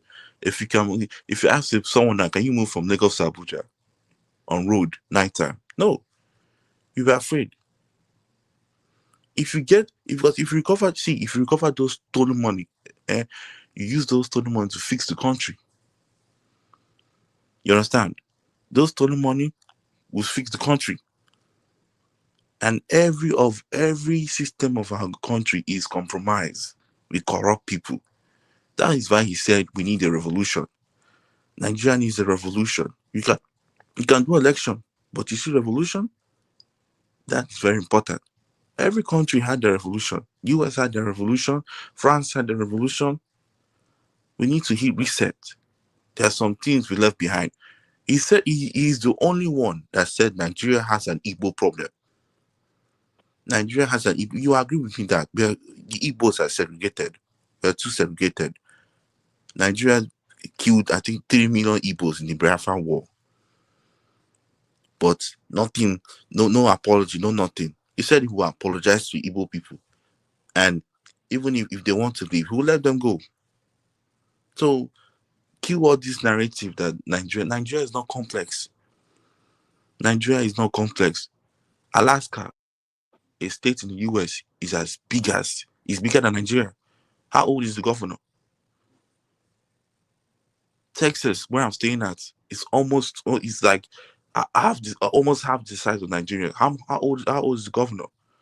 So people are telling me that Nigeria is not complex. It's not. We need to kill that narrative. Kill the narrative. It's not complex. I'm so angry. Charles, Huh? Charles. I mean, I totally understand where you're coming from, but Mm-hmm. I think we will not be honest with ourselves if we say Nigeria is not complex. I think solving a problem is first identifying the problem. Identifying, yeah, Nigeria is actually complex in reality. I think the problem is the politicians leveraging and overcomplicating that complexity that we have, to be very honest. exactly.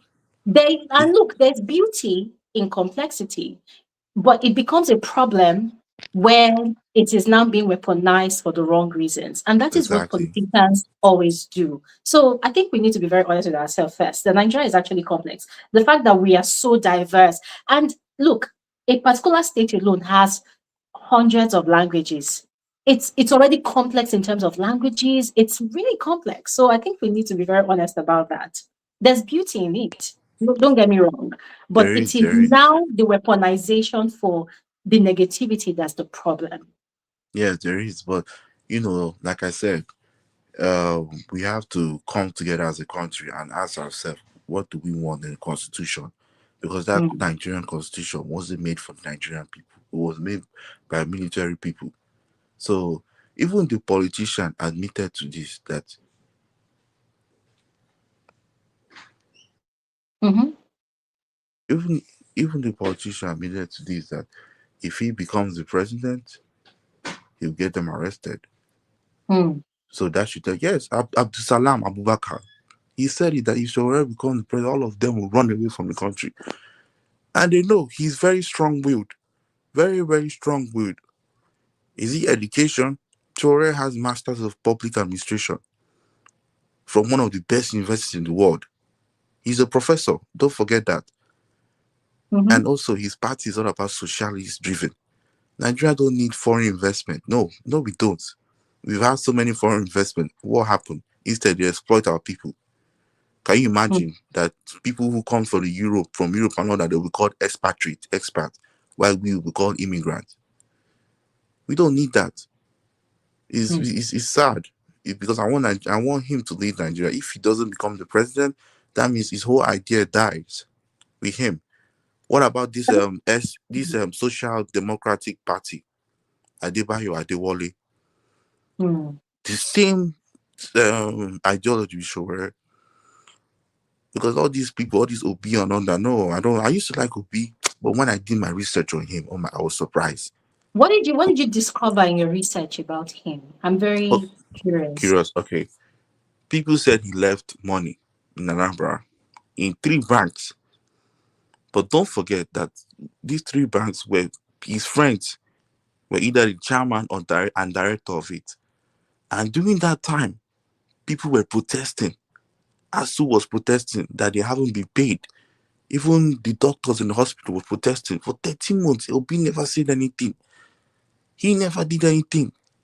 In his state? Yes, you can look, you can do your research. Okay. Even the Pandora paper accused him of corruption, saying he has an offshore account. Okay, come and tell us who is owning that offshore account with you. He doesn't want to say it. Because if you know anything about offshore accounts, they're used for secret activities. I was shocked Mm. and surprised because I used to like him. I used to think he's only, you know, I used to like him. But I was Mm. shocked and surprised at how managed. And ever since then, he's been beating around the bush. So that's when I didn't want to take him seriously. Even after when the 2023 election ended, they called him, come, let us, protest. He coronated Tinubu. What are you coronating him for? Don't you For an think that was election that, him? Don't you think that was him trying to just let peace reign because of how aggravated people were? Don't you think yeah, they were trying to avoid bloodshed? he was trying to yeah, he was. Yeah, he was. But we have to be sincere. Like, if we had done that, maybe that time, maybe Nigeria wouldn't have been like this. Okay, I'm going through the comment section. People are saying that ASU did not protest, that it's all lies. I don't know. I will have to do my research, as they said, because I did not really know much about what's the state, Anambra State at the time. But I actually have a question for you though, and please do not take this question as me scrutinizing your preferred candidate. It's just out of curiosity, right? I mean, I respect Showore, the fact that every time he's out there protesting for a good cause for a lot of people, However, sometimes there are things that I think, and I don't want to open my mouth to say it No, because it's no, going to say it, be say like it, say it, say it, say it, say it, I, say it. I mean, it's best kept in my chest because if Okay, I say it, it's going to seem like a conspiracy theory that I'm probably going to be cooking up in my head or probably backing up that other investigative because journalists we have can, done. sorry for cutting you off. We can agree to Mhm. disagree. If you say it, no problem. I can debunk it. Okay, so let me ask it in form of a question instead of just saying. Let me ask it in form of a question. So, comparing Shore and Obi now, I mean, you said you used to like Obi, now you don't like Mm-hmm. him. You said he had an offshore account, that. To the best of my knowledge, a lot of research has been done about Peter Obi, and the result always comes up as somebody that actually has an honest source of income, honest livelihood, right? Yeah. Now, to you now, what is Showare's source of income? What does he do for a living aside being an activist? What does he do for a living? And the reason I ask this question, please, is because there is a certain character Mm-hmm. about Nigerian politicians. When Yes. it seems like they don't have anything, when it seems like they're broke, they are really hungry, they want to get into that power, they want to do this, they want to do that, they make a Mm-hmm. lot of promises, but the moment they get in there and they come across power and money and they control power and money just by the stroke of their pen, they change. Mm. And power and money, they are two drunken, they are two entities that could get anybody drunk and Okay. forget themselves. So, Yeah. what is Shore's source of living? What is the sort of livelihood as at now? Okay. Yeah. Okay. So Sowore is a journalist, and Okay. he owns Sahara Reporters, which run Okay. news, which is one of the big news blog in Africa right now. So that's where he makes money from online blog. You see, Okay. this digital media of a thing in Nigeria. If I want, I could say he was one of the forerunners for this stuff, and Hmm. that's why I see him as one of the forerunners of technology and all that. So I'm not surprised when he says when he becomes the president, he's going to bring technology innovation. You understand? So there are rumors. Okay, let me not call it rumors. There's this particular investigative journalist Mm-hmm, that wrote a piece about certain people who work for the CIA mm-hmm, who stage protests to make it look like they're actually against a particular government or to make mm-hmm, it look like in the current Nigeria now that is not really a democracy, right? So they make it look like, yes, if this person protests, it means democracy still exists.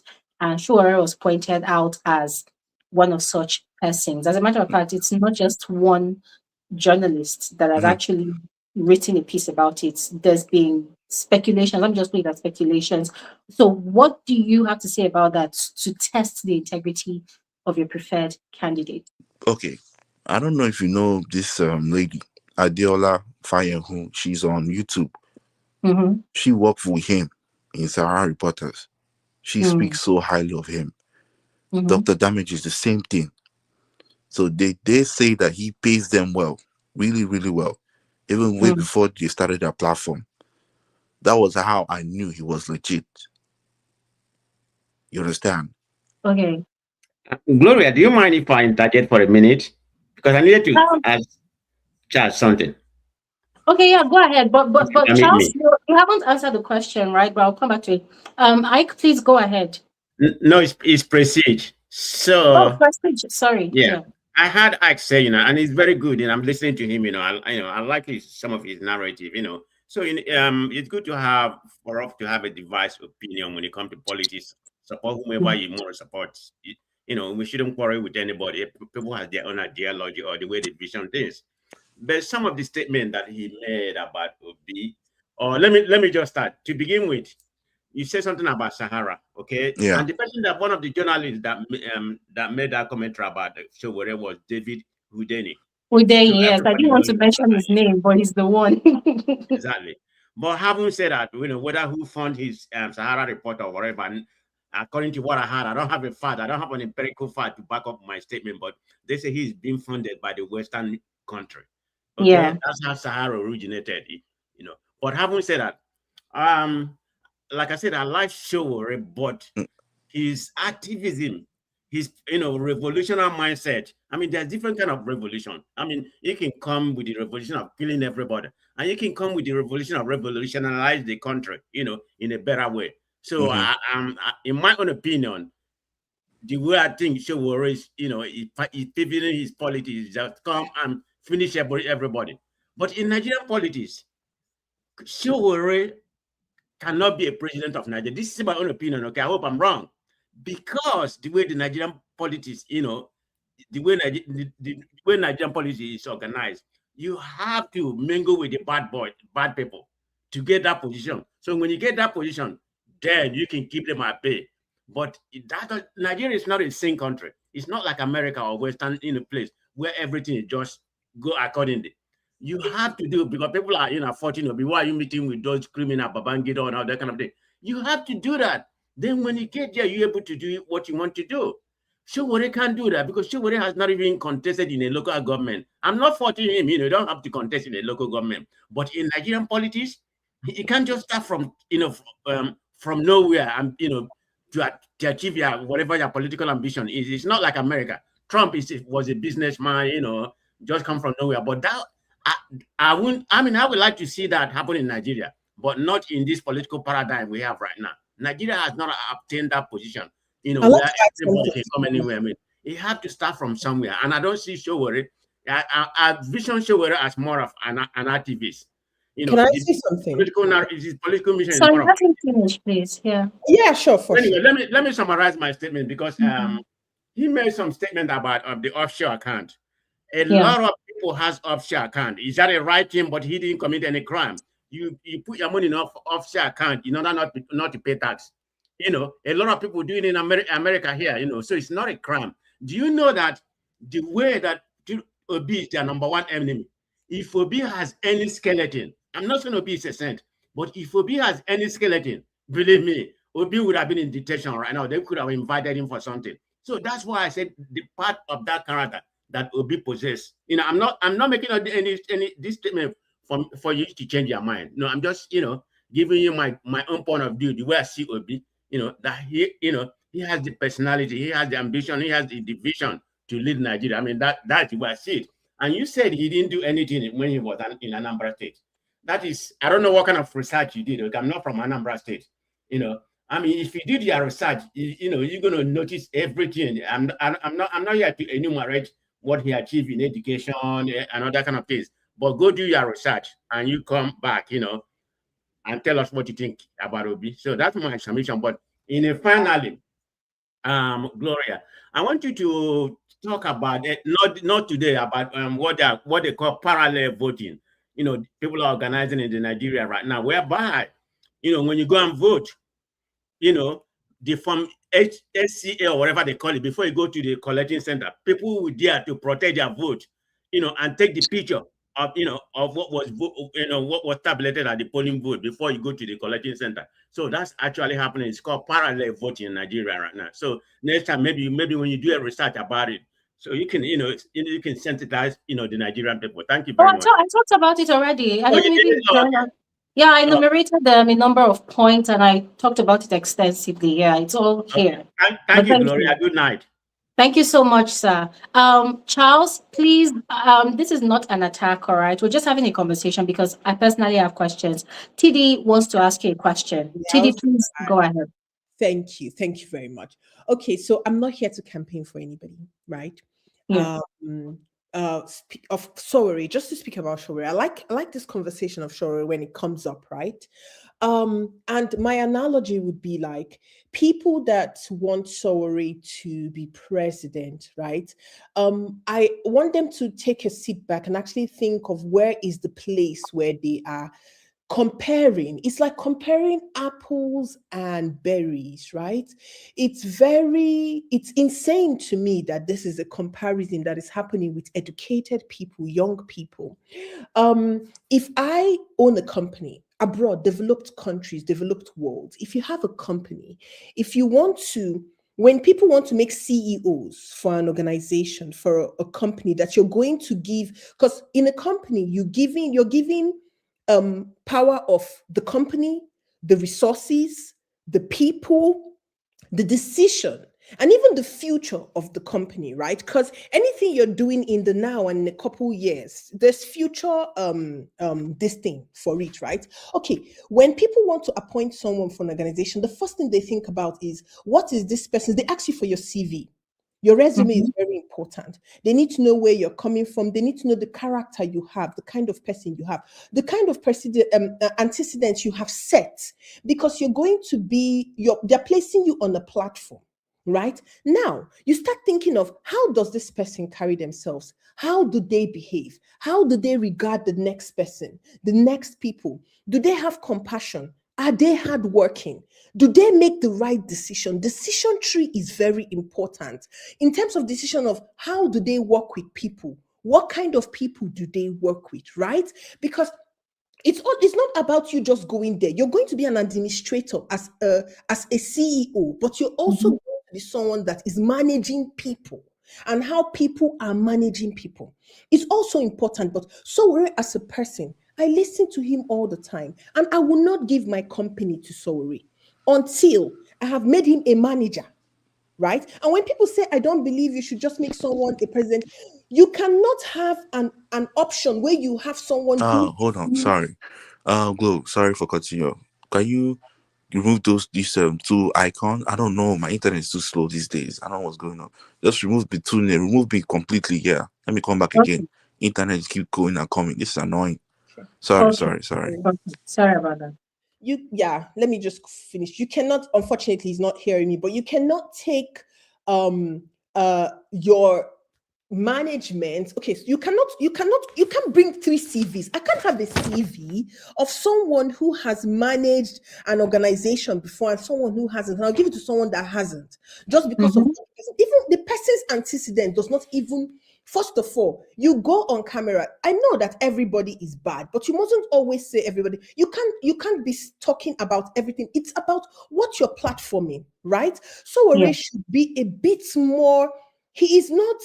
You want to be a leader. You're going to be a leader of bad, good, everything. You need to be refined in your approach. It's very important. Yeah. You're not leading only good people, you're leading mad people, you have to be refined in your approach. And you have to be someone that can take a seat back and say, okay, what exactly is going on? Now, another thing about low hanging fruits. See, when you have to, like you said, you're not disruptors. This person that is saying something about disruptors is when you're trying to do something creative or something, but you're trying to solve an organization that is deep inside problem, right? You're not bringing someone to disrupt, because you're not bringing someone to come and start chasing people that have been stealing and eating. You need someone that can start targeting the low hanging fruits. And why Peter B is a perfect person to rescue Nigeria from 2023 was because Nigeria was almost in a state that Anambra State was in, but in a state level. When you like just Nigeria is a higher level. Just take what is happening in Nigeria now to what was happening in Anambra State. Insecurity was terrible. Education, health. I need people to understand. Okay, back in 2020, was it 2000? We had the millennial goals. If you remember what Obasanjo was supposed to target, what were the millennial goals for and about? We cannot be going into the country now to start chasing Tinubu them and Atiku them. Do you know when politicians start stealing Nigerians' money? It's not today. So, but you need to at least have someone that can go into this thing. First of all, someone that can go into leadership and allow Nigerians vote for who they need when the time for election comes. There's so many vital things people need to understand. Someone that can go in, not to start building roads. We have so many roads that are bad in Nigeria. Start repairing what's on ground. And these are the things that P2P did when he went into Anambra State. Those doctors that you keep talking about, the first time they came in, because Nigerians have a bad character and a bad attitude, they will not accept someone that wants to do the right thing. Let's be very honest, True. because we are not used to it. So he came in and he was like, okay, you guys cannot tell me what to do. I'm the leader here. He Yeah. told them this is what we are supposed to be doing. So while those medical people were on strike, he was developing the hospitals. He was improving the hospitals. He was buying new hospitals. While the so-called doctors that were pompous say, oh, let's stay on top of this. You have to pay us what we want. Eventually, those doctors came and said, we are sorry. And they went back and started working. And now they will vouch for him. So people that keep lying based on propaganda, you have to, if you want to say why are people supporting, go and look at the international um what do they call it? They're not just accolades. What have they said about this person? Right? Education wise, he got an award. Even Bill Gates recognized him. You have to tackle the foundational issues because those are the things that are causing all the problems we have. When you start tackling the foundational issues, people start to have a voice, people start to think right, and then we can fight this decisive this not no this part dividing us. Like, I don't know what to say, but sorry, he might be whatever he is there, and there's so many controversial conversations around Sowori. You can't even compare the controversialness, that how controversial his profile is compared to P2B. The Yeah. honest truth is that Nigerians, let's be see, like I said from the onset when I spoke here, is that Nigerians don't like to tell themselves the truth. We like to sit down and say white lies, which eventually lead to big lies. When it comes to anyone now on the profile in 2023 and even 2027, even before 2023, after Peter B finished becoming, I did not know this man when he became governor. I have to tell you the honest truth. Even after he was governor, because he didn't sing his praises, he was focused on working. Rocha sang his praises so much, Nigerians made him. No, Imo State people made him a governor. He went in there and finished just like Oshomole. They are politicians, but this one did not even sing his praise. He's still not even singing his praise now. And I want to tell people something. When you sit down and want to think about the strongest person in any room, pick the most humble person. I need Nigerians to understand that humility is the biggest strength you can have, more than arrogance, ego, pompousness, and talking too much, blah, blah, blah, blah. If you can sit down and read people, read the room, you will go ahead faster than someone that is staying there and talking too much and acting. Blah, blah, blah. See, Sowore acts, but sometimes some of his activism is just, it's not necessary, it's not uncalled for. Sit down and think before you act. You understand? We have to stop all this ja, ja, ja, ja, ja. It can't help us. We need a country that can work. Nigeria and Africa as a whole does not work for its young people. It's painful. It's painful. You need someone that prioritizes the future of the country and the now. Not people that prioritize just themselves, their pockets, what people think about them, how people will praise them. Mm-mm. And I see that a lot with Sowori. I'm sorry to see. Yeah. All right. Thank you so much, TD. Charles, you can Uh give your rebuttal. Yeah. okay, see, look, let me say something. You see, the first guy said Obi has an offshore account. I'm not saying that having an offshore account is, illegal or all that. I'm saying he's sharing that offshore account with somebody. Who is that person? Let Nigerians know. You want to run a transparent government where you're hiding stuff about your life. Come on. And you want us to trust you? Who is You that said he's person? sharing an offshore account with With someone somebody. else. Yes, that is the strong allegation. And if he becomes president, and if he becomes president and make Nigeria a first world country, an advanced country, I will come here and apologize. I was wrong. You understand? But Mm-hmm. I've looked at him. I said, no, this man. You're saying we should not start arresting these people. Do you know how much Tinubu, Babagida, all of them stole? And you want us to give them this money? If we recover all this money from them, we can fix the country. We can fix the country. All this money they stole is too much. $400 billion. That's more than some countries' GDP. And we should leave them. Okay, how do you want to fix corruption if you don't want to go after the people who are orchestrating corruption? How do you want to do that? And he has said it. It's nothing about it. There's nothing they can do. Is it what do they want to do? You say arrest him? They've arrested him. They've tortured him. They've even tried to do the death penalty on him. It was Fowl's father that saved him and said, no death penalty. Why would they do death penalty? Because they accused him of treasoning. You understand? Okay. So I've Yeah. looked at it. Nigeria is not complex. It is not. It's not a hard thing. Our leaders are not passionate about. They are not passionate about Nigeria. If they are, everybody they will all join in the protest to protest against these kidnapped kids. Can you believe that Sheyi Makinde's this thing stopped the protest? Mhm. That's how horrible they are. Please, Mm, before you vote for someone, look at one. Ask them if they say they're going to do something. Ask them how. mm. How would they do it for Okay. you? You Mm, understand? But let me give you mm. some arrest policies. He said if he becomes the president of Nigeria, listen, you see all this nonsense that Nigerians are paying for visa money. He said he will stop it. He will take Nigeria out of Commonwealth if they don't allow Nigerians to be traveling to Britain without visa free. Visa free.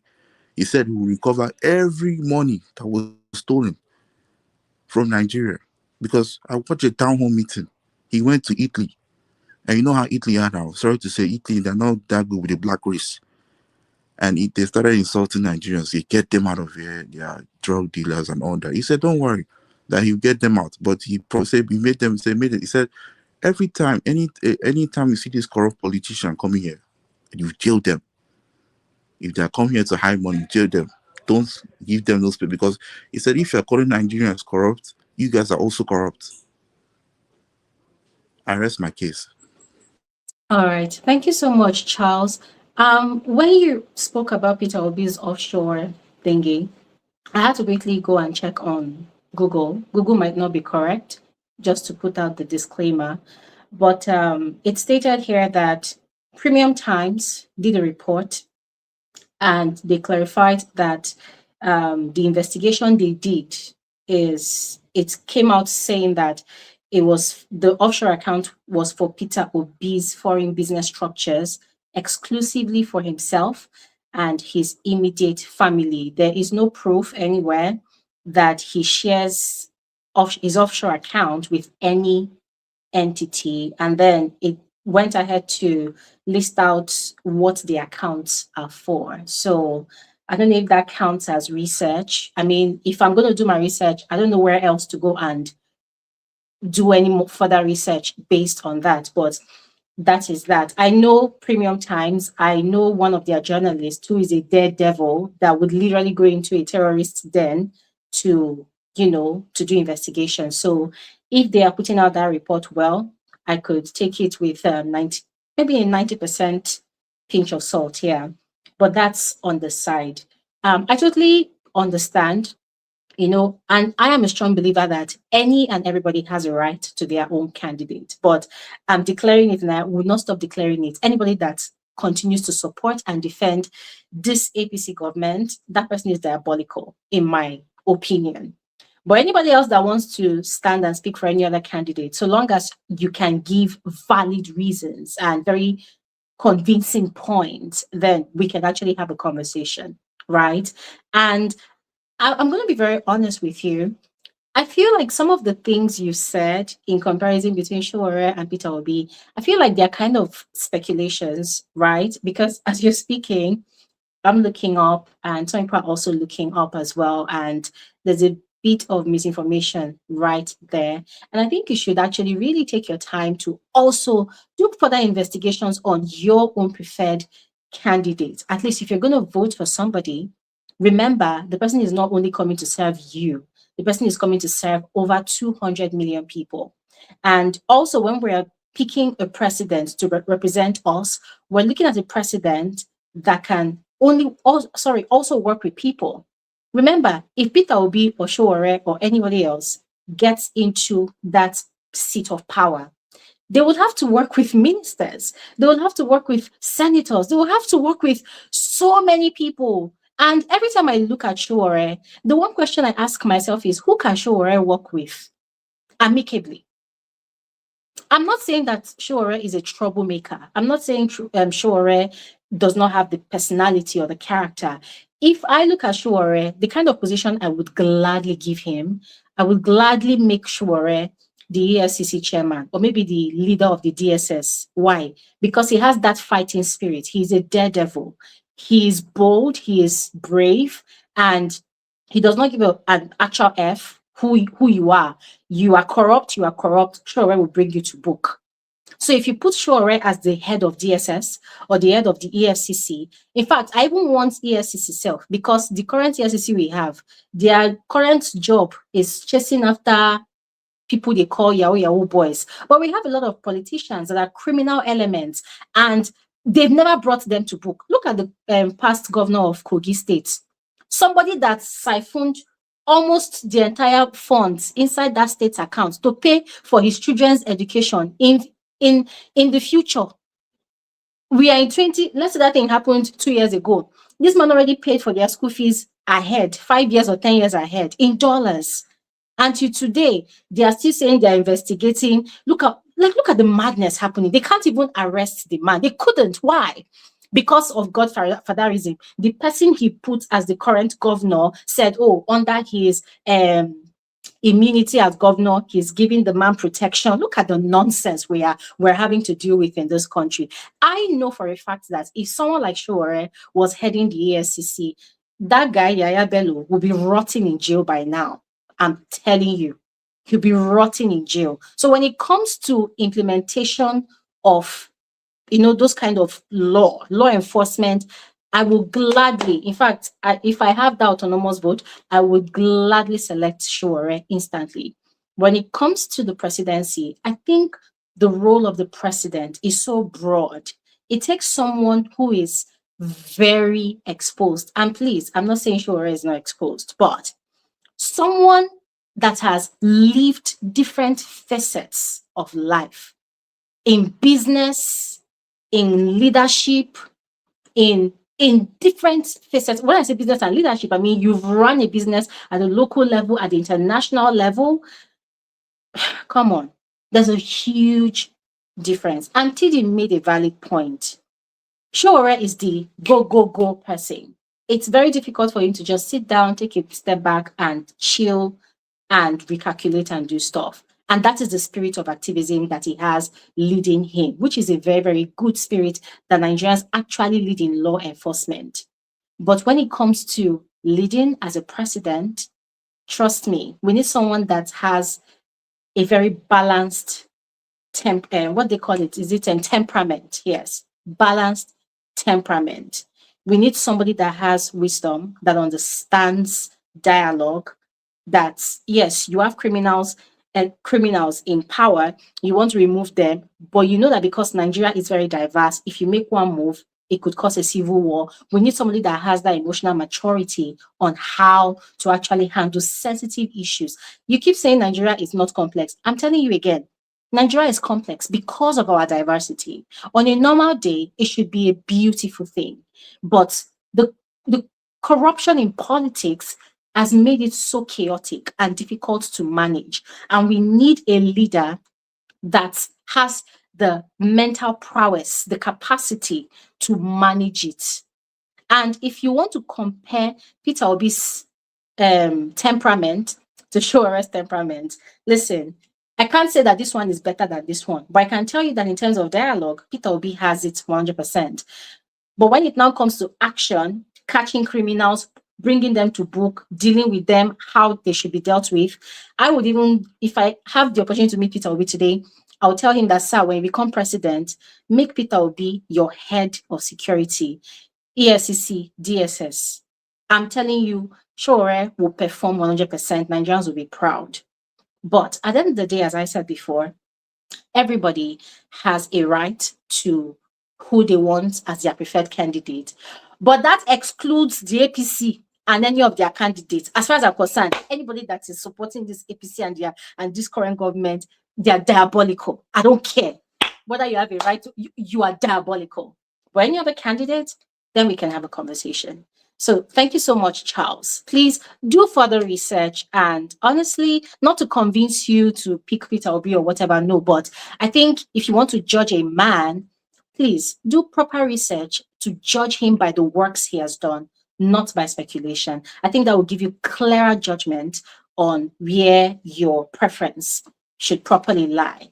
All right. Thank you so much. Thank you so much, Charles. I really appreciate, despite all the struggles with the internet, you were still able to pull through and join the conversation. I really appreciate that. So thank you so much.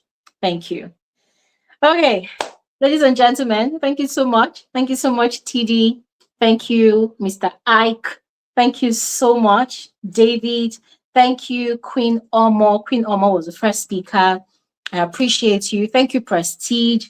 Um, Thank you. Who else spoke? Oh, Mr. Ovi Man. Oh, there was Mr. James. Mr. James is also a very, very solid political analyst. I feel so bad that his network was also kind of fluctuating, so he could not really stay till the end. I feel so sad. Mr. James, if you can hear me, I really look forward to seeing you next week. Please make it a date with us. Do not miss out, all right? And yeah, ladies and gentlemen, thank you all so much for your time. TD, thank you so much for your gift. This is huge, and I really appreciate you. God bless you. Thank you so, so much. Thank you so much. I really appreciate. Yes. And so to every single person, silent viewer, silent listener, to every single person that engaged with this conversation in the comment section, I appreciate you all so much. I really appreciate you all so much. Thank you for your time. We've been here for, wow, almost 5 hours.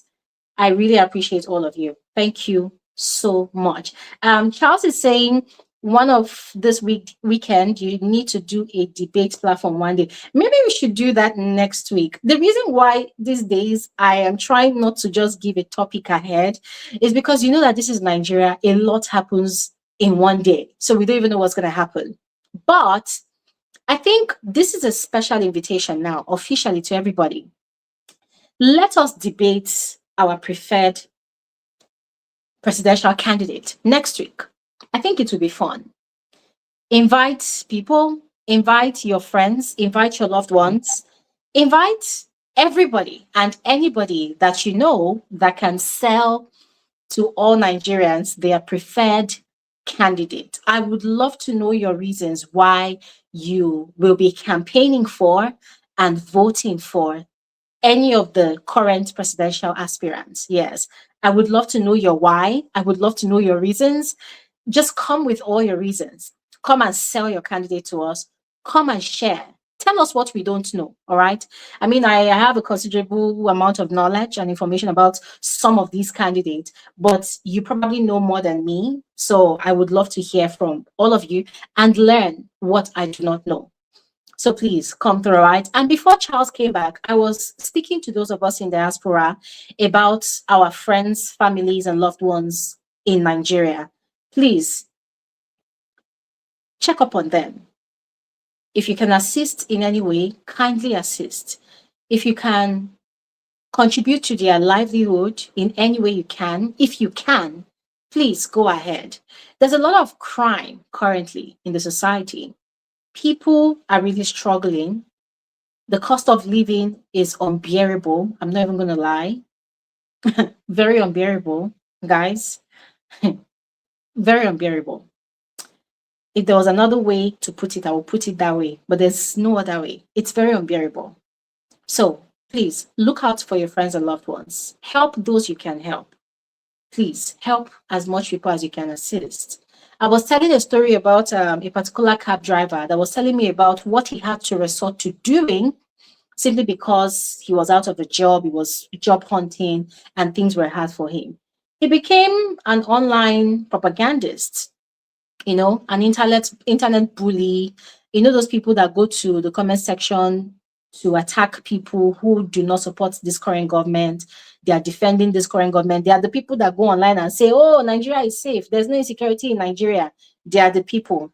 And it's so interesting that one of them, I think early this year, one of them, his father, I think it was his father, was kidnapped. And the ransom fee was 100 million naira. And this person came onto Twitter, the X app, and was begging Nigerians to donate for him.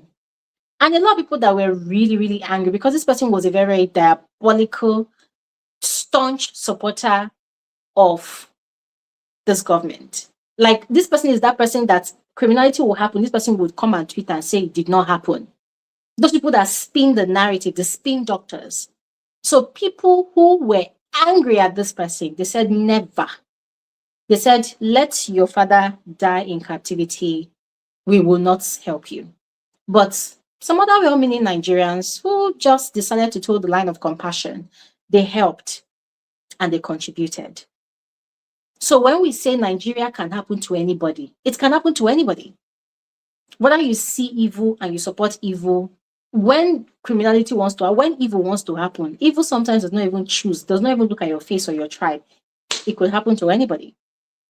So help people you can assist, just so that they do not feel like the last resort should be becoming an informant to terrorists or becoming kidnappers or joining banditry or, you know what I mean. Please help people you can assist, all right? And God help us all.